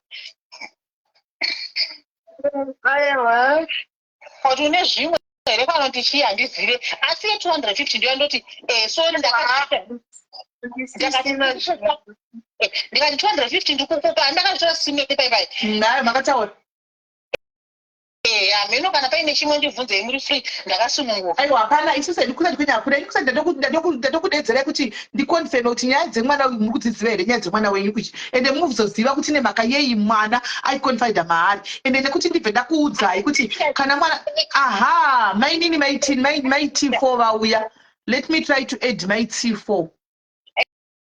Ndazvibvunza kuti mwana ari bhita zveshuwa. Ehe. And zvakare tine chida kuti kana mwana achinga uya please musamuitira advantage. Handitika yekuti nokuti zviri kudai handitika mwana life yakatorarama mukutoiziva. Handitika mukutoiziva life yakararama mwana. Saka muchiziva life yakararama nemwana imimi sana mai munotoya kushudha mumushowa rudo rwaasina kuwana kuna mai yake. Animal. Haana kuwana rudo kuna mai vake anotofila kuti ndiri outcast. Asiwa na mai.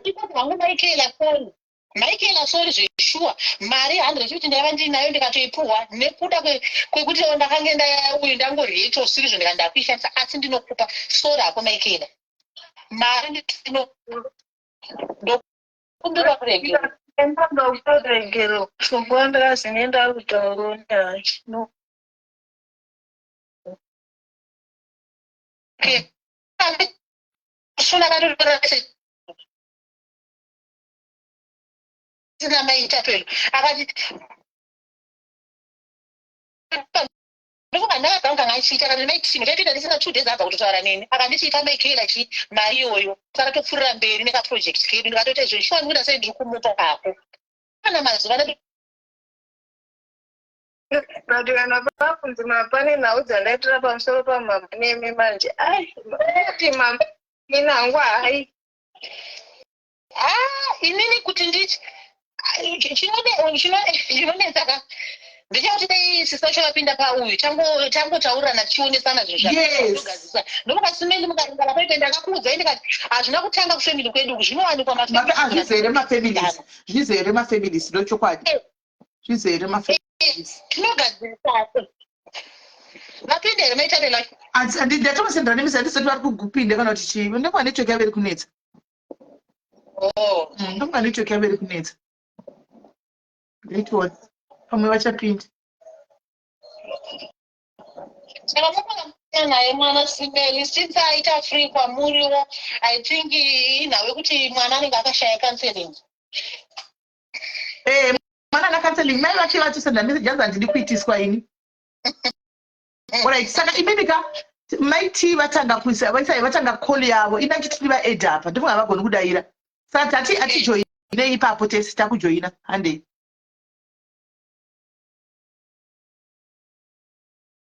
Vatanga call yavo. Ndivunga zvokujoina vazvigoni. Handisati ndave nazvo full name nechindi chanzo. Hanzi namai vatosenda message handidi zvokuitiswa ini mwana ari kunyepa right tapinda tesi. Muri sei vasikana?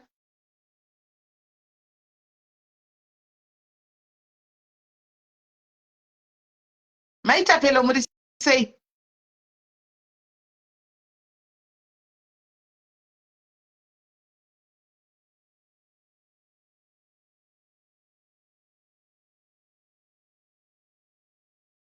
Network. A network.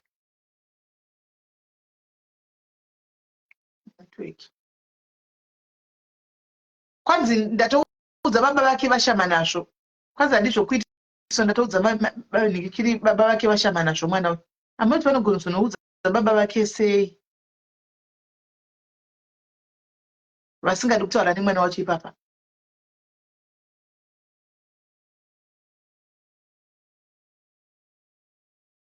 Vaingouya naye vomurambira kaputi newe mwana iwe unoti haupengi.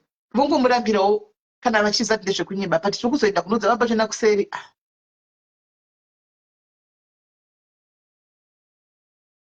Network ndo yakunetsa panapa manje ende ndeyangu.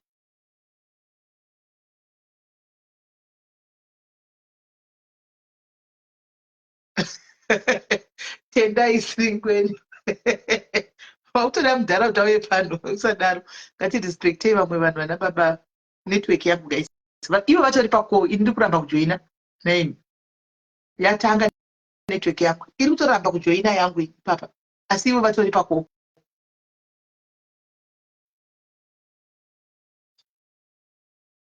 ende pakapinda vanini vaveseka panobuda ndapinda yabva yabuda futi ivo vari pakupa nevedu chimwe chimboitika inetwork yangu iyi ende zvinhu zvacho ndapinda ndauya pasara ndikikiri ko vaindeti zvemaitapeni kumaitapeni vaindepi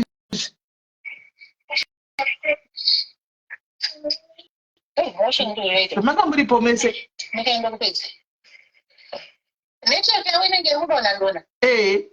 because as what I do use inonzi chikoi Virgin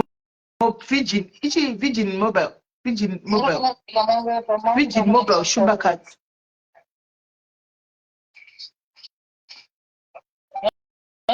Aha, vapinda maitapelo makadii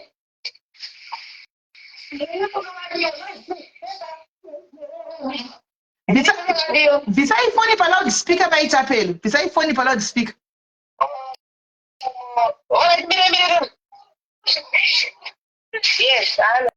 yes mukutaura unati female maitapelo ndakuedha ipanapa maitapelo pane nhau yanetsa pano nhau yazoita kuti ndiedha hangu maitino nokuti maitino ndivo vanga variwo mai vemwana kwenguva yakati rebei mukati muupenyu hwemwana saka mwana akauya kwandiri panapa akaburitsa avhura chifuva chakataura panapa yemunyaya yekurepiwa kwake munoiziva here kuti mwana uyu akarepiwa aine makore 5 narazaro nanathan munozviziva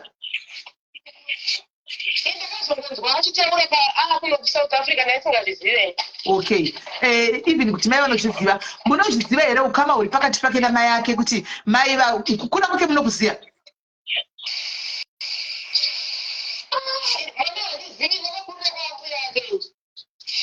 right saka mwana uyu ane history inorwadza kana mozoteerera zvinokuti tarwadziwa vedu vetarwadziwa pano saka mai vake unfortunately varamba zvavo kuti vajoine pano vari kuti mwana ari kunyepa vachisenda mameseji avo vari kuseri asi zvazvino indabhilivha zvakumwana because mwana hana kumbotsenga muromo kana kuti kudini angouya akazvitaurira nyaya dzake ega mwana uyu ane elot zvaro imimi ukama hwenyu nasisi wenyu hwakamira seiko mai vemwana uyu namai Cliver ukama hwenyimi hwakamira sei navo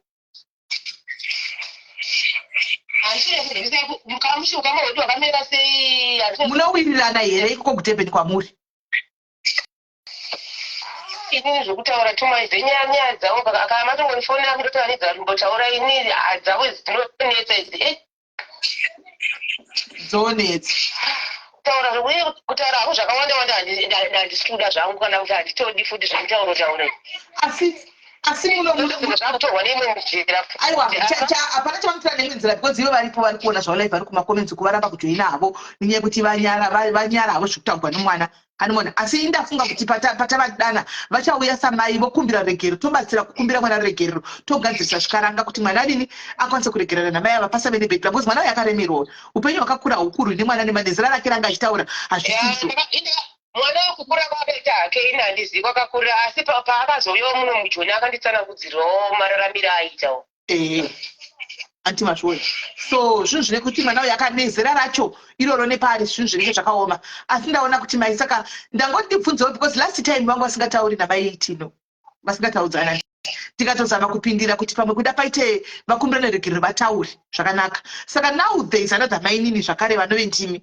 saka ndimbobvunzawo kuti pamwe kuda ndimi mune problem imimi munomhorisana navo here munotoenderana here kumba sasisi venyu because mwana atina nditauri navo ende handindi kumba kwaivo hauyi kumba kwangu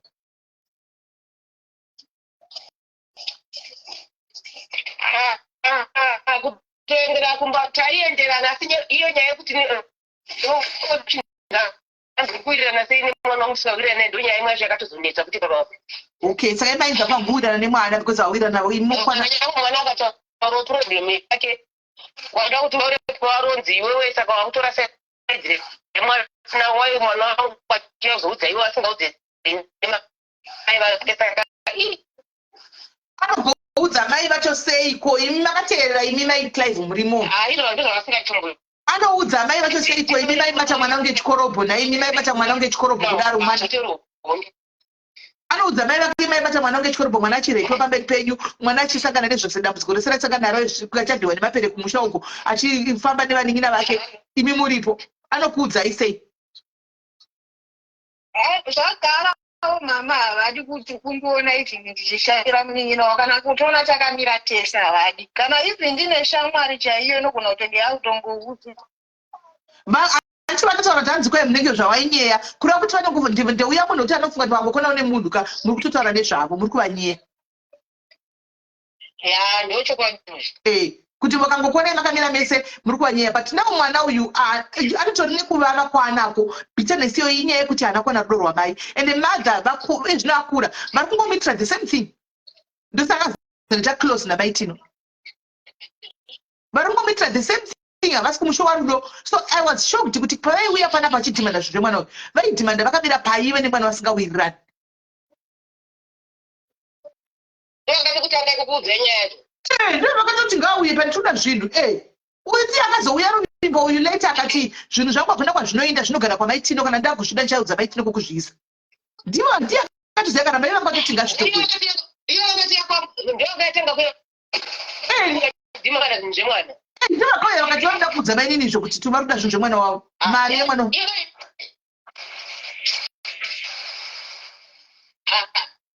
Iyo nyaya yacho yezvinhu izvo ndiyakuzondipinzwe initozopedzai pakutotuka nenda kunzi ini ndakadyawo zvinhu zvemwana. Ngaziveni Muchidya zvinhu zvemwana iyo magasi stove ariko magasi tank.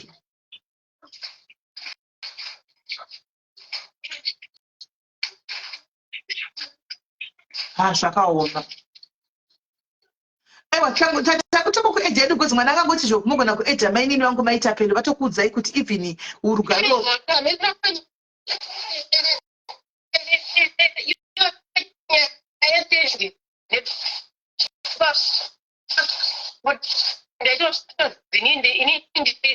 nditori involve kudya mari dzemwana iye manje. Ndazopedza vakutotuka ara macho asingatiri pausa penyaya dzemari iri ndichidzi yakadya mari dzemwana oneenda.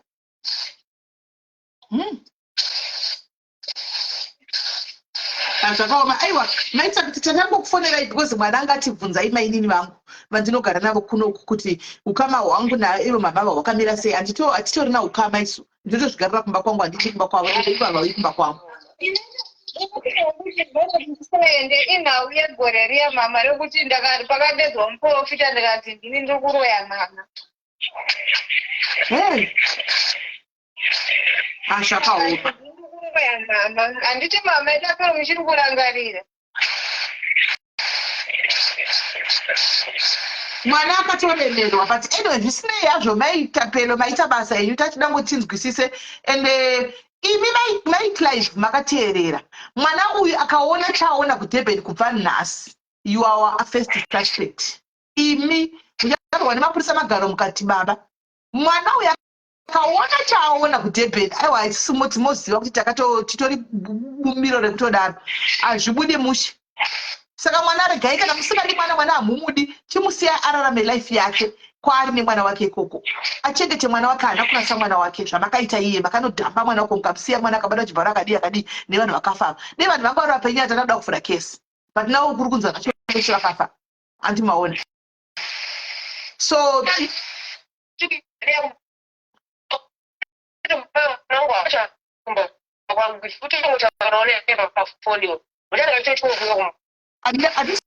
kubva vaita pe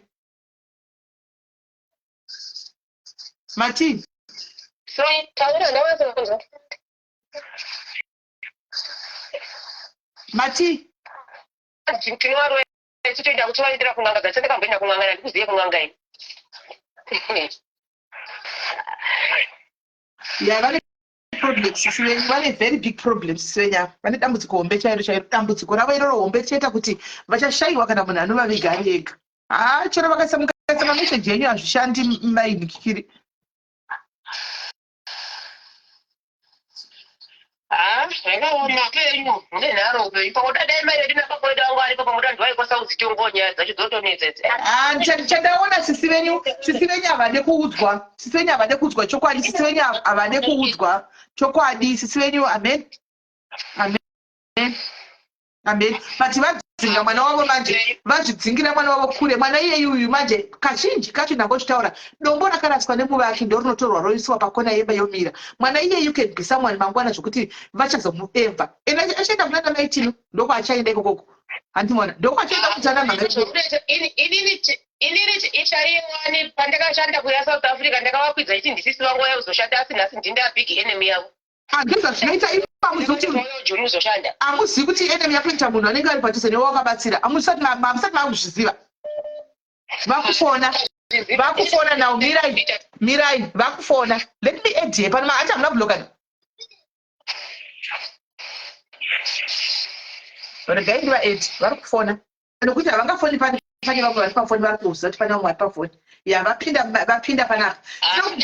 Aripo ndwaingoti pamwe ndemboti mairi Chikanga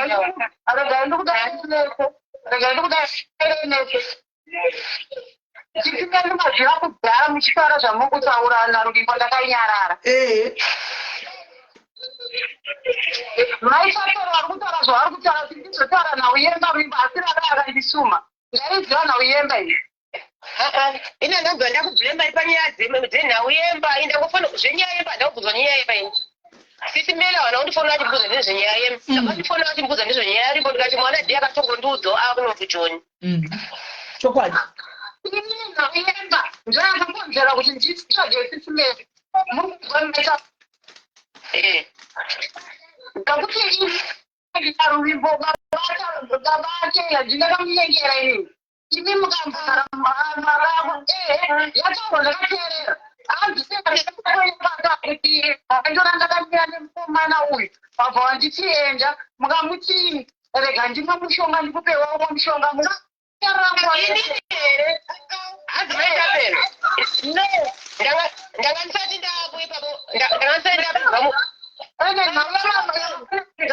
kuonerwa nhau kubva pakutanga utaura mama. Ataura kuna sisi. Mwana. Ndakati andina kuti mama vakaninyengera murume. Ndakanga mama ndakuri munoiziva nawi. Ndakanga ndakamira nemurume anditika.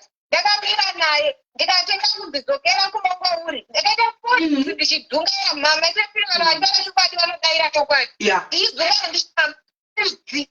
Mama ikuzvazva kuda kuzviuraya mama ikapinda muchiponerwa nemukati. Zvinotoita sei mukafamba neusiku vanhu nenhau iyi. Kusvika uyo murume azoponerwa mama ikuziva kuti varemerwa vakafunga nhau dzekuzviuraya nenhau dzemashoko akutaurika.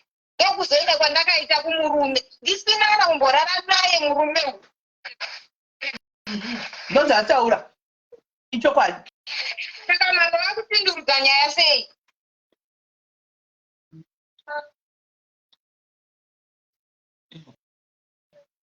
Taura henyu live mwana ari kungokupindurai zvakanaka. Vamwe mese chimbonyararai mise mufoni dzenyu pamute. Ivo maiti mainhingiri vapindure mwana.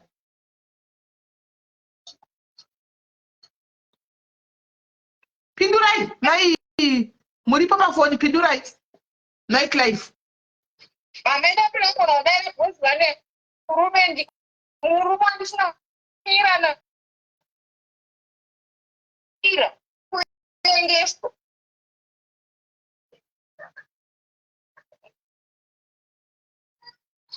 Vurai foni maitapelo. Vurai night live. Vurai foni mudaire. Muri pamute. Vurai foni mudaire. Vanyaya dzeshe hapana kuhila kwandinoita kwazvakakurako at least utomopangwa chokwadi zviri nani. Ndizvo zvadachida kuti vataure chokwadi kwanise kuhila. Zvino vari kuda kuramba vakaviga chokwadi saka uchahila sei? Asi futi hapana patauro dzanzi ndati mama wakandinyengera murume. Aiwa hapana pambotaurwa izvozvo hapana munhu ambotaura izvozvo hapana. Wataura kuti ndakamira nemurume mama vakandiona vakatenda kumurume yeye vakandidzinga ndikaita 4 days ndichidzungaira.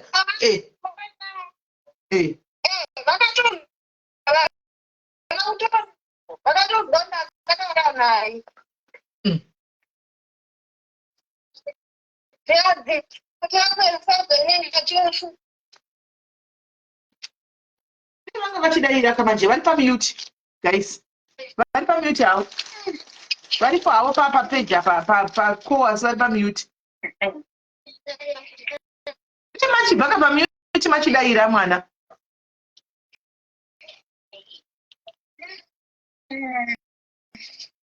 Saka mirai imi maitapeli. Imi maitapeli ndimakaenda kuna mai Ruvimbo, kuna mai Clive. Mukanovaudza kuti kune nhau yemari yakadyiwa namai Tino.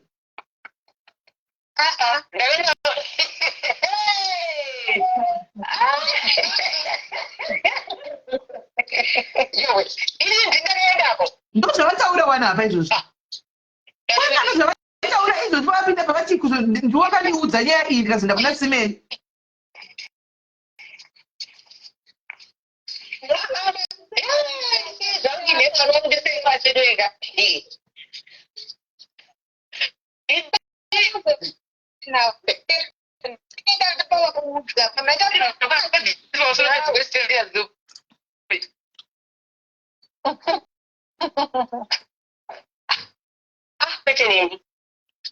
Ndozvavataura pawani.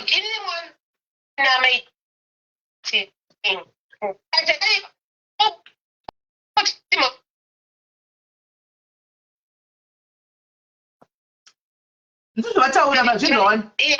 Mari yepakuti iwe yatezva yachiona. Kakuudza mama.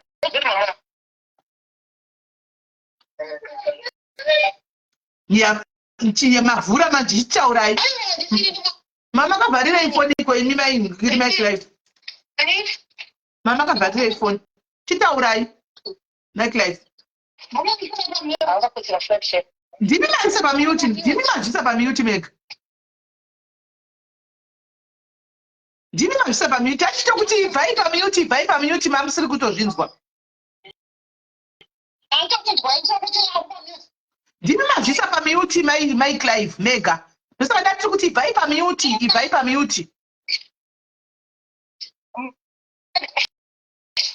Pamwe mabaya musingaoni.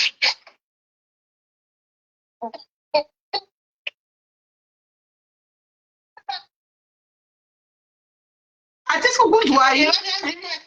Ndakakuudza nyaya rimwe.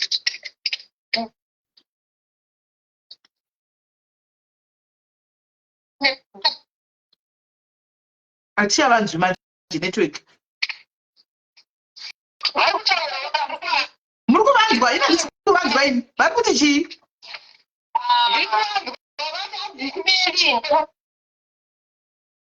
Saka network ndiye yako.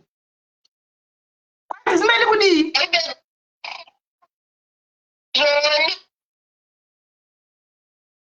Ndi network yatotanga guys. Vari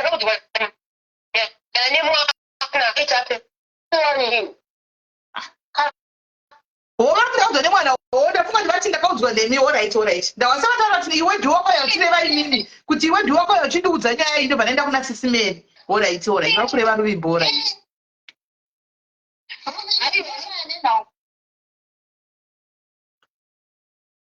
Ruvimbo ndiye akaenda nawo kwamuri. Alright.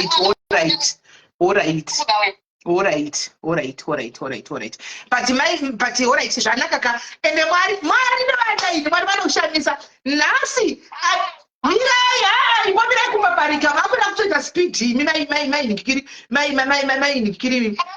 Ipo mirai kuita speed. Imi ipo mirai. Imi. Aiwa.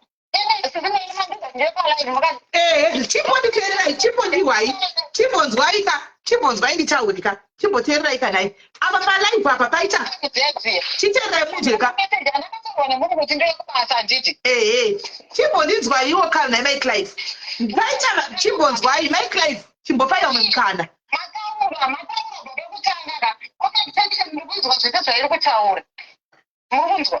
Chimbondipaiwo 2 minutes mugotaura. zvese zvekuti maitapero kuwirana kana kufawirana kana kudika ndezvese zvefamily yedu handiyo nhau yandakanaka pamuti isakana nenhau yekuti mwana name yake wagadzira kusana panhau yemari handiti mai Clive inzwai mwana wenyu handina kumutsvaga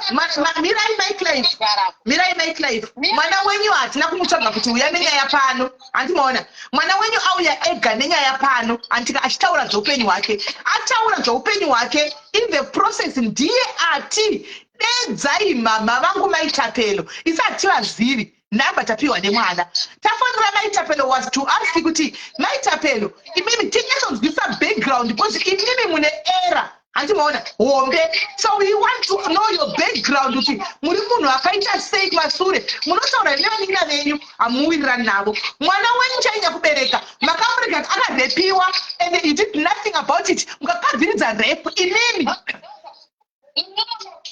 mainorova mwana ari kumurume wake imimi atika ndikakuti oraiti zvinowanikwa atika chiuyai mutamukumiregero kumwana tikumbire kubetsera mwana regero tiume ukama makuda kuuya ndida kuvhundusira vanhu isati vhundutsirwe nemi mai Clive atika makakakasira mwana wenyu wakazara moga kugomera ti anditi moga mukanodhamba mwana moga kune vanhu vari kutsvaga vana imi mai Clive imi vachishaiwa vana imi how dare munoita mwana munodhamba mwana ne5 years mwana orepiwa handika imi muchiramba nyika rutivi neomwe varume mwana achirepiwa mwana arepiwa motora mwana otaura morova mwana kuti hazvitauri mwana ne5 years mwana wapinda muese oida kuchengetwa nevatorwa kwararoko achipinda nevatorwa kwararoko ozouya achinobuda kuna mai auya kuna mai mumubata semwana sekati and 15 years mudzingira mwana kumurume mudhara ne25 years what kind of a mother are you my Clive muri mai vakaita sei my Clive muri mai vakaita sei hansati ndapedza mwana ndorwadziwa mwana history from 5 years to 15 years mwana achitambura monora kuti hanzi izvo monora mwana kuti hanzi izvo zviri zvokunyepa handika imimi ndimoga vanini venyaya chechavu ndiye towira navo iko zvino masangana muri 3 apa isi ndekuti muzvininipise mukumbira negerero kumwana wenyu muda kuya kuchibhula vanhu vari zvokufemili mufemili kupi kwamunoda kunogadzira femili musinganditauri nevanina venyu femili ipi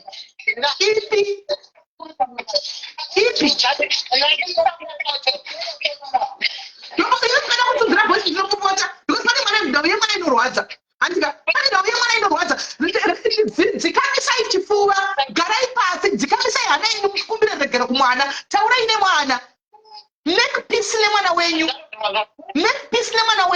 muri vanhu vanganapa muri vanhu 3 2 masisters enyu nemwana muri kunyara kuregerero mwana kuti mwanangu zvinowanikwa very sorry let's start afresh muri kutedza chii ipapo chiri kukureverai chii muri bhuri mirai Clive chiri kukunetsera ichii chiri kunetsa ichii kukumbira mwana regerero chete gadzirisana apa ivi nevanina venyu vari pava nhasi gadzirisana akubvi pana masina kugadzirisana gadzirisana nazvenharo paiginya gadzirisana ipapa gadzirisana mukumbire regerero nhasi kumbiranai regerero apa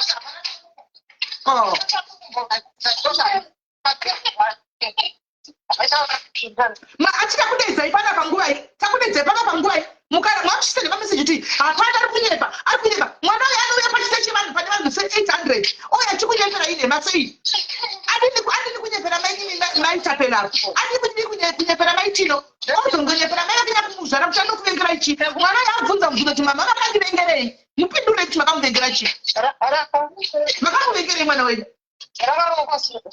makamuvengerei mwana wenyu mukamuvengerei mwana uyu mwana mudiki mwana atizirepi atizira kwatiri so tichira namai semi atizira kwandiri ndomtora ndikamita mwana wangu uyu ndomtora ndikamita mwana wangu tikamushiridzaini chitekuya kwari kuita iko kuku muiko zvinovaungana muwirira nevanina venya munose nhasi tigadzirisana apa gadzirisana muchagadzirisana nhasi muchagadzirisana ipapa nhasi munogadzirisana chete munogadzirisana iwe ndiwe mukuru mai Clive gadzisana nevana vako ava vana vako vesava gadzisana nevana ndiwe mukuru nda kunyararai gadzisana nevana nai ndiye mukuru ndiye mai vevana ava asi ndiye nyoka mufemili ndiye sikukuviri gagadzisana nevana vake maitapelo mwana wako, maitino mwana wako, Ruvimbo mwana wako, gadzirisana nemhuri yako nhasi ipo pano. Gatsara nevana.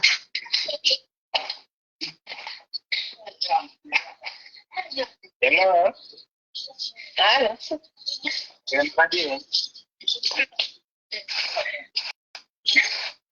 Hello. Ndokukunzwa makasimba here. Takasimba. Hanzi kudiko. Ndiano yapinda. Mukutara nasekuru. Nani? Nasekuru vari.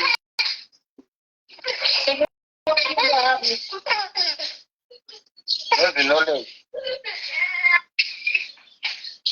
No, Zaleke.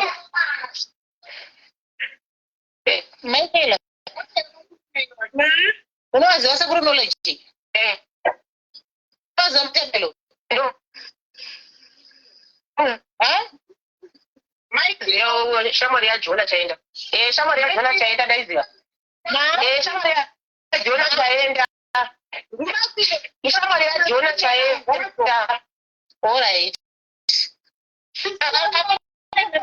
Naime naita pelo. Inda pana sinogatsana nasi nasi unodzokera muchisekerana mose nasi gadzirisana imi sekuru ipomirai sekuru chimbomirai izvozvo nasi ipomirai sekuru atikudai panapa ndina mai vevanava antika haneno sekuru vari kuti sekuru vauya kuti vanoidzwa nani padare iro riri panapa pana mai Cleve ndo mai venyu ndo mukuru koita mai Tapelo koita mai Tino koita mwana wokupedzisira Ruvimbo. You are going to spearhead this meeting iwe mai Cleve nasi uchagatsana nevanin'ina vako muchabva muchiseka pano nasi gadzirisana ndakanyarare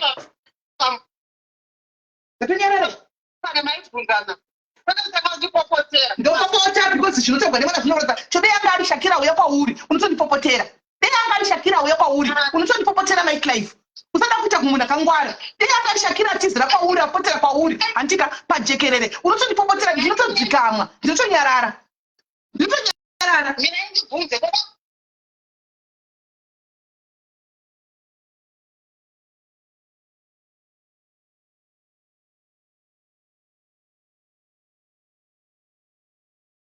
Bullying them family name. Yeah, whatever.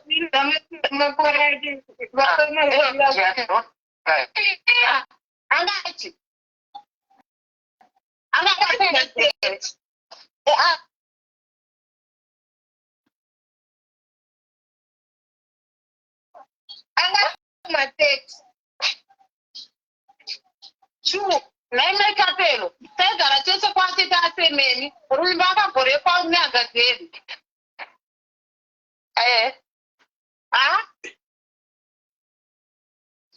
Taura nyima history dzacho idzodzo ndandisi kwenu. Ndozvaataura njasi, Tapelo uri pasadzakaya kwati tasemeni aine 5 years, akarepa nyanga zvedu. Ndozva uri kupengerwa nasimesani, simeni tengemande. Mama.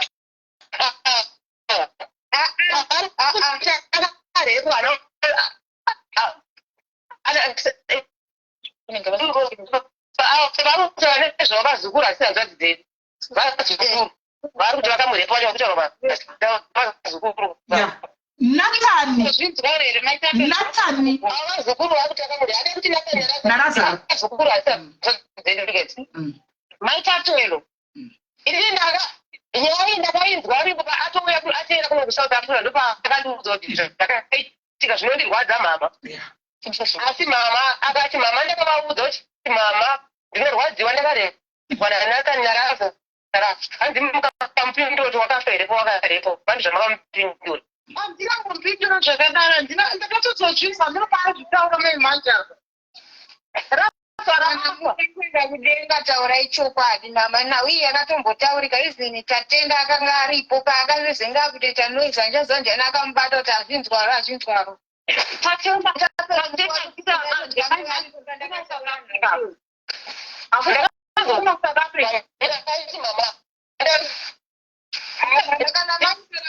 zeti ndakarepwa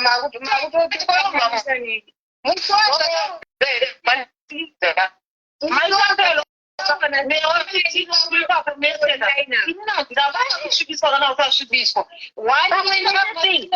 iyo ndeyakayakandudza nhau yacho handina kumbouyaiye kuti ndipa zvinhu zviri vimbo zvezvigara vimbo zvakatazokudakusvibisai kuti chinei ndamboita mambondinzwa muchitaura tinaitirwaunamaitapendo namaiti ndisvibisei ndamboti isisi ndambokedzwawo pandambo ichisvibisa sarenyi pano ndoda kutaura kuti kugada kutanga mutimbi dzenhau dzenyu dzepa ruvimbo ndeyakayamba kwangu akanduka asirimamatiri palaivi richidzwa kuti asahatike kumba kwangu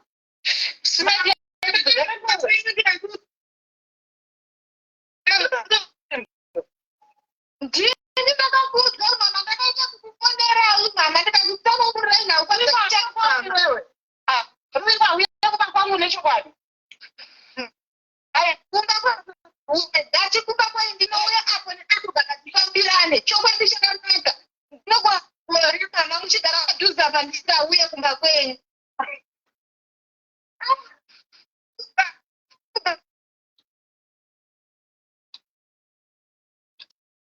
from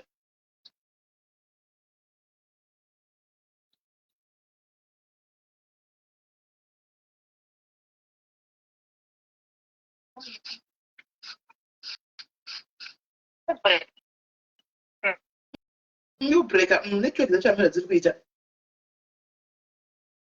because mainingikiri mai Clive ini ndati nhasi nevaningina vako munogadzisana penzanai kukweshana mubvunzo mugogadzisana nhau dziri kutaurwa chitara chokwadi pamerica zvakaoma ini nokuti ini makambotwara kuti mene mukati iwewa maiclive ukasaongorora uri kunyangirwa vanhu ava pane nhau dzakavadzika kana tingakanganisi ndakadaro bhozi atingazinika mwana ndafuna kubuda pachokwadi mwana azoya chibuda ogwadi bhozi ndaitombofunga kuti rumimba rikukugwisanisai ndakatombokuti be careful rumimba anogona kuva achitaura kwasina kuswera because naandisina kunzwa chokwadi but mwana azouya oga haana kukumbirwa nakudira haana kuuya akawanda atouya ega akatonyaya dzake ega ndopandatoona kuti ende ndikakudedza imini maiclive chiuyai manga muri mucomment section but mamusadi kukwira mwana achitaura hanimaona saka ndomanonetsa ipapo saka chinzwa maiclive saka nyaya toda kuita pana made kudai musi wekutanga ukauya iwe namaitino wairamba kutaura kuti handidi kutaura nemunhu uyu ndatinini mirai ndipedza sikana ngotaurawo ini ndatini ndindatumwa mufamily menyu handika pamwe namaba venyu namai venyu vakafa nhasi muchagadzirisana utoxic huri mufamily menyu mirai ndipedze mirai maitapeni utoxic huri mufamily menyu handika iwe mukuru maiclive ndofamba uchidzora vaningina uchigadzirisa but ndiwo uri toxic iwe uchagadzana nevaningina vako nhasi ava vachatogadzana nevo nhasi muchabva muri family pamwe chete mugobva muchiseka mugozosveka zuva ranhasi iri history ini ndova muchitara izvozvo kuti tichagadzisana vaningina vangu ini naudapinda dzokorodza iyi ziri kukati hatina kuwa hatina kunzwa hello mati ndati nhau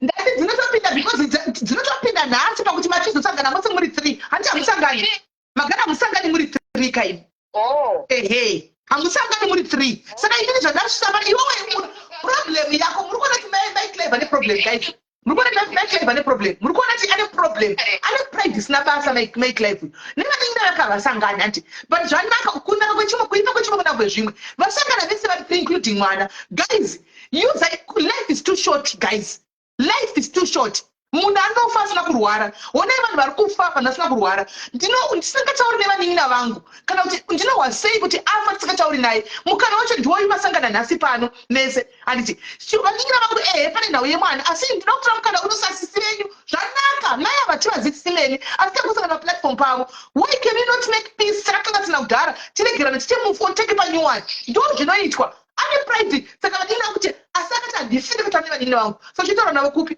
pasatotaura masangana pano nhasi muchasadzana kupi ipride ndoinonzi pride iyoyo isina kana basa ini manzireni yandakarazotaura kuti ndogadzisane aka pride yandai ndo pride yacho imani kurikudzwa kwanza ndinadhera ndakandidakazokadzana nevaningina vangu hauna dhera wakadaro its true handika but isu inini semunhu anotaura neni mose ndiri kuziva mukumbirana ruregerero pane zvamakaita namubatani semhuri 1. What is wrong? Apa ndiwe mukuru ndozvinonyadzisa zvacho. What is wrong with that? What example are you setting? What example are you setting kuna maitino namaitapelo? Even kuvana venyu vese vamakazvara, maitapelo vane vana vavo, maitino vane vana vavo, handiti Ruvimbo ave nemwana wakewo. Uri kuseta example yipi kuvana vese? What example are you setting?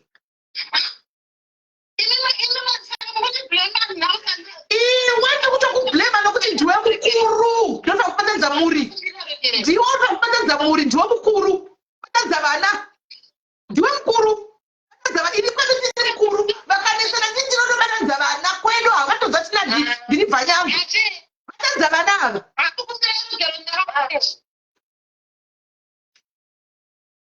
Kutia modzi yeruvengo nemuvana venyu shuwa. Imi zvamachembera muchapa manje kuvana venyu vose vasingaona nekuda kwezvinhu zvevabereki vavo zvana mai vasina breni. Handina kuti ndiwe mukuru kumena. Inzwai inodaita kutwisa zvinhu. Inzwai guys kutwisa zvinhu. Inzwai kutwisa zvinhu. Inzwai kutwisa zvinhu. Ndangoti kumbira regerero erini. Ndati ndiwe mukuru batanza muri. Ndachitaurira naye mukumbirane ruregerero chandataura. Handangoti kumbira regerero. Ndati kumwana wangu ndinoda kukumbira regerero. But kwandinako ndiwe mukuru batanza muri. Batanza muri.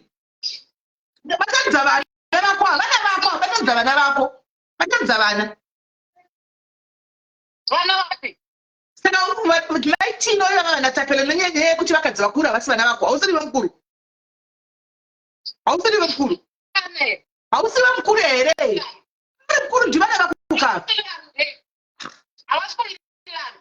Iwe kuirana navo.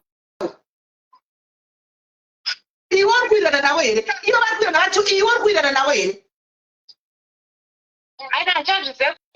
Ndati hausikupindi usajambe mibvunzo kadzo unejambana pamusoro pavo. Ivo vanokuirana va 2 years. Ivo sisi vavo vakuita problem nhasi vanoda sisi vavo. Sisi vacho vakuirana nevanina vavo here. Vapi? Ivava tu varapa. Unogoti vapi vapi? Ivava varapa tu.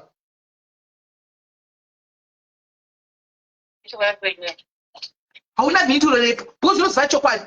Ivo vati vanowirirana. But vakarohwa nevarume vanoda kuudzawo sisi vavo. Vakaita problem navo sisi vavo. Ivo hauwirirana nevanina, haudi vaningina vako, haudi kutaura navo. Uri mai verudzi. Saka ini ndiri wrong. Yes! Ndiwe uri wrong. Ndisati kutsoma newe. Handikuvengi mai. Ndotokuda zvokudaro. Ndikuda kuudza chokwadi. Inonzi tough love. Ndiwe uri wrong because ndiwe mukuru. Ndiwe mukuru. Aya zvako zvamusarodza pasina. Uri bhudhara. Uri bhudishem. Uri bhudisha. Kirega ndikudzeka. One day uzorangarira jera nasisi. Vana vamai vako sha havasana mai vangu. But zuva ranhasi maitapelo namaitino. Ndoda kuti one day mugozorangarira mukadzi usisi venyama. Zuva ranhasi kuti takambopiwa mukana nevamwe mai vangu vasingatizivi. Anditika asi ndakavaudza zvamutaura ndopasina because life is too short. Uchafa uri wega usina nokuviga ugofa sembwa chaiyo. Izvo zvinoshamisa here? Hazvishamisi asi zvinoshamisa. Because ini sisinoerega mune saidi renyu. Handina saidi. Mike Live. Handina saidi. Chandiri kukuvavara iwe kutsikirira ndechekudai. Wakandiudza wega Mike Live. Kuti haudi kutaura nevanin'ina wako, vanin'ina vako ava. Handiti ukati wamuonani nevanin'ina vako. Ini nhasi ndaona mukana. Ona, tera unzwe Mike Live. Tera unzwe hausi kundinzwisisa. Handika kana ndichiti ndiwe mukuru, gadzirisa vana. Hazvireve kuti ndiri kuti ndiwe uri wrong. Handitika ndoda munhu anoshandisa brain kukakufunga akati changama. Handiti hazvireve kuti ndiwe uri wrong, but ndiwe mukuru unogona kupa directive order. Unogona kuti alright vanin'ina vangu dambudziko riri kumbonetsa pakati pedu chi, ndiwe unogona kuita spearhead dzisi nyaya. Handiona mukaitaura ikapera, mukatokumbirana regerero mese zvikapera. Handiti saka ndiri kutsikirira iwewe because ndandikototsikirira maitino mudiki kuti nditi iwe maitino anongoti sisi vangu havadi kutaura neni. Handikototsikirira maitapelo vanongoti ina ndakuramba sisi vangu ndiri pano handinambona kutaura navo. But ndiwe uri kuomesa musoro apa ndiwe mukuru. Ivo vanowinirana vari 2 but iwe ndiwe uri kuchitaura muvana. Why? Asi ndikokubvunza iwe sisi mene. Bvunza. wako. Ine ndingangoti rega ndigadzirisa zvinhu zvatisiri kuziva. Alright, wagona manje. Ndo matiri kuda titangire ipapa pawagona. Right, iwe semukucheka ndikubatsire munin'ina wangu. Iwe semunhu mukuru, andika. Vanin'ina vangu zvanaka. Tasangana pana hatina mai hatina baba. Andika. Imini tisawirirane chii. Ndakakanganisira iwo papi vanina ndikumbire vegero. Ndozvoita sisi vakuru. Unozvinipisa. Anditi iwe wotaura. Handi masangana. Kana uchizviziva wota alright, handina kunge ndakafunga kuti ndo pachatisvika pano nhasi. Handika vanin'ina vangu iwe wotaura kuti ndiwo ndakagumbuka pakati masori zvatopera. Ndo inonzi life, then we move on as a family. Varipo ndinako ask them. Nai vanin'ina vangu ndakakanganisira ichi kana varipo pavakanganisa vanotaura. Handiona kana pasinawo hapana mochagwa kuti ndepati pane gonye. Mati hatina kunzwa.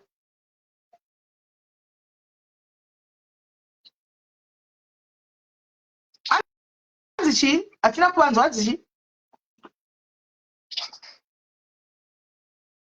Vachikudii nhai maitino manzwa adzichi. Kwazvo vese ndini mutadzi ndapedza pachine zvimwe. Ndo maiwa apology mainzwa. Mainzwa era apology vasikana kuFacebook muri kuinzwa era apology. Ngavandipegere nditakaudza ndiri mutadzi. Maitapelo. Aiwa, ine nditeneka. Ndatopedza because apa yakuita njengakagara pakati. Ruripo ndiakakatuza nhau yake kunyesana namaitino handiti.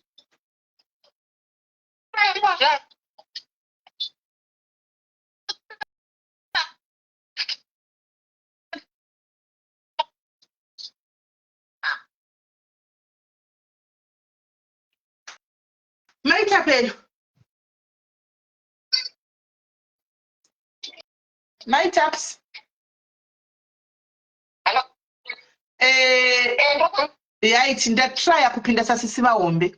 Andika ndikatega tange nekutukana nemunin'ina mwana muri vana vangu futi mese muri sure. Andika kuti pamwe ndiri kunoka sense into your head. But zvazvinoita ka time will tell. Chisiyai zvakadaro. I've tried my level best because maramba imi muri tu makanyarira kuti zi amuna kana pamakomenta. Andika takweshana tega because kwaari atofila kuti ndiri kumuataka kana ndatora side. Hence ndiri kunangana naye because ndiye mukuru. Anditi mukuru ndiye anogadzirisa zvinhu. Taurai.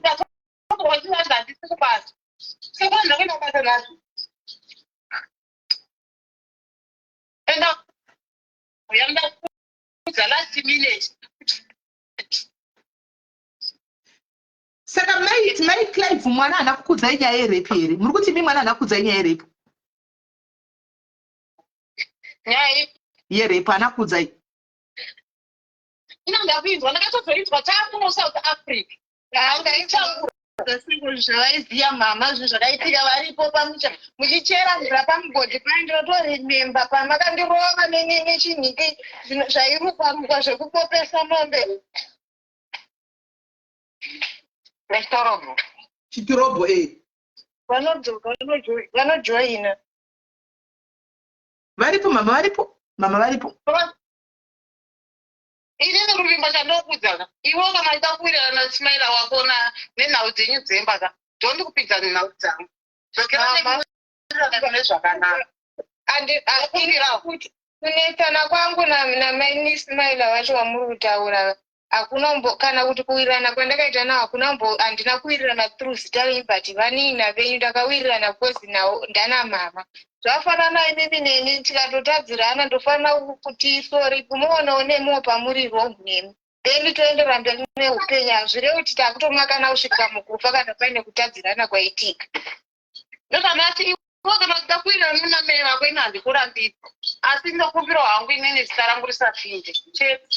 Inini kuwirirana nana mama handisi kuti izvo ndikupinza zita renyu but pane pananitotaura kuti mama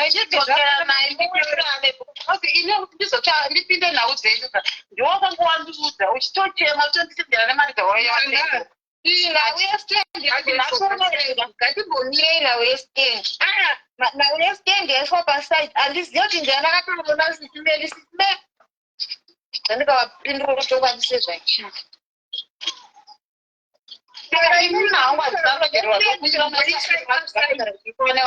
ini ndozvigara ipapo.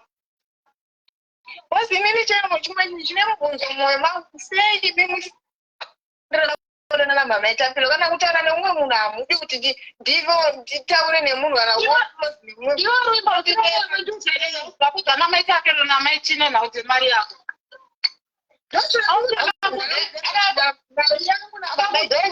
nyaya dzemari yake dzamaitapelo namaichino idi pamari yake ndopinda papi Ngadaro takaendudza kuti chi. taura izvi handii ndimataura Ausura kuti mamai tapelo kuzvidzira madyiro akaitwa mari yangu. ini kani kwenda kwazvaemadyiro akaitwa mari yake ndimuzimbabwe ere Zvakanaka kuti ini makabagara mutori kwete yekufungidzira musakiriyete nyaya mama ndakakudzai nhau yamama kana ndakubvai nhau yamama itapelo namama itino sei makazoendesa mama itino kuna nasisimeri makati kuvaendesa vese kana mama itapelo vanga varimo munyaya tsvaka mamesseji zvemujina mwanangu. matsvage handina problem nazvo bhosi makazama kuti mama itino varimo mama itapelo varimo ndaingodana kuti ameno gira mameseji zvakatarange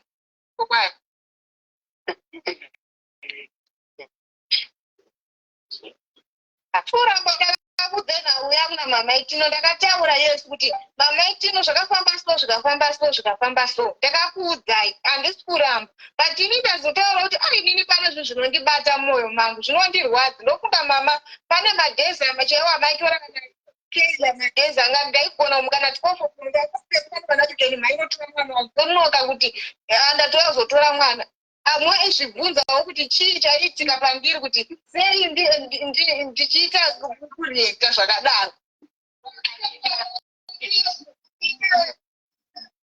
mandipashenopreparation yemwana mukaitora mukaipa munino shamwari yenyu mukamupa maprema makavapa handichazenenechinhigirini inonzi chi kotibed mukavapa ndikangonyarara one mwana wenyu ndofira sei Kotibed ipenakacho. munautori kotibed Rwimbo mnai apa ndaubvunza chikotibed yako iye iri kupo kwati ndakairasa. makutibed yamakagara ndakapiwa nekamurunga nakushandira then bed yakapiwa akanga ine makotibed 2 nemaprema 2 semwana ndofira sei kuti moita zvozvo motitorera mobva mazvipa kumunhu ndofira sei Moshandisa kotibed kana wakubvunza maititi ndakambova kana kotibed kana prema. matsvaga haimwe mama itapera munozviziva mama zvoda kuitira mwanhu zvinonetsa munaudzese munozviziva mukatsvaga muprofita wenyu akauya akandimongedzera inini kuti ndini kukuru weyai muchirwara ndini muti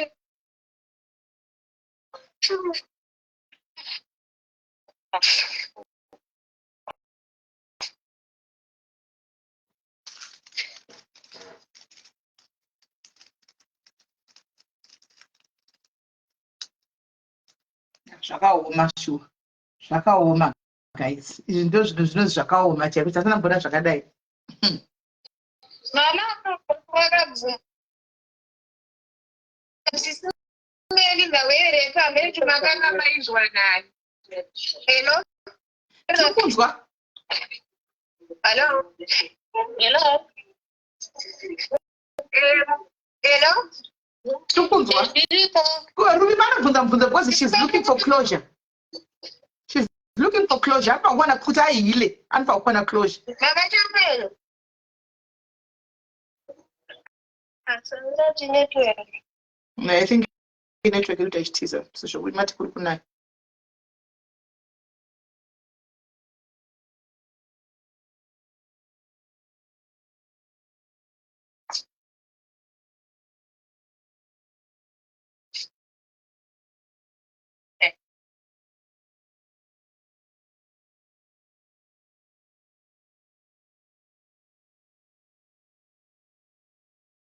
Network manje guys, network.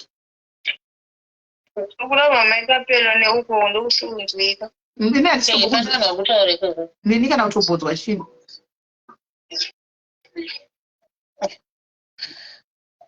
Simela mungasiri kunzwa. Kana chandotombozwa hapana. Network. Hello. Nenda simela ndisikunzwa network.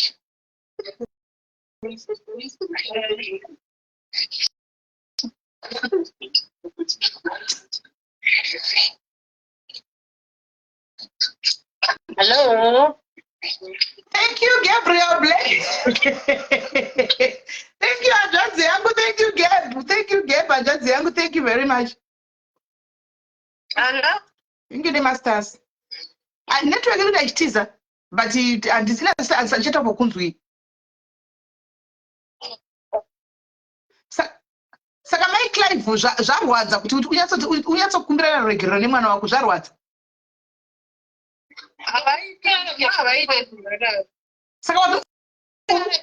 Saka you prefer kuti mwana uyu muchongoparidzana nezvinhu zvokungoti kuti oraiti mwana kana uchiti wakarepiwa kwacho ndandisina kunzwisisa, I'm very sorry mwana kuti zvakaitika kumasure, kukusiya kwandakaitawo kuzo zvese kuenda kumurume kwakaita kungokumbira regero zviri kurwadza chete. Inasisi kuti zvese zvokusiya ke zvamukutauraka. Mambobvunza kuti mwana yakasara sei? Ndakupa mukana wani kuti utaure pano kuti mwana zvinhu zvese hausi kuzvitaura. Ndachikupopotera because iwewe ungotoda kuchita muclever pama nesora chitiudza mwana akasara sei mai Clive? Mwana akasara sei?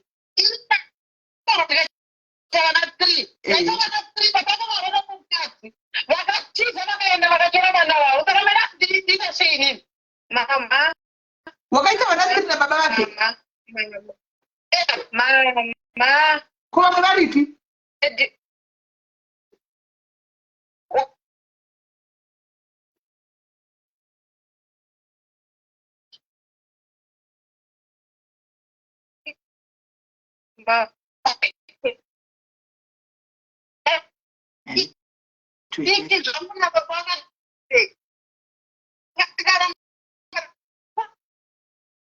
Hanzi china emaitino.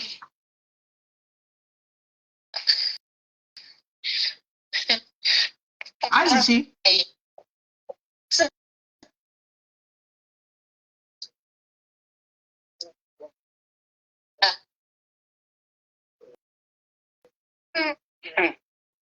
Handisi kumbodzwa manje network yacho sayatsa kukava manje hatichanzwi manje.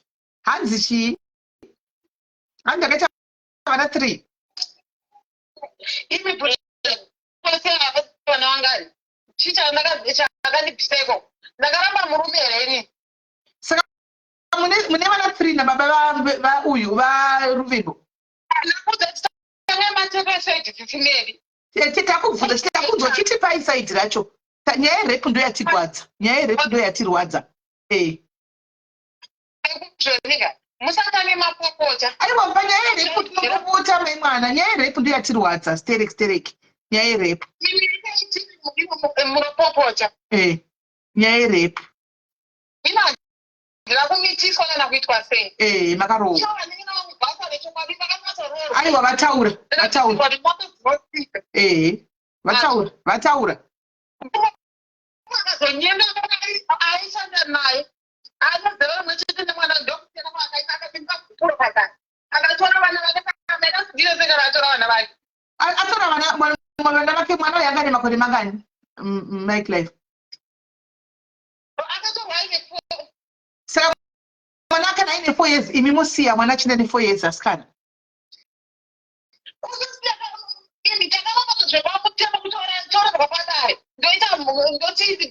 Asi mutemo chero kubva nakare haubvume kuti mwana ane 4 years ainde nababa. Maifangwa kurisa vana venyu. Sorry my sister ipapo, but maifangwa kurwira vana venyu. You were supposed to fight for your kids because vana venyu vanga vari vana vadiki. Aiwa kupopota naiwe pachapopota sindipe repu ndofana kuti rwadza kuti mwana akarepiwa kakuudzai. Section yangandirimo muchidzimai Clive vatete vaziya ndevakasiya mwana kana munhu ngadzambe mwana wako mati vakatosiya wani ndakapedzera kandi ndakatorera mati here vana because dai makafaita chero kukoti cheko maipiwa vanhu mwana ne4 years maipiwa vanhu saka muchiti makasiya vana vanina vake kana iye anga ne4 years vanina vanga vane makore mangani nhai vedu ndiwewo saka vanina vanga vane makore mangani kana iye anga ne4 years vanina vacho vanga vane makore mangani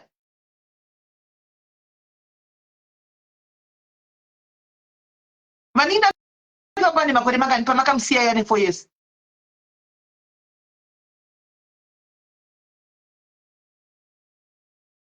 kurova kuti vanenge vanga vane ma2 years hatisi kunzwa network iri kutiza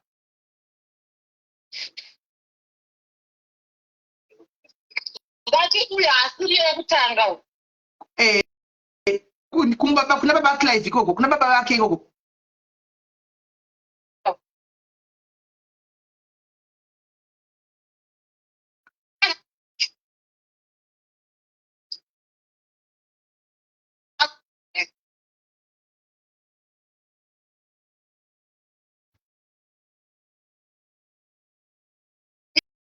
ivana maisapenda vachiripapinyarana ivana simaila havazviziva kuti ndakati baba waiyeyu aiwa mati asiri yemukuru kune mukuru kwa baba vake here asiri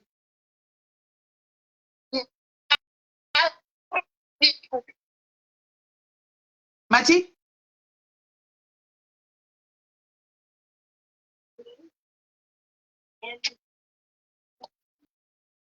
kwa baba vake makaita mwana mukuru asiriye ndachiti asiri mukuru ndiye mudiki kumurume yeye asiri yemukuru ndiye mudiki kumurume yeye ko vamwe vadiki vamati makanga mune vana makaita vana 3 nababa vake vamwe 2 vacho vari kupi vanga vane makore mangani pamakavasiya sekuti vadiki ndati vakuru kuvari handati vadiki vasiri venyu vemurume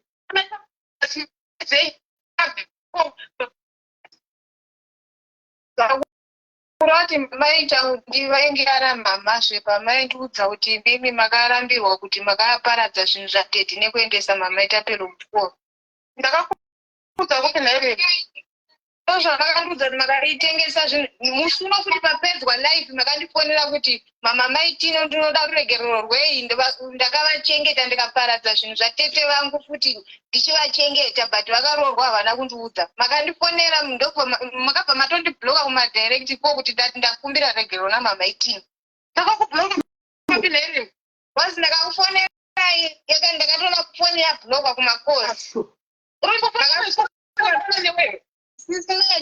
vakafona mapedza live handiti vakafona vapapera live ndobva vataura vanambondipa chanzi pavakata foni yavo nokuti mwana uchibharo akabatwa pana vatete venyu ndokwakabata chibharo narazarasi naNathani ndokwakabatwa chibharo ikoko handitika and then akazvitaura imi mukati matimi hamuna kuzvinzwa makazozvinzwa ade kuno kuSouth Africa ndopamuri kuti makazvinzwa naisisimeri mukunzwa kandoda kubvunzai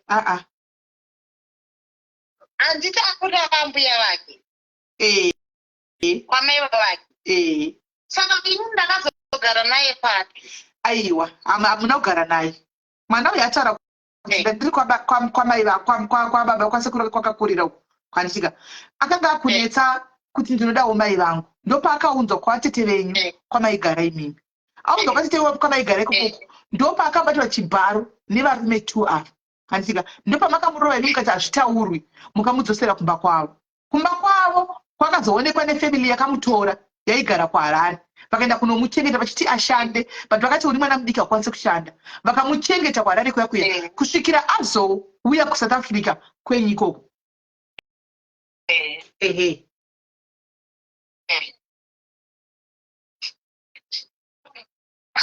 ndoba ndokubvunza ndambokudza chisimeri kuti kutanga kupopota hazvibatsiri hamusi kunzwisisa zvandiri kupopotera ini ndapopotera nyaya yerhepu uya ndapopotera nyaya yerhepu ndokubvunza kuti kurepo kwachona dai zvaibvira tikupei nhamba dzababa Africa muvabvunzewo ndapudzai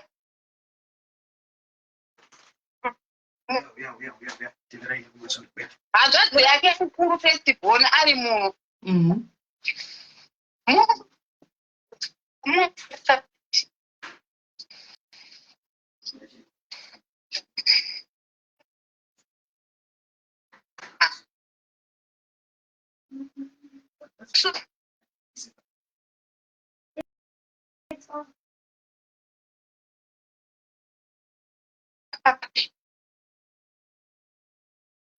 network hatichazi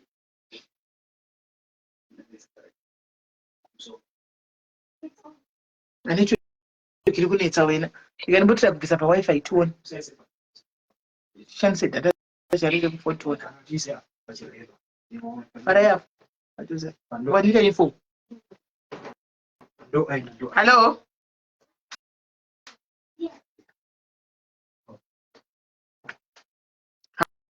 hello guys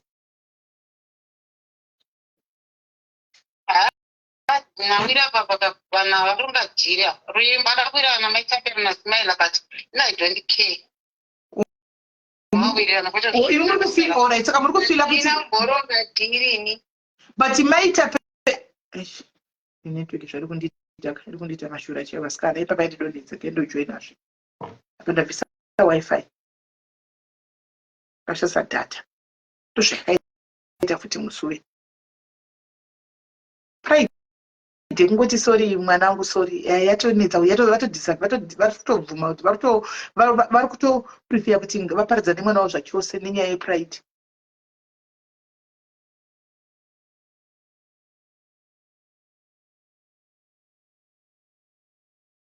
vatozviburitsa Ashley vatozviburitsa mwana wavo right my Tino was not there my Tino vatoedwa neni pano palive my Tino vatoedwa neni saka tingati my Tino koivo vadona ndiripo ndikureva ivo vadona ava Mike Live zvonitaronga dhiri anyway vasikana I have tried koti kumba kwenyu makaita munyama kuti makapiwa mai vahombe sisi vakuru vanoti handiudzigwi ndiri bhuli handizozvara kunzwa ndo mistake yangoitika asi vanenge vakafriza nenetwork chandingokumbira imimi maitironi namaitapeloka chingu chiwirira naye kubatane musasiye mwana uyu ruvimbo and please do not be toxic kumwana haasi kunzwa inetwork muchazotaura naye muchazomudza iri kuita chitirasa network yacho tichimboburisiwa mugurupu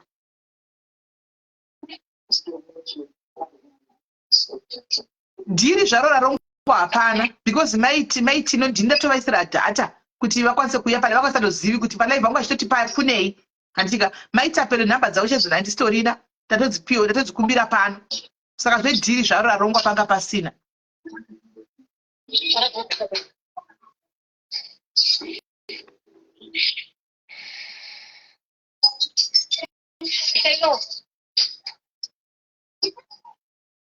but zvisinei vasikana inini regai ndingotaura rangu sisi venyu iwe ruvimbo mamomusi vako zvese varamba vati hakuna zvinhu zvakadaro zvinhu zvekunyepa so ameno pamwe vachazouya havo kuseri mozogadzirisana kana kuti kudini we have tried because inini chishuwo changu zveshuwa ndanchida kuti nhasi pana patibve tichiseka nyaya iyoyi kuti asi vasikana imi musatendere satani nyaya yatopera but it seems as if zvaramba taura mama hamumbofi makavagona mama hamumbofi muchatonzwa takidzo dzabuda nepamwe vachachinja stori muchaona zvinhu zvakaoma kunyedzera peini pamusoro peimwe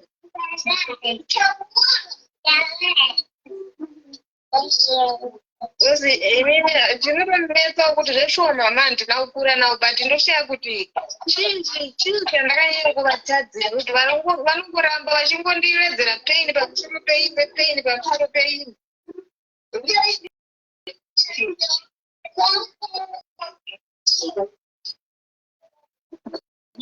zvakaoma anyway mwana kuruvimbo isusu will not tell you what to do ndimai vako nyakubereka tatombodhauta kuti havasi mai vako but tasonzwa kuti ndimai vako neikuda kuti zvavatsanangura pano zvisinei we can't tell you what to do kuti mai vako idai kana kuti kudai but ndivo mai vako atopiwa namwari ndivo varipo ivava zvokuzoitawo kumberi todiwo wozongoonawo andiona even kuvanin'ina vavo cheko cheko ndiko vanotongoonawo vanowirirana vari vegawo ava sacho havadi mai vako anda zvokungomira vari vega asi zvazvinoita manje upenyu ndehwamwari manje sekubwaira kwese kudai upenyu hunochinja andimaona kubwaira kwezisa upenyu hunochinja. Chandingokuudza izvozvi Ruvimbo right now, vana mai vako varipo ivava 2 ava vanoda kuwirirana newe wirirana navo handika, but ngavasakuitawo advantage yekudyira mari. Izvo ndataurazve just because hauna munhu anonyira newe, because unogona kungomira wega futi, andowana unogona kungomira wega. Saka kana waenda kunana mama ngavasakuita advantage yekuti vanoda kudyirawo tumashereni twaunenge uinato handika. Kana vakupawo maproject ngavakuitire maprojects aunenge wakumbira kuti vaite handika. Ava zvamai vakunya kubereka nyangwe nendasimudza maoko ndasarenda zvangu vasvana pona zvakadai. Handifungi kuti ndingagara ndisingataudza nemwana wangu mwoyo wangu ugoita bhoini, handifungi. Ndigonyatsoti bho mwana ndisingataudzani naye aripo ameno handizivi, but anyway ndo zviripo. Vatiwa havazvizivi nyaya dzako dzose ende havana ruregero kwavanokumbira, havadi kugadzisa chinhu because hapana chavakatadza, hapana chavanoziva. So I think iwo Ruvimbo kubva nhasi nyaya dzakaitika ende vana vati tachida kuvasungisa sikwaiva mati vaka ndechekuti chitanga healing process yako mwanangu. Start your healing process. Ndoda kukupa counselor. I want to give you a counselor handika anotaura newe achikukansela achikutaura newe kusvikira watanga kupora. Ndoda kuti uregedze mwoyo wako. Unoziva kuti ukafamba ukatakura chigumbu mwanangu chinoparadza iwe wakachitakura. Ukafamba futi wakatakura ruvengo runoparadza iwe wakarutakura handika. No matter kurikuitika chiyo wakagumuka kuti kudini, it's time for you now to let go. Utange upenyu hunyuwani. Une mwana that you need to take care of. Une maplans afa kuti uronge paupenyu hwako. Andiwana. So wafa watoshitungura mwoyo wako iko zvinezvi wataura wazvitaura waburitsa zviri pamwoyo pako. Vana mai neni vako vazvinzwa, tese tazvinzwa, we are witnesses to that handika. Mai vako vega ndo vachirapa andiwana. So start now living your life ka usatogara mubondage ugogara muchikona muchikakunu uchiti ndinosvika kuti ndigozodai because upenyu hwangu ukazvichizvidzwira tsitsi. Stop feeling sorry for yourself. Chisumuka mwanangu, dust up yourself and move on. Zvakuti mai uchadini navo ndimai vako, you decide wega uchaenda sei namai vako handitika. Kana wadecida kuti uchada kunogadzisana ndikoko ndionoza mai vako panenge pane maboundaries. Kana wadecida kuti you want to be on your own, it's up to you. Ina handikudzi zvokuita.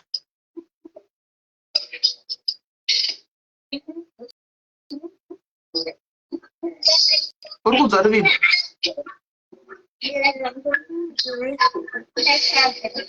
Uri kunzwa Ruvimbo?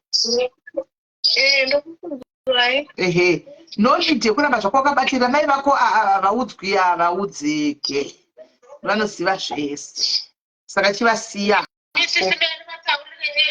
Musachenge muno matengwa mazvinzwa. Anyway, Nakuudza kuti bvunzai baba vake munzwe side.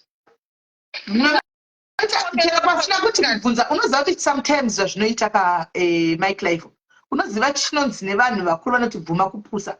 Hazvino kuti kubvuma kupusa unenge uri benzi kana kuti stupid. Mwana ataura zvaataura, iwe unyatsoona kuti hausi kuita nharo nemwana. Uri kuziva chokwadi maybe kuti mwana uyu ari kunyepa. Munhu akangwara, what do you do handika mwanangu? Alright, zvizvi zvawataura mwanangu, zvinhu zvakaitika kudhara mwanangu, I'm very sorry, can we please move on? Handiti ndo zvinoitwa namai vakati ngwarei. Zvino kana wakuti matembo mataura ina baba vacho hazvireve kuti nhenhau dzemari ngavadzokere. Noti kuda kundinhingirikira ndozvandaramba. Ndakuudza kuti bvunzai baba vake kana hanzvadzi yake kukuru kwaari, ngaudzese, noti kutanga mandiblame. mubvunzo unongobvunza mumwe chete. Ndangobvunza kuti mwana wakamusere makore mangani? Ukati ne 4 years. Ukati ndikati ne mhaka ye, ukati akatorwa mira, ukati akatorwa nababa vake because ndakarogwa zvepamutemo. Indi ndakudza kuti mutemo chaiwo chero kubva rini narini. Mutemo unoti ukafamba you fight for your kids. Pano tinorwira vana vevanhu pano, achinotora vana vake. Mutemo unoti vana dika vanogara namai. Did you fight for your children? Hauna kufaitira vana vati vana vakatorwa. Mwana kusvika azopinda kusamba kwese kwakaita akasangana zvakawanda kuti mai vanga vasika. Kupindurai. Pindurai.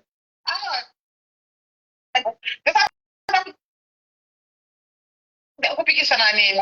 Why? Andira kudzokorodza. Taitorwa pamba pataitorwa. Tisigara takaufanda. Ndingagarwa padaro panotorwa paperi pasambo kuna muchida. Handiti.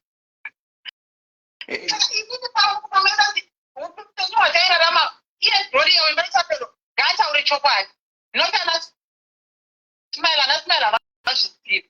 Ana maitina vazviziva. Mwana akatora pamberi pasabhuku. Anditika sabhuku asimupurisa, sabhuku asimutemo. Ndisabhuku. Chamaifanwa kuita mimi chero dai vaenda mapenyu wakadini. Munhu anofamba nevana vake. Tine vanhu vanobata pasi pebridge nevana vavo. Tine vanhu vari kudya zvemubhini nevana vavo. Munhu anofamba akatakura vana vake. Hasi vana vake because life yakandiomera. Osiya vana vachisumburudzika. Vatonga zvisirizvo. Handisi kunzwisisa. Mati.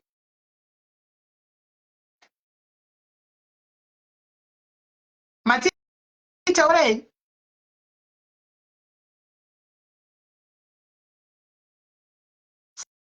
Sabhuku atonga kuti baba ngaende nevana. I'll go to the police because sabhuku asimutemo. I'll go to the police and fight for my kids. But she didn't do that. Vakati sabhuku atora akapa baba vamutemo akabva atozvifuratira akarova pasakaenda. Zvinova zvakaita kuti mwana asara asangane zvakasangana nazvo zvakawanda. Asangane zvakasangana nazvo zvakawanda. Now akaita bitterness mwana uyu. Now she's coming here to say bitterness yake yaya. Mai havazvidi. Havazvidi. Vari kutozvidefend. Saka it's okay guys. Mwana wavo vadestroya kama wavo nemwana wavo. Vatoprefer kuti valuze mwana. Vaprefer kuti valuze mwana over kuti vangoti mwanangu sorry ngatitange panyuwani. Chete. I was just going to say mwanangu sorry cha zvinowanikwa totanga panyuwani. But vaprefer kuluza mwana wavo.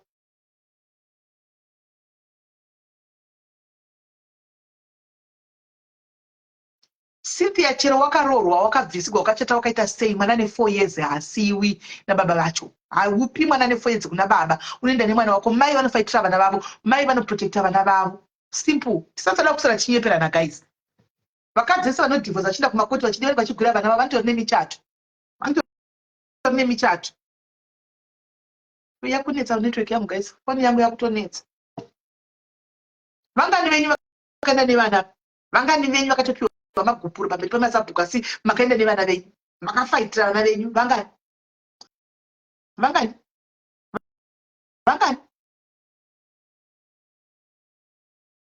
Mai network yangu ide yakunetsa hatichina network guys. Ivo varipo paconference call. Ini ndangu sara ndoga nemi pano.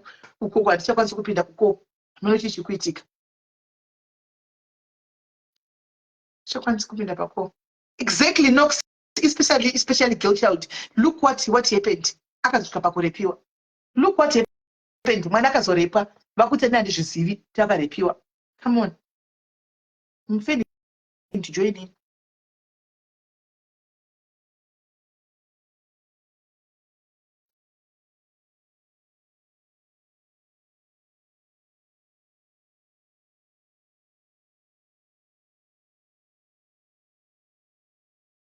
Exactly.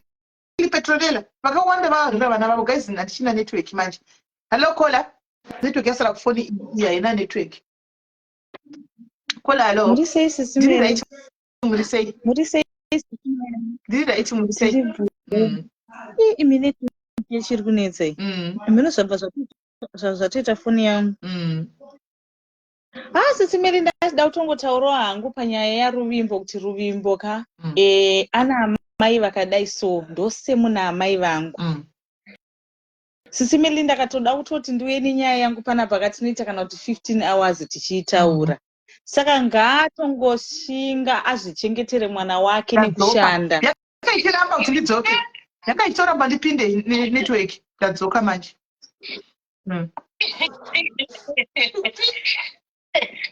Kona wati wewe exactly nyaya iyo kafanana neyako na mai vakadai. Ndikutozoida kuti uye nayo pano rega timbora dzoka pakure kani munhu vanenge vakuseka vanenge vawirirana. Hi guys, dzangu makuirana era. Kuti zvona hatina ukandira ukamana vava ndikuti ndine ukamanemi murisitsi vangu. Zvikanzi ndaukamanemi. Handikuseka murisitsi wangu kunyangogara ndaukamanemi. Kwaiva vanoramba zvaukamana vanokuti wadini kuti wakawirana nemwana wavo. Ndizive zvako. ukapa ugezwe nesipo aiwa ugezwe nesipo ndosaka ndati sisi venyuka mai Clive handichatozivi hamundoti kudira munotoona kuti nyaya dzese she's got answers to everything havatodi saka but vachazozviona havo one day kuti ii mistake yavari kuita she will see zvaizvozvo chimbovasiyai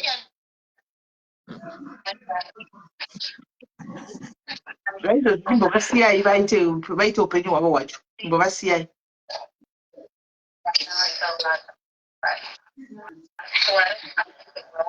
saka maita pelo ndiona Ruvimbo kuDurban please usasiye mwana handitika mwana akauya kwauri please teerera mwana taura ine mwana handitika zvamai vake ava vati havana kukama nemi vakuudzai feya pajekerere haisi sikireti saka mongovasiyawo vakadaro mwana akaenda nakamai vake akaindapinda pa ndizvozvo chaizvo anouya mwana vasikana mwana wenyimi protectai mwana kana auya mirai makadaro kana vazodhisaidha mai vake kuti mweya mutsvene wazovabata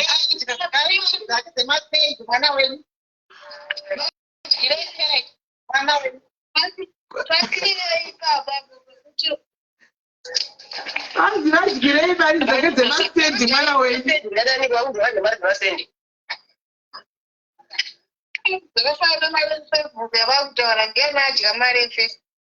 Facebook iri futi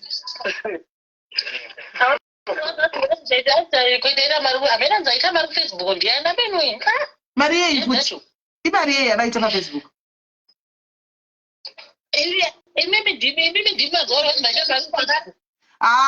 inini mai Clive ndeta mari everyday wangu ndeta mari everyday Facebook whether yako nyaya kana kuti haisi yako nyaya mari ndongoita chero ndakaita kavidhiyo chaiko ndichingozvitaurira cho ndakaseka ndongoita mari wena ipapa ndatodya time nemi so ndine vamwe vari kutori kuuya pasini penyapa saka mari ndagara paFacebook ndinongoita wangu ndinotoita wangu whether your story or not ndinoita mari paFacebook ukaziva kuti zvinoshanda sei unobatsirika saka unoda kutsamwira vanhu dhanzi nokuti mwana wako auya akataura paruzhinji saka nokuti panoda kuitwa mari never ende mari iyoyi yacho inoita pasocial media inotobatsira vamwe vanhu inogona kutobatsira kuti mwana iyeyi Ruvimbo andiona because ndo zvandiri ndini I'm up for community ndiri munhu wecommunity ini ndoshanda ndinayo yangu mari inokwana iyoyi inobatsira vanhu vakawanda mari iyoyi paFacebook inotobatsira inodzokera bheki kwairi kubva ufunge kana usingazvizivi ndozongodlawo imwe asi imwe inodzokera kuvanhu ukagona kukaziva papa unobatsirika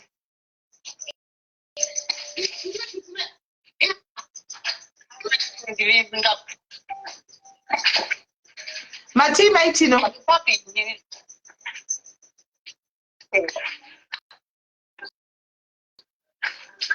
muri chekutaura here maita pepi maitino mune chekutaura here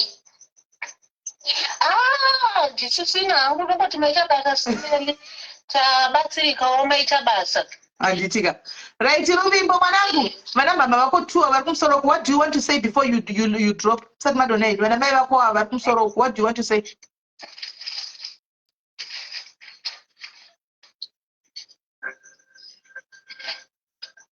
Hello? yes Ruvimbo taurako nditaura ivo vana mama vako 2 vari padenga apo unoda kuti chii what do you want to say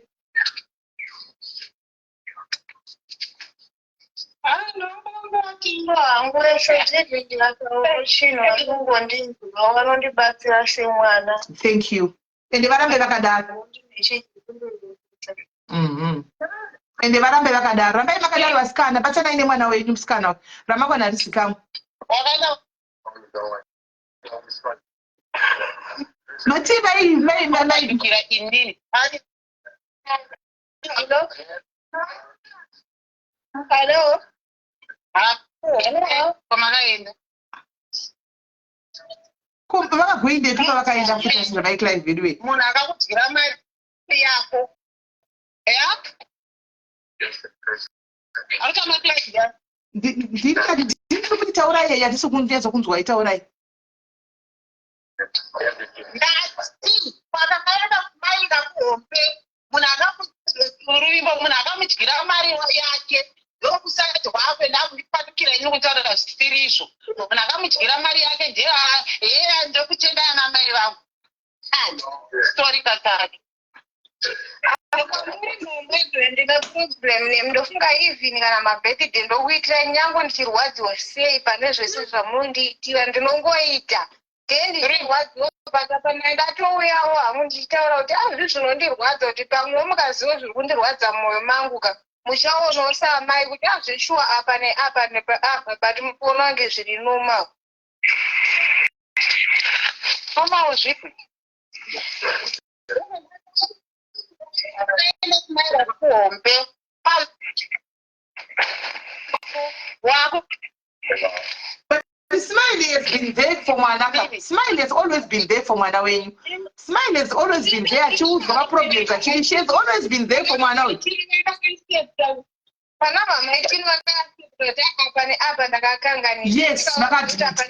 Yes, yes, she admitted. Thank you. Yes. She apologized tonight. Smile apologized. Smile Zuma apologized. So what more do you want?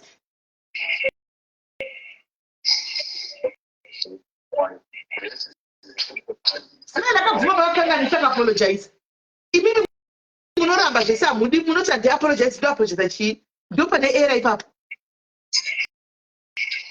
Ini sisingalika. Chinwan. Ndakuda kuti ndaka first born very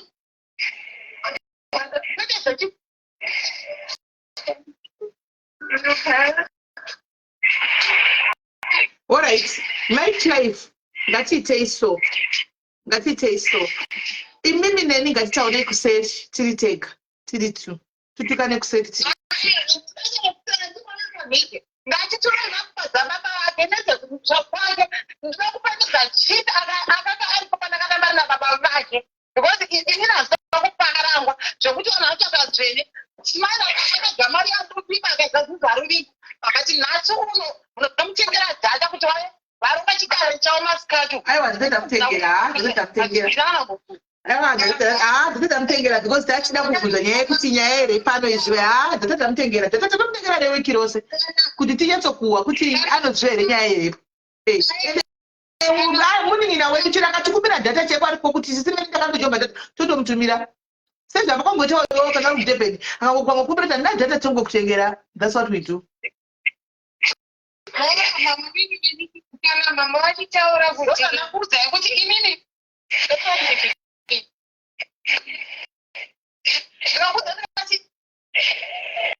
iwe munhu nawe ndakuzai tuka ini chero chifu asi mupurisa guys chifu chero akati kwai vana vangu ngavainde kana vachingori nemakore madiki chete kunofiwa. I will fight for my kids. Chero chifu asi mupurisa ndi kukoti ndokwaunoudza kunzi mwana zvakadai kwete chifu. ime asiyana zvakasiyana mitemo yakasiyana here kuZimbabwe asikana. ndakabvunza pana mhara ndidaire chipa mukaenda ndiri kudaririre kupanana guburo randiri pere zvamunondidaire maida kundidaire kuti chiipapo saakweko mati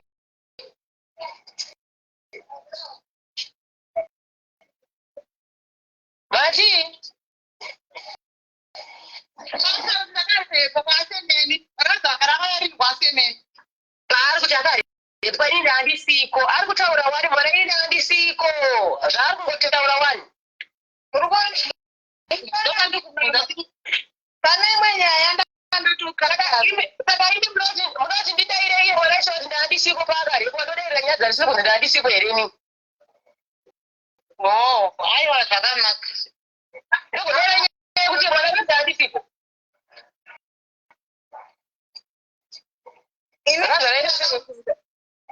Razaro vanotomurambira because pane futi paakazombouya Razaro uyu mama vakati dhamba inini naCryston kuchinaya vakangotisiya vakaenda naRazaro ndokuenderatu ndopakazosara Cryston akuchengetwa mwana wambuyo naLazaro wave saka kune zvinotoramba zvichimondirwadza ine vanoramba vachimusaidhira zvinhu zvavanotoziva zvakaitika pamberi pavo zvinondirwadza zvisingaiti. aiwa ndichaudza amagarazara dzaito ana venga yavo munomiudza inini kune chimwe chinhu chandinoda kukubvunza inini ndechekuti muri kuti mamaitino akadya mari dzangu handisi vakaapologiza pamberi penyu tikataura vakati vakadzosa mari ini muko yangu yandakashota ndiri mwana mudiki mukati inopiwa Chryston makandipa here maitino akaapologiza ku haunokata foni tichitaura namaitino aiwa maitino apologized pano chino vanhu comment section ingandipupurira comment section ingapupura chaiko maitino vakaapologiza pano munhu wese akateerera ndikatokupira kuti regerero nyii handina zvinhu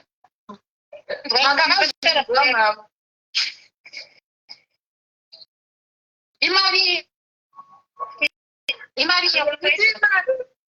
zvekuti imari zvakatodarika because kana murikubvunza kuti imari yekwaChryston zvamunonyatsoziva ini ndopandikubvunza kuti ini ndakangoramba ndichimbobudaisa amai vangu wani saka mamaitino nemi masiyanei pekuti ndikatadzava nekuti vakadaiso saka ndofanira kuvavenga. Yes, exactly.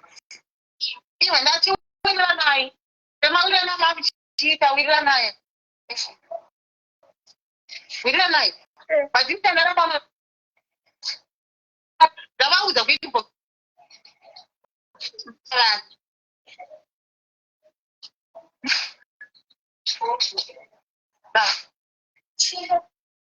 ndavaudza kare ndisitori pasi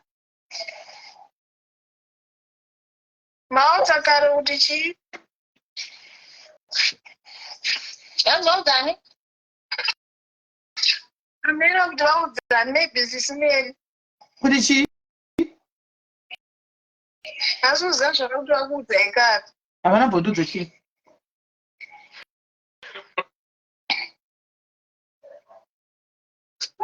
zvangu achingondiudzana chingozverenga pano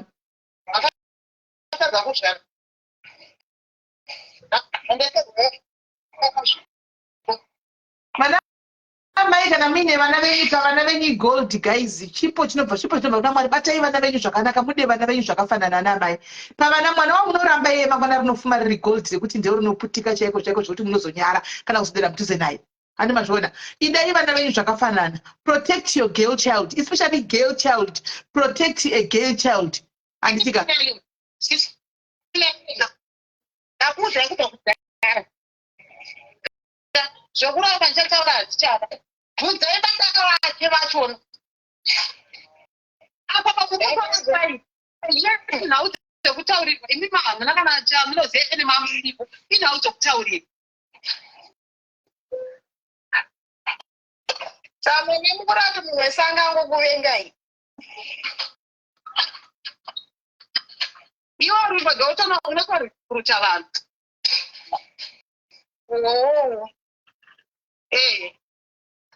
ndakambokuudzai wani kuti pai pakasvika shoko kumusha kwedu chinzi mafa kaingogarai makafa kwandiri bcause mukungoramba muri problem mulife mangu mama ndakambokuudzai munoramba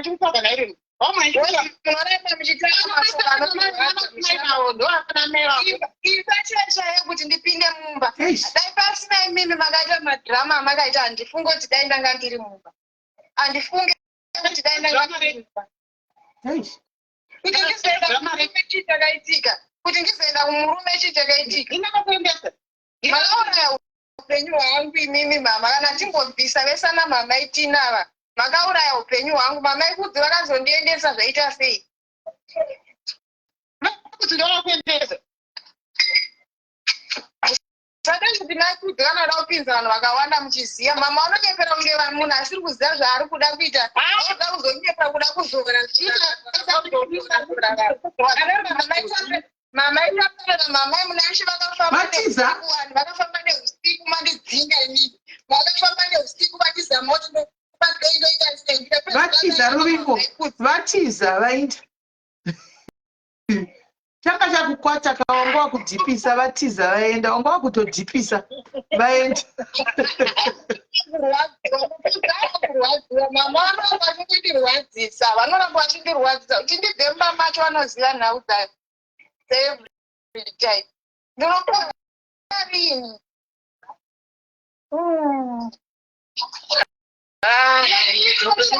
inotireteno ndikaita shamwari inotireteno kumira nehama yavo handitenderwi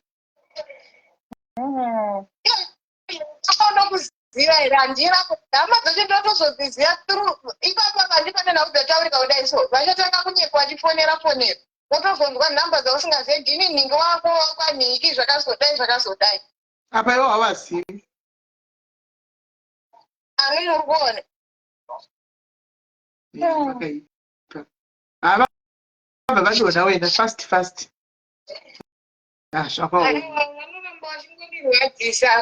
No, but it's okay, Ruvimbo. It's okay. We can't tell you what to do. Andika, we can't tell you what to do. We can't tell you to block her. We can't tell you to ignore her. We can't tell you she's your mom. Andika, inini chandokwanisa kukuzancha kuti decision inde yako watove 27 watove munhu mukuru ane mwana wakwane 8 years. Kana zvikanyanya kunonzi Bible rinoti ukaona ruoko rwekwaleft richikuita kuti utadze every day rukate.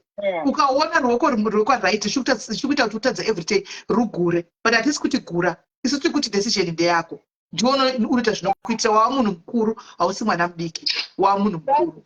Ndatokumbira hangu inini ndakazvimirira dai paita munhu anobatsira mubatsiri jaijaira ambotibatsira. Mubatsiri werudzii? Anonamatira chaiye. Unoda kunamatirwa kuti upore mumwoyo. Inenge nditone mweya rejection kubva mudumbu chaimo ndofunga spirit of rejection. The spirit of rejection zviriko.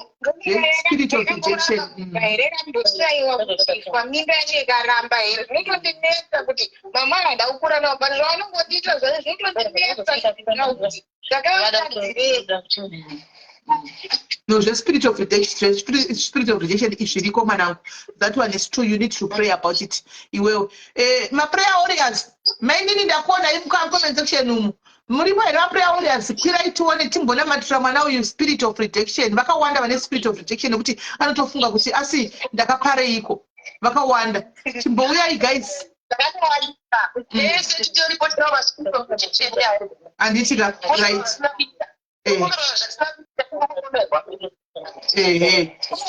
Right. We are timone panel. We are panel. Pakaipa. But ndakutuwana zvako counseling ende ndangova masikana mimi muri tu batanai basi masista zanorwa asanogadza anotaurirana ndichi tikarwa togadzirisana togadzirisana ndozvinoita family anmon atite 2 years takatsamwidzana anditika atite mwedzi kuti zuva rinovira takatsamwidzana ndinotomufunga munin'ina wangu tikatoita 2 months tisingataudzani mwoyo wangu utanga kutorwadza ndosinomutsvaga kuti ko uripi chero chakutukana ndozvazvofanwa kuita izvozvo anmon pane wanakwira uyai pane utione pane okwirai tione sendaima request timbobvisa mweya wespirit of rejection kuti tione it's okay all is well zvinoita there's light at the end of the tunnel kune chiedza kumberuko unotora neshungu dzekuzati torekelega nditenge stand yangu regadidai vachiramba vaita madhirama akadai so zvizvo zvinongondirwadza chete kuti wai havakwanisi kungoti kuasepta kuti apa zveshuwa pakatadzika.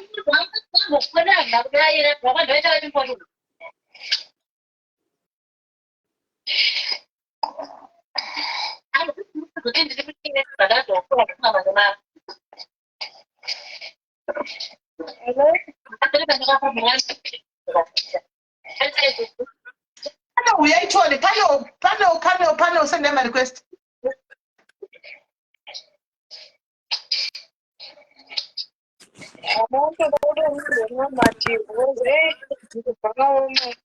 Nine. Ndikaibvunza imi mapasta munogara muchitipa mavidhiyo inchipostira pano mapasta where are you? Muri kudiwa nhasi panapa. Ana apostol bishop ana tanku muri kupi? Ana chapadzwa uyai munamata muri kupi? Uyai munamata mubvise mweya rejection uyu. Vakatowanda wana nemweya rejection panapa pahobho. uyai mutimbonamata nezvazvo spirit of rejection. Uyai guys, atinyari kunamata pamberi paMwari isu. We don't fear. When we are not scared to pray, because even Bible so kana Mwari notuka ndinyara pamberi pevanhu neni ndichakunyara pamberi papapa vangu vari kudenga. Saka tisi kuzonyara kunamata Mwari, tinomunamata Mwari tichibvisa mweya werejection, because uno affect vanhu vakawanda mweya werejection. Pane mumwe here wechi3 apo, pane mumwe here wechi3 guys, anda pane tiche 3 mwana yakatoremegwa zvake 27 guys, going all through all this shit at 27 akapinda pakawandisa, akasaka nezvakawandisa. Ndizvatiri kutaura kuti uyai kwirai kane vari kupikwa zvimaprayer zvawarriors zvangu zviri kupikwa. Uyai maprayer warriors tione.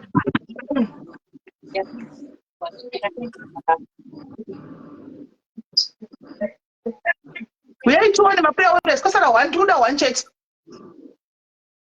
Sinonamata tega pane pana papa vari kupi. Tonamata toga kuti Mwari atimuzivi. Tomuziva Mwari sitonamata toga. We know God isu. Tozvinamatira toga. Ngasira chito many no.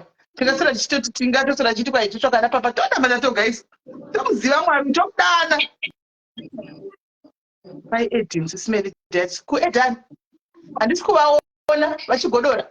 Apostle Blessing goes handisi kuvaona mugroup pa live. Vari pa live. Is he on live? Vachigodora can pray much. Vari kupa handisi kuvaona ini. Ndembokanda mavideo zavo vakandira mavideo zavo panapa vachigodora. Right. Vasikana paita challenge panapa. Maini, can you please masa muri 3 guys muri apa muri kuda kuningirira, muri kuda kunamata here. Mesa kuti 3. Alright, dona pana da kupinda dona. Tikuda kuzosera nosta pana Mwari. Tikuda kuzosera nosta pa position yake chaicha ndo panoda kumudzosera ipapo. Pana Mwari ndo panoda kumudzosera nosta ipapo.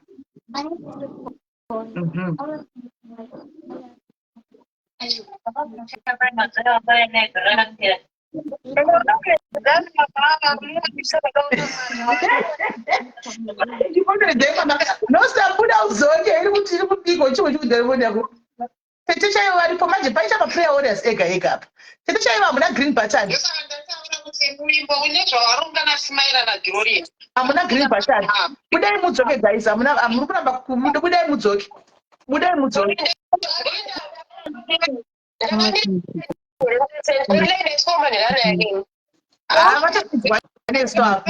Vatoedwa nesu pana kuronga handifungi kuti varonga because vatoedwa nesu vanga sinangana nedata chairo. I'm edging you nosta padenga by don't know.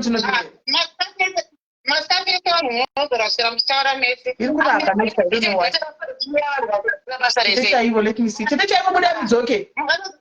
Budai mudzoke tete chaivo budai mudzoke. Budai mudzoke tete chaivo budai mudzoke. Budai mudzoke. Esi ketindunu hawaii. Budai mudzoke guys. It's kula budai mudzoke, budai mudzoke. Atina jini. Budai mudzoke. Varuti vari kunamata right. Okay, all right. Mirai wagona. Rega ndise tete chaivo apa uri right. Kana iri kuramba kukwira kurega ndivaisa. Rega uri right. All right. Kana mara mandi ku edit phone call tete chaivo I'm editing you ku call phone call no stoka ramba no ku edit futhi ku call. Right, mabila mai vari botinda kwe vari poza vasikuda kana regati mirai 1 kana karamba kukwira panosana uya koko. Poramba pana mai pamusoro papa. Chimwe chaiva phone yenyu vasikana, chimwe chaiva phone. Chimwe chaiva phone. Mom, this is you. Mute my phone. Ma'am, can you give me 2 minutes? I'll call you when I'm done. Okay. Mute my phone. It's Maya. Hi, Auntie, say hi. Maya? Auntie, Yeah, How are you, baby girl? I am. When are you coming? Now? No, sir. Let me edit you. I'll talk to you after this year. My Yeah.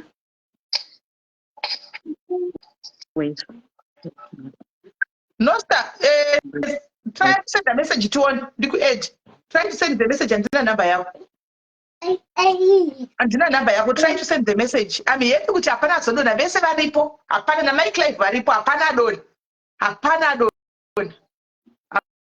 Hapana doni. Nostata bila iwewe sha. Ili kuramba kukwidza kuchinitira message tuone uye upinde uku kwa uku. Uya ku WhatsApp. Andina number yako, uya ku WhatsApp. Uya ku WhatsApp ndiku ede kune vamwe ku WhatsApp. Uya ku WhatsApp. Uya ku WhatsApp nosta iri kuramba uya ku WhatsApp.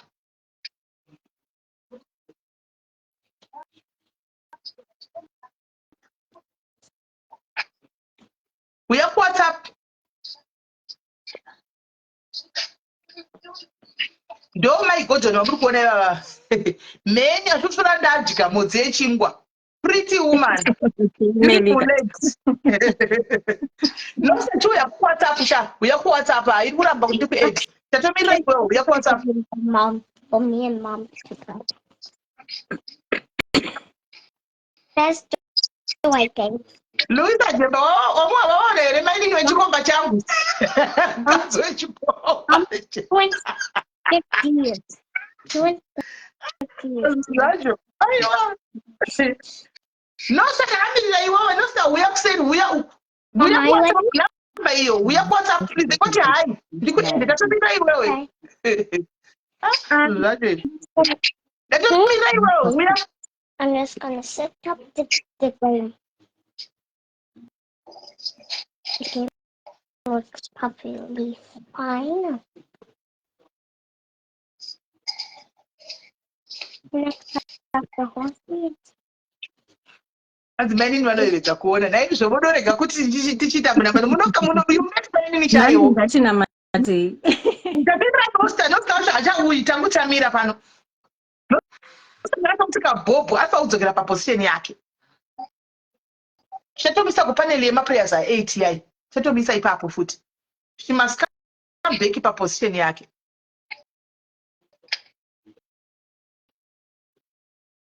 Kwai maini nigara ipapo tikangokuyeva hedu. Thank you, my diaries. Love you. Mukoyeviwa muripo muri ice cream. Zvakaoma. Mukadzi wechikomba changu. Zvamunopotererawo soka.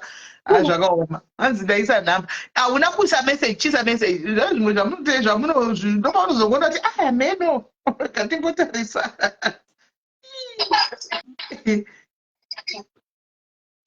All right, Nosta is taking time, guys. Katina, tisikiri ndimimeka for iPhone.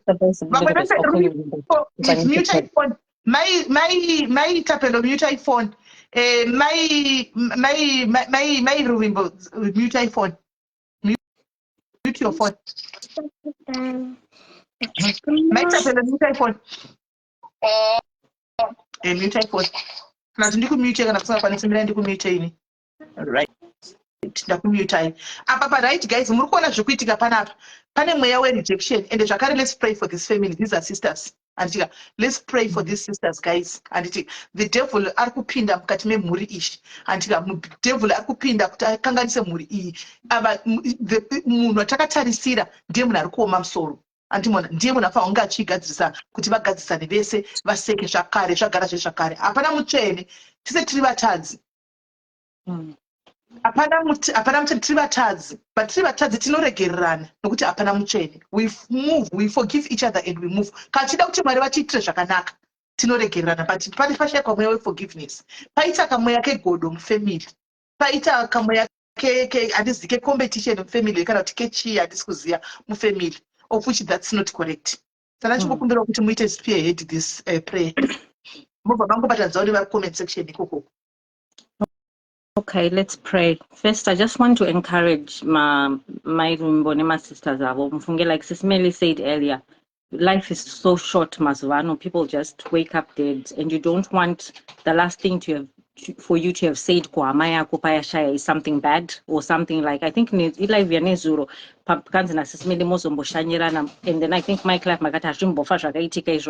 You know, never say never. One of my at the end of the day. And I think, like she said earlier, might, you know, ukama ugezwe nesipo, you know, at the end of the day, mutori hama by blood. And zvinowanikwa in all families. And when I was just thinking now, you know, pa kuregerana, ndangoitwa bring to mind Esau na Jacob. Jacob akatorerwa udangwe wake with the mother orchestrating all that handiti. And angakabatira, he was bitter against his brother. Zvekuti iye Esau akasvika papoint yekumutya. Zvekuti on the day they were finally meeting, Esau akati ndofunga ndicharohwa nhasi. I prepared army yake. But the first thing Jacob did pakaona Esau was to hug brother yake, you know. So let love lead. You don't want to be holding on to things over years. Kana uchizofunga kuti handichazomuregerera next year umankokarara nhasi ukatorariratu. What if today is your last day on this earth? So let's just encourage kuti ngatiregererane. What would Jesus do? If you're a Christian, I don't know if you're Christians, but if you're Christians, we lead nekuregererana. It's hard. It's not an easy thing to forgive. It's like a battle. It's something you need to wake up every day. It's a conscious decision you make. Kuti ndokuda kuregerera munhu. Azvizi nyore, you know. But sometimes it makes it easier when munhu akakanganisirwa, when munhu akakanganisa or munhu, you know, and kunza akakanganisa, because maybe wewe unongochimira uchiti handina chandakatadza, but apana chaunobva to just apologize for kune munhu ari kuti wakandikanganisira wachoni. So, you know, let's just love each other. So now we just want to pray. Tichikumbira mweya mutsvene kuti atibatsire, because like I said, it's not an easy thing kuregerera. Chinhu chinorwadza, chinhu chinonetsa, chinhu chinorema, especially kana uchifunga kuti ndakatadzirwa zvisingaite. But when you ask the Holy Spirit kuti mweya mutsvene ndibatsirei, ndiri ndega handikwanise, ndakaomerwa, kakumbira mweya mutsvene havambokunyadzisa. He will help. And kuregerera doesn't mean kuti kana tabva pakoni ino tichiti maregerana tanamata mangwana makutomuka matola vhidhavhi. It can be hard. It's a process. Yeah. But trust that process. Yeah. Make an effort and you will get there. It's not a switch. Yeah. Just like that. But it's a process that happens. But you need to be willing to allow that process. You need to be in that place. I want to build this relationship. And then for Ruvimbo, I understand you, you know, when you're saying Kuti, you feel rejected. You have this spirit of rejection. And yesterday, Joshua, when you were talking na Maitino, you were calmer. You could tell kuti ndofunga uri kutonzwa hasha, ndofunga waitonzwa ropa kubva rapisa. You know, there's that vileness towards your mom. And you don't want to have that. You don't want to have that sort of relationship at the end of the day. And I hope at some point, especially when we pray, and Mike Clive also consciously saying, I want to have a relationship in mwana wangu, you start working on that. Deliberate. It's a deliberate thing. So you deliberately tell yourself, I want to understand my daughter. I want to understand what she's going through, what she went through. Yes. I don't think Ruvimbo woke up and decided she wants to come and tell lies. I don't know. Because there's Ruvimbo's side, there's mom's side, and then there's the truth. But we just, what is apparent and true is that Ruvimbo feels rejected. She went through that. And if I don't know the life she lived, but Kungo and for different reasons, Mike Life, you didn't fight for whatever it is. A lot of people do that. We will stand here and judge you, but Takawanda, Wakazi, that probably didn't fight for our children that we should have. And in the process, our children were hurt. So where you were not there, Ruvimbo kwachona kwa wakamusia. Chirega ku dimina how she's feeling. Chirega ku tarukunyepa. Chirega ku downplay the feelings that she's telling you from what she experienced. Because you obviously keep saying andina kukura naye. Saka kana usina kukura naye, chinzwa mwana wako zvari kutaura kuti this is what I went through pamanga musipo mama. You know, and the next arikuya kwacho kuside kwa kwachitaura kuti when I eventually saw you pandakagara nemi pacho izvo ndo zvakaitika. Don't negate her feelings like that, you know. And I just hope that it helps to bridge the gap. Again, I want you to understand, I'm not taking Ruvimbo's side, I'm not taking your side because we were not there. Isutauya pano kuzonzwa nyaya yekuti iyananiswe. And all I pray is mweya mutsvene ave mubatsiri wedu. We call unto Mwari. Mwari ndiye akacreate chinhu chinonzi relationship. And the devil doesn't like it when people are, are happy in relationships. Satan haade families dzinowirana, haade marriage dzino vanhu vanowirirana, haade shamwari chaidzo dzinowirirana. Satan chake kuparadza. John 10:10 states the enemy comes to kill, steal and destroy. That is his mandate. Kill, destroy. So he will come and kill your joy. He will steal your joy. He will destroy your relationships because iko ndo zvake. Those are anoziva isoso. So let's not allow the devil, by opening, my doors, ekungoti Satan anopinda now, let's Satan achiedza. Isusu, let's fight how we know it. Like I said, if you're Christians, isu tunoenda kuna Mwari, ndiye watinoziva, ndiye watinochemera kwaari to help us in this situation. And Mwari pavakaenda, when Jesus left, akati, I'm leaving you with the Holy Spirit. So we cry unto the Holy Spirit and call unto that Holy Spirit. Okay, let's pray. Baba muzikati Jesu, tinoya pamberi pechigaro chenyu chenyasha dekwanu masikatano mweya mutsvene. Tichikumbirira muri kwamuri mweya mutsvene. We put them before your throne of grace, Almighty Lord, and we start by praying for healing for every one of them, Almighty God. Mwari, ndimi muri kuziva kubvaruka kwakaita mwoyo yavo. Ndimi muri kuziva marwadzo that they are going through right now. Isusu, we are just seeing what is on the surface. But my Father, my God, I know that you know what is deep down, that which we don't understand, Lord. And as we call unto you, oh God, this evening, we are calling unto the Holy Spirit. Baba, intervene in this family. We are praying that you heal and build this family, Lord. Tinoda kunzwa chapupu chekuti my sisters vave kuwirirana. Tinoda kunzwa chapupu chekuti rumbo namai vake, their relationship is slowly building towards a mother and daughter relationship. We always say when you have a child, you have your friend. Baba, tinonamata kuti pave neukama hunenge ushamwari pakati paruvimbo namai vake. I pray for healing, Almighty God of this family. I want to lift Ruvimbo before your throne, my Father, my God, and pray for that spirit of rejection to be null and void. I am praying, Lord, may you just send your angels to encamp around her. Send your angels to vamudzumbamire mweya mutsvene, tumirai ngirozi dzenyu pana Ruvimbo kuti angova akabvumbamirwa nemi mweya mutsvene. Father, I pray, my Lord, my God, may she know and remember this day, Lord, that you love her with an everlasting love, that though the world may turn against her, but there is a God in heaven who is ever present, the God that she can turn to at any time, the God that she is able to pray to call unto, the God who she can tell all her troubles and you will give her rest, the God who she can take all her burdens to. Cast your burdens unto me. She said, oh Lord, come to me, all you that are heavy laden, and I will give you rest. So I pray, Jehovah God, tonight, may we leave this platform knowing that she is loved, that there are so many people that are able to shower her with love. Lord, I pray, may you put your love inside her mom, oh God. May you put your love inside Ruvimbo, Jehovah God, that they may be able to exchange that love.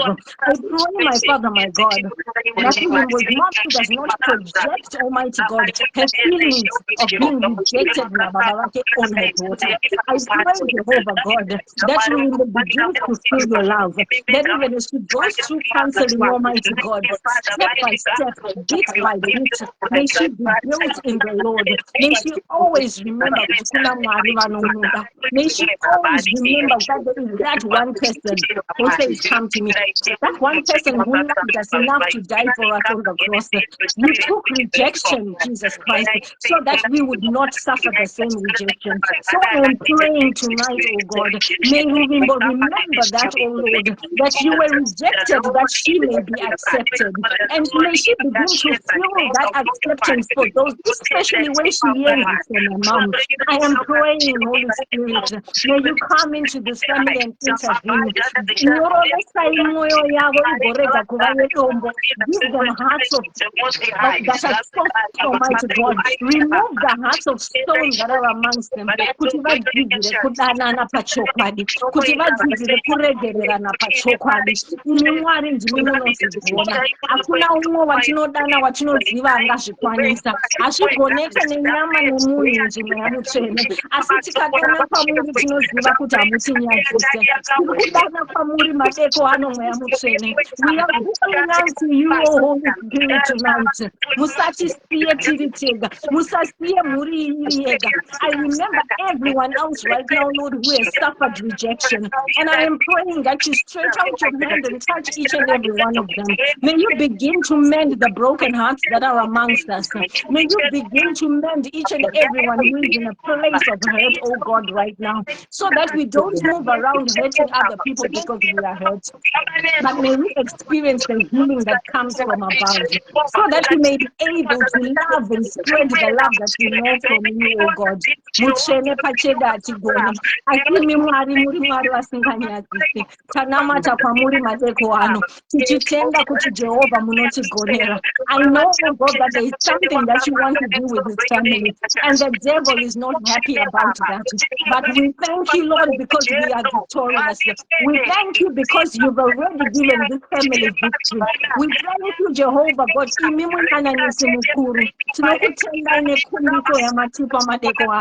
We bless your name, oh God, because we know that we are walking in victory, the victory that you have given us. I continue to pray, Lord, especially for Rimbo. Touch her heart, mend her heart, Almighty God.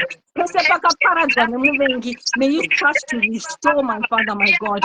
Restore all those places where she feels the hurt and the pain. And may you give the warm embrace that comes from you.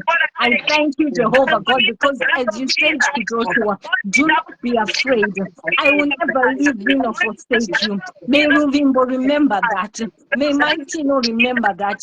May Maitsebo remember that, oh God. May my life remember that tonight, that you have not left them, oh God, but that you are amongst them. And that when there is strife, you depart, Lord. But when there is unity, you command a blessing. So tonight, we are praying for that blessing for this family. We are praying for that unity that will result in a blessing being commanded over them. We thank you, Lord, and we stand in the gap and pray for this family tonight, believing for the victory that we have. May that victory manifest for us, oh God. May you heal this family, Jehovah God. If there are any issues they need to air out, may they air them out in love.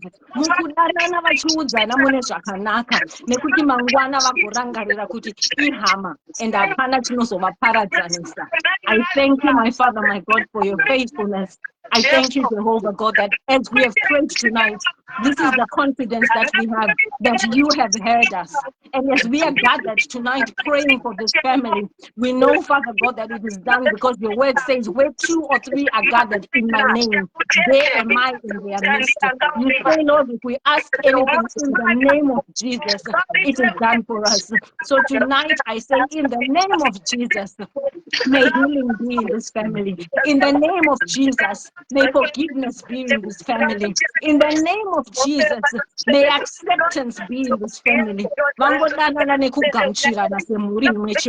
Ndinotenda nyasha dzenyu madeko ano matipa uno mukana Jehovah kuti tikwanise kunamatira muri iyi. Vamwe vanoutaya mukana iwowo asini matipa mukana uno Jehovah. I thank you for restoring these families and bringing them together in unity. And I know, Lord God, because you are willing, may you give them hearts that are willing to work towards being a united and loving family.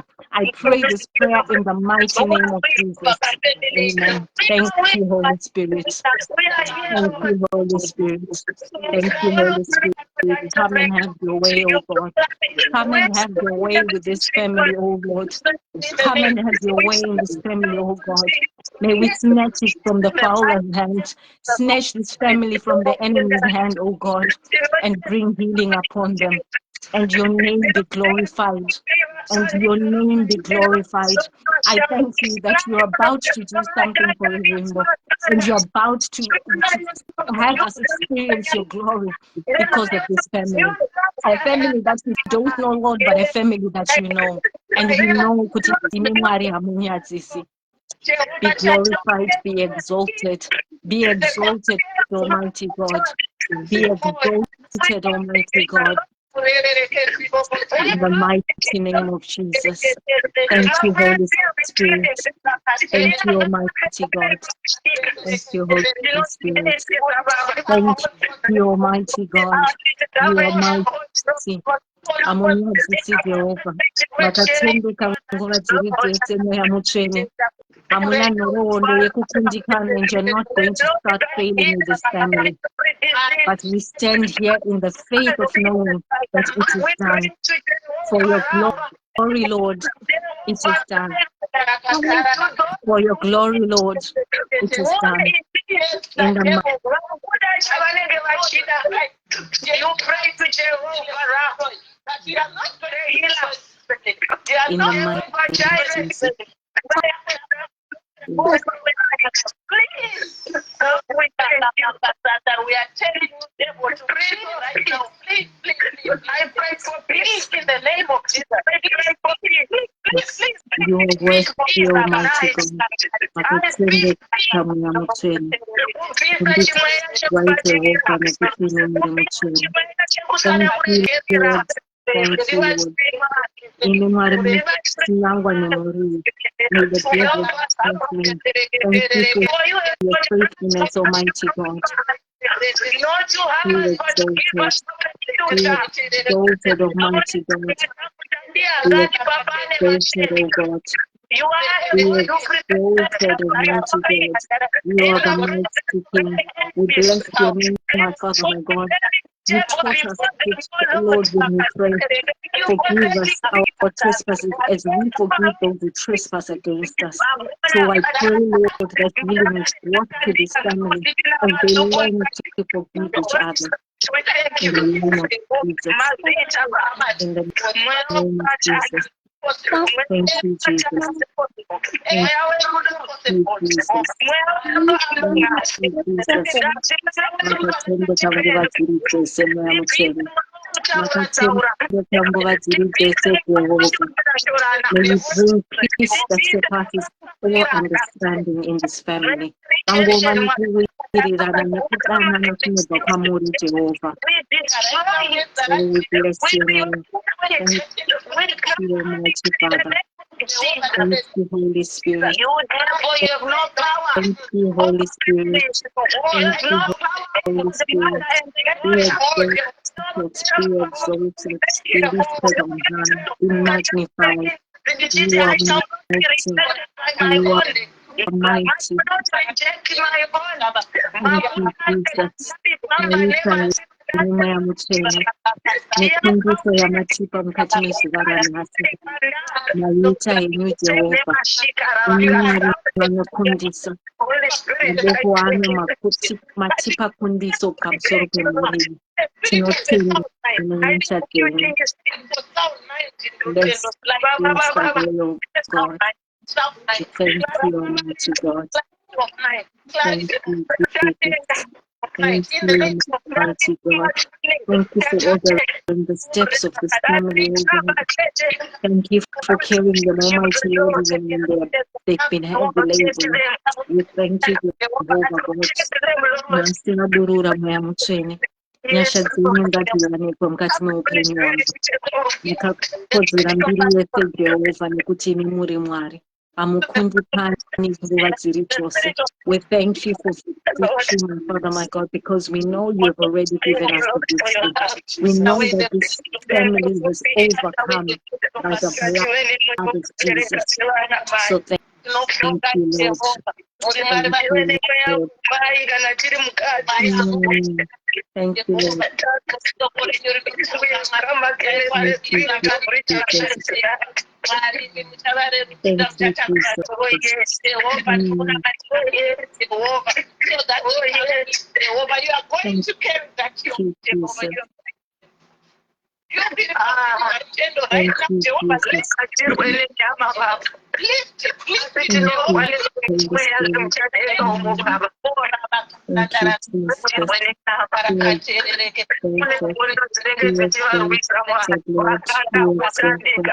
each and every one of them.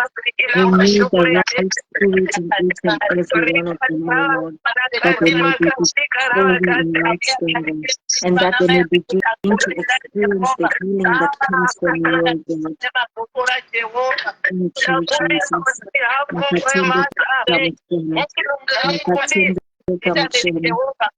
Thank you, Jesus. Thank you for taking out all the pain. Thank you, Holy Spirit, for the warm embrace that comes from above. Thank you for encamping around him. Thank you for encamping around her mother, my God, and just bringing healing and restoration to this family. We declare it in the name of Jesus. We declare it. We declare healing. We declare forgiveness. We declare restoration in the name of Jesus. Even today,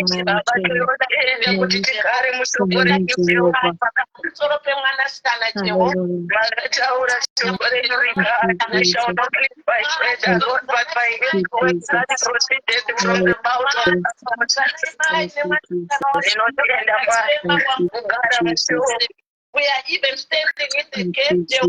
What to repent on my Lord and my God. Came to repent on their behalf.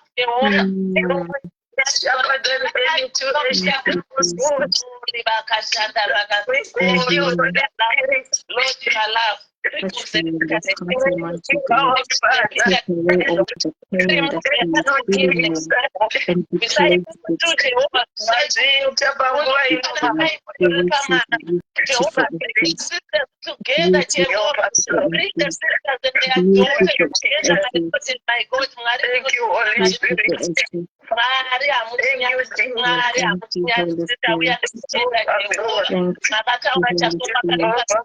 We my Lord and my God, we are fighting on this end. May your glory descend because of the healing that is coming to the family. May your glory be experienced because of the healing that is coming to the family. We are waiting for testimony, God. We are waiting for testimony, God, because we know they are there. We know you're about to do a mighty thing. You're about to do a new thing in the family's life, God. Now it is spiritual. No eye has seen, no ear has heard. We thank you, Lord. We thank you. This is not a mistake. This is not on the platform by mistake, Lord. But you knew this moment before it even happened. So we thank you, Jehovah God, that your solution is in this place. That we have a solution for them, Almighty God, and that it will come to you. We glorify you. We glorify your name, Lord. You are amazing. You say in your word that my thoughts are not your thoughts and my ways are not your ways. For my ways are higher than yours. And Lord, we thank you. We knew this day. You knew, Almighty God, everything that was going to take place this moment before it has even taken place. And Father, we thank you. Nimetinangwa nisho Jehovah Mutulu.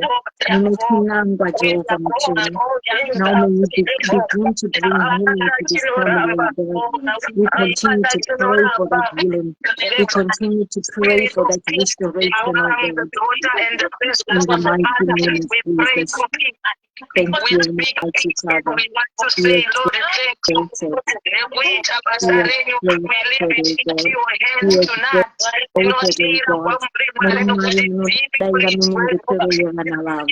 so we know that this prayer has been answered. We thank you, Jehovah God, that we wait for the manifestation of the reality of what we are renewed with the Spirit of God every day. We thank you, Lord. Every moment, we thank you, Lord. Upon this family. Thank you, Jesus. Mighty name of Jesus. Holy Spirit, thank you, Holy Ghost. Thank you, Holy Ghost. Thank you, Holy Ghost.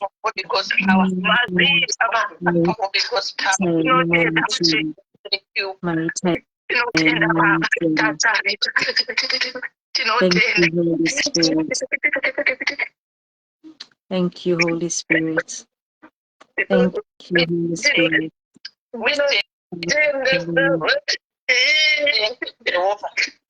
When you are moving,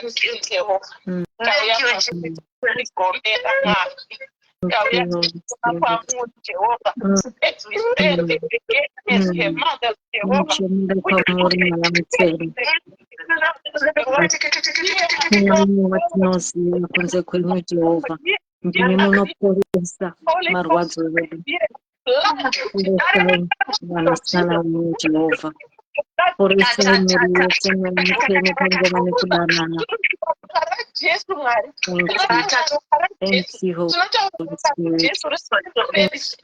Thank you, Holy Spirit. Hallelujah. Thank you, Holy Spirit.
Thank you, Holy Spirit.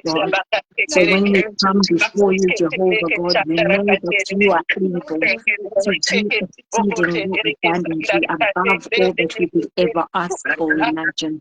We know when we come before you, oh God, that we are coming to a God who is alive, that we are raising our voices to a God who hears us when we call. We know when we come before you, my Father, my God, that you are able, oh God, to perfect everything that concerns this family.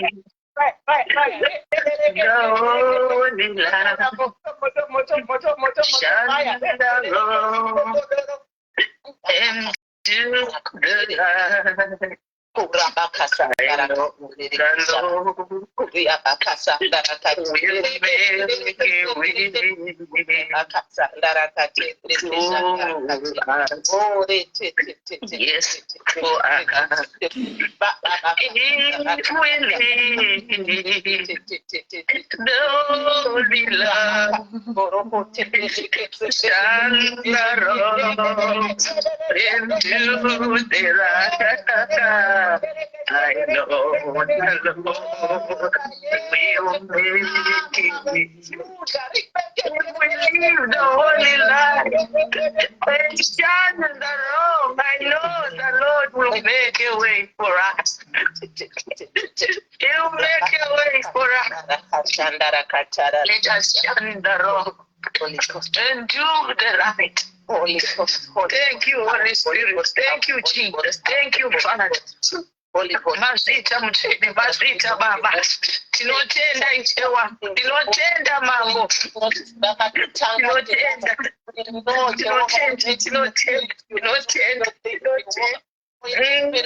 Jehovah, you are working, Jehovah, towards this family, Jehovah.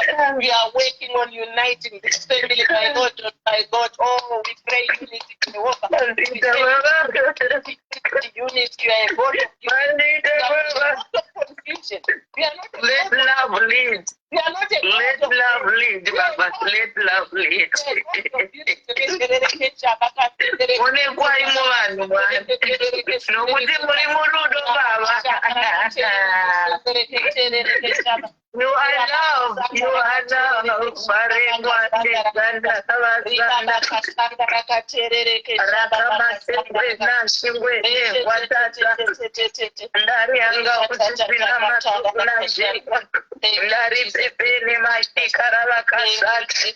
Ndari ya wasundo. Thank you, Jehovah. Oh, my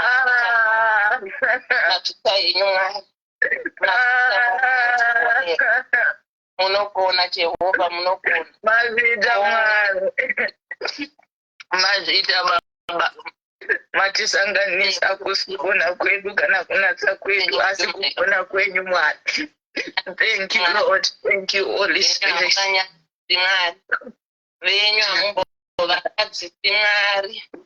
Yes, Lord. Thank you, Jesus. Yes, we stand in the gate for this family, Jehovah. I'm declaring love. Yes. Declaring unconditional love, Jehovah. Love that comes from above. Yes, that comes from you, Lord. It's not our rudo, love. Thank you,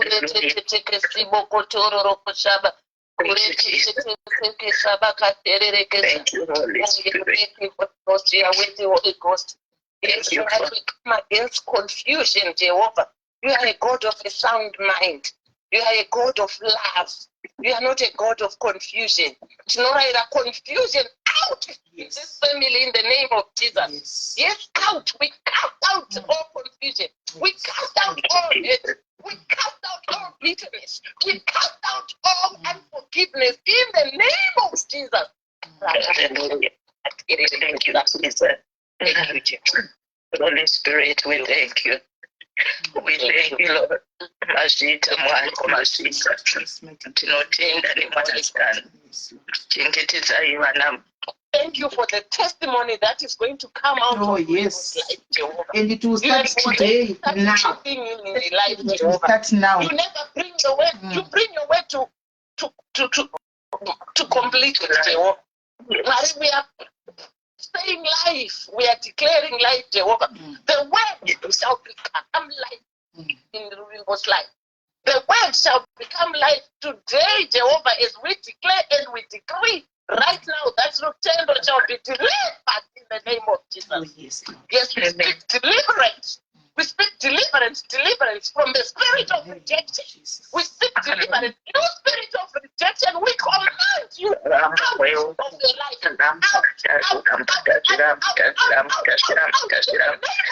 We declare it, we refuse it.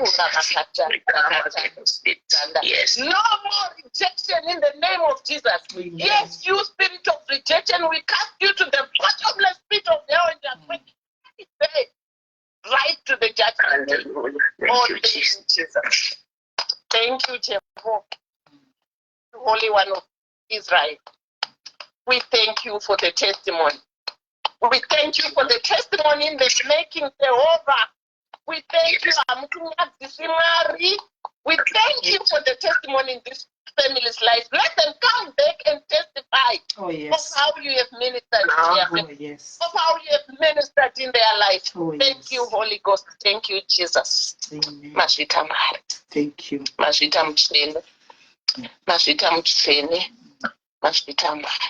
Thank you, Jesus. Thank you. Amen.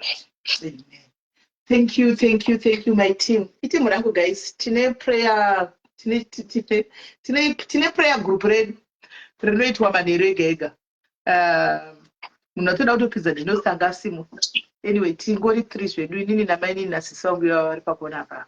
But I will just pray and hope that God is going to bring a testimony and God is going to make you guys. Satan alichakanaka, guys.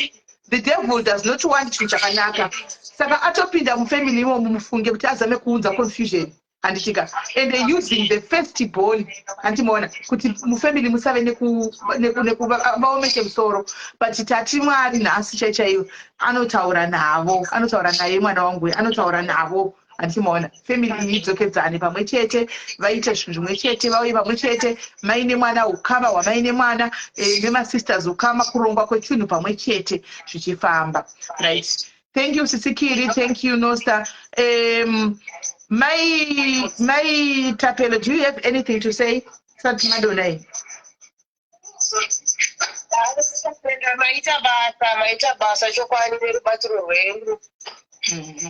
All right. Maitino.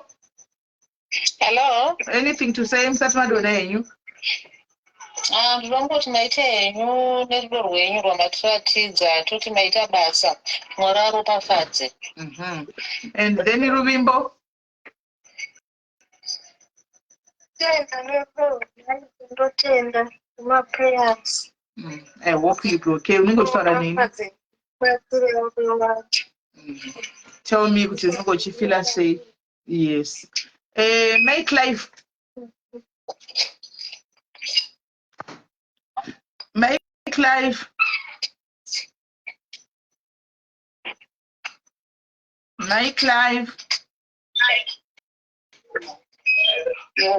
Hello, munenge kutaura here. Nene mina matenya maita isu vakadzi tiroerwa pamushidhikwa.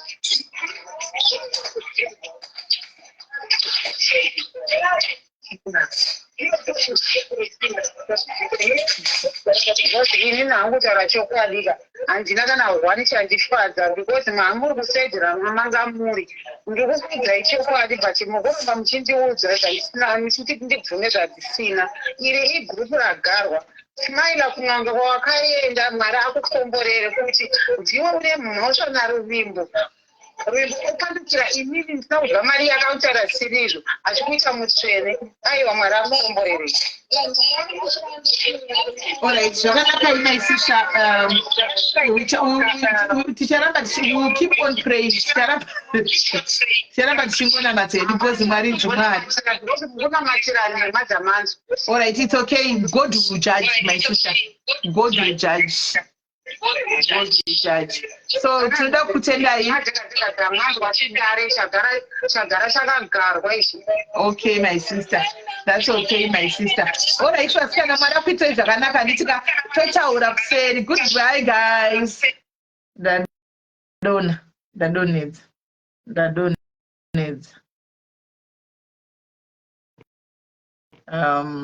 Ndaona kuti panga titinetsei. Anyway, ticharamba tichingona matsawo kuti Mwari varambe vachingopindawo mukati vataure vari ivo mukati memwoyo wavo kwete kuti titaure tiriso handiti maona because hazvina kwazvinozoenda handitika. So ndoda ngokutendai guys nekuuya kwenyu. Thank you mwana Mels. Ndoda kutendai nekuuya kwenyu. Tine nyaya yaJesia hatizoti tichawana varipo here. Let me check kuti time dzafamba. Kana varipo 30 minutes maybe. Kana vasipo because I need to prepare zvamangwana zvokuenda basa. Kana makwana ndokuenda kubasa. Kana vasipo then we'll see it on Wednesday. Ndopane ndiripo. Kana vasipo there's a message, let me see. Okay, aripo yabva yango double tika ipapo. Satana hadi zvinhu zvakanaka guys. Hadi zvinhu zvakanaka ndozvarotoda izvozvo kuti muve nema-distraction nema-confusion mafamily nechichichi. So guys, I'm just going to drop the live. Ndakungo drop a live ndobva tadzoka. Ndakungo drop a live tobva tadzoka futi zvakare right now. Tione kuti tafonera Jesse. Tione kuti tafonera Jesse and then tibve taura navo to move on.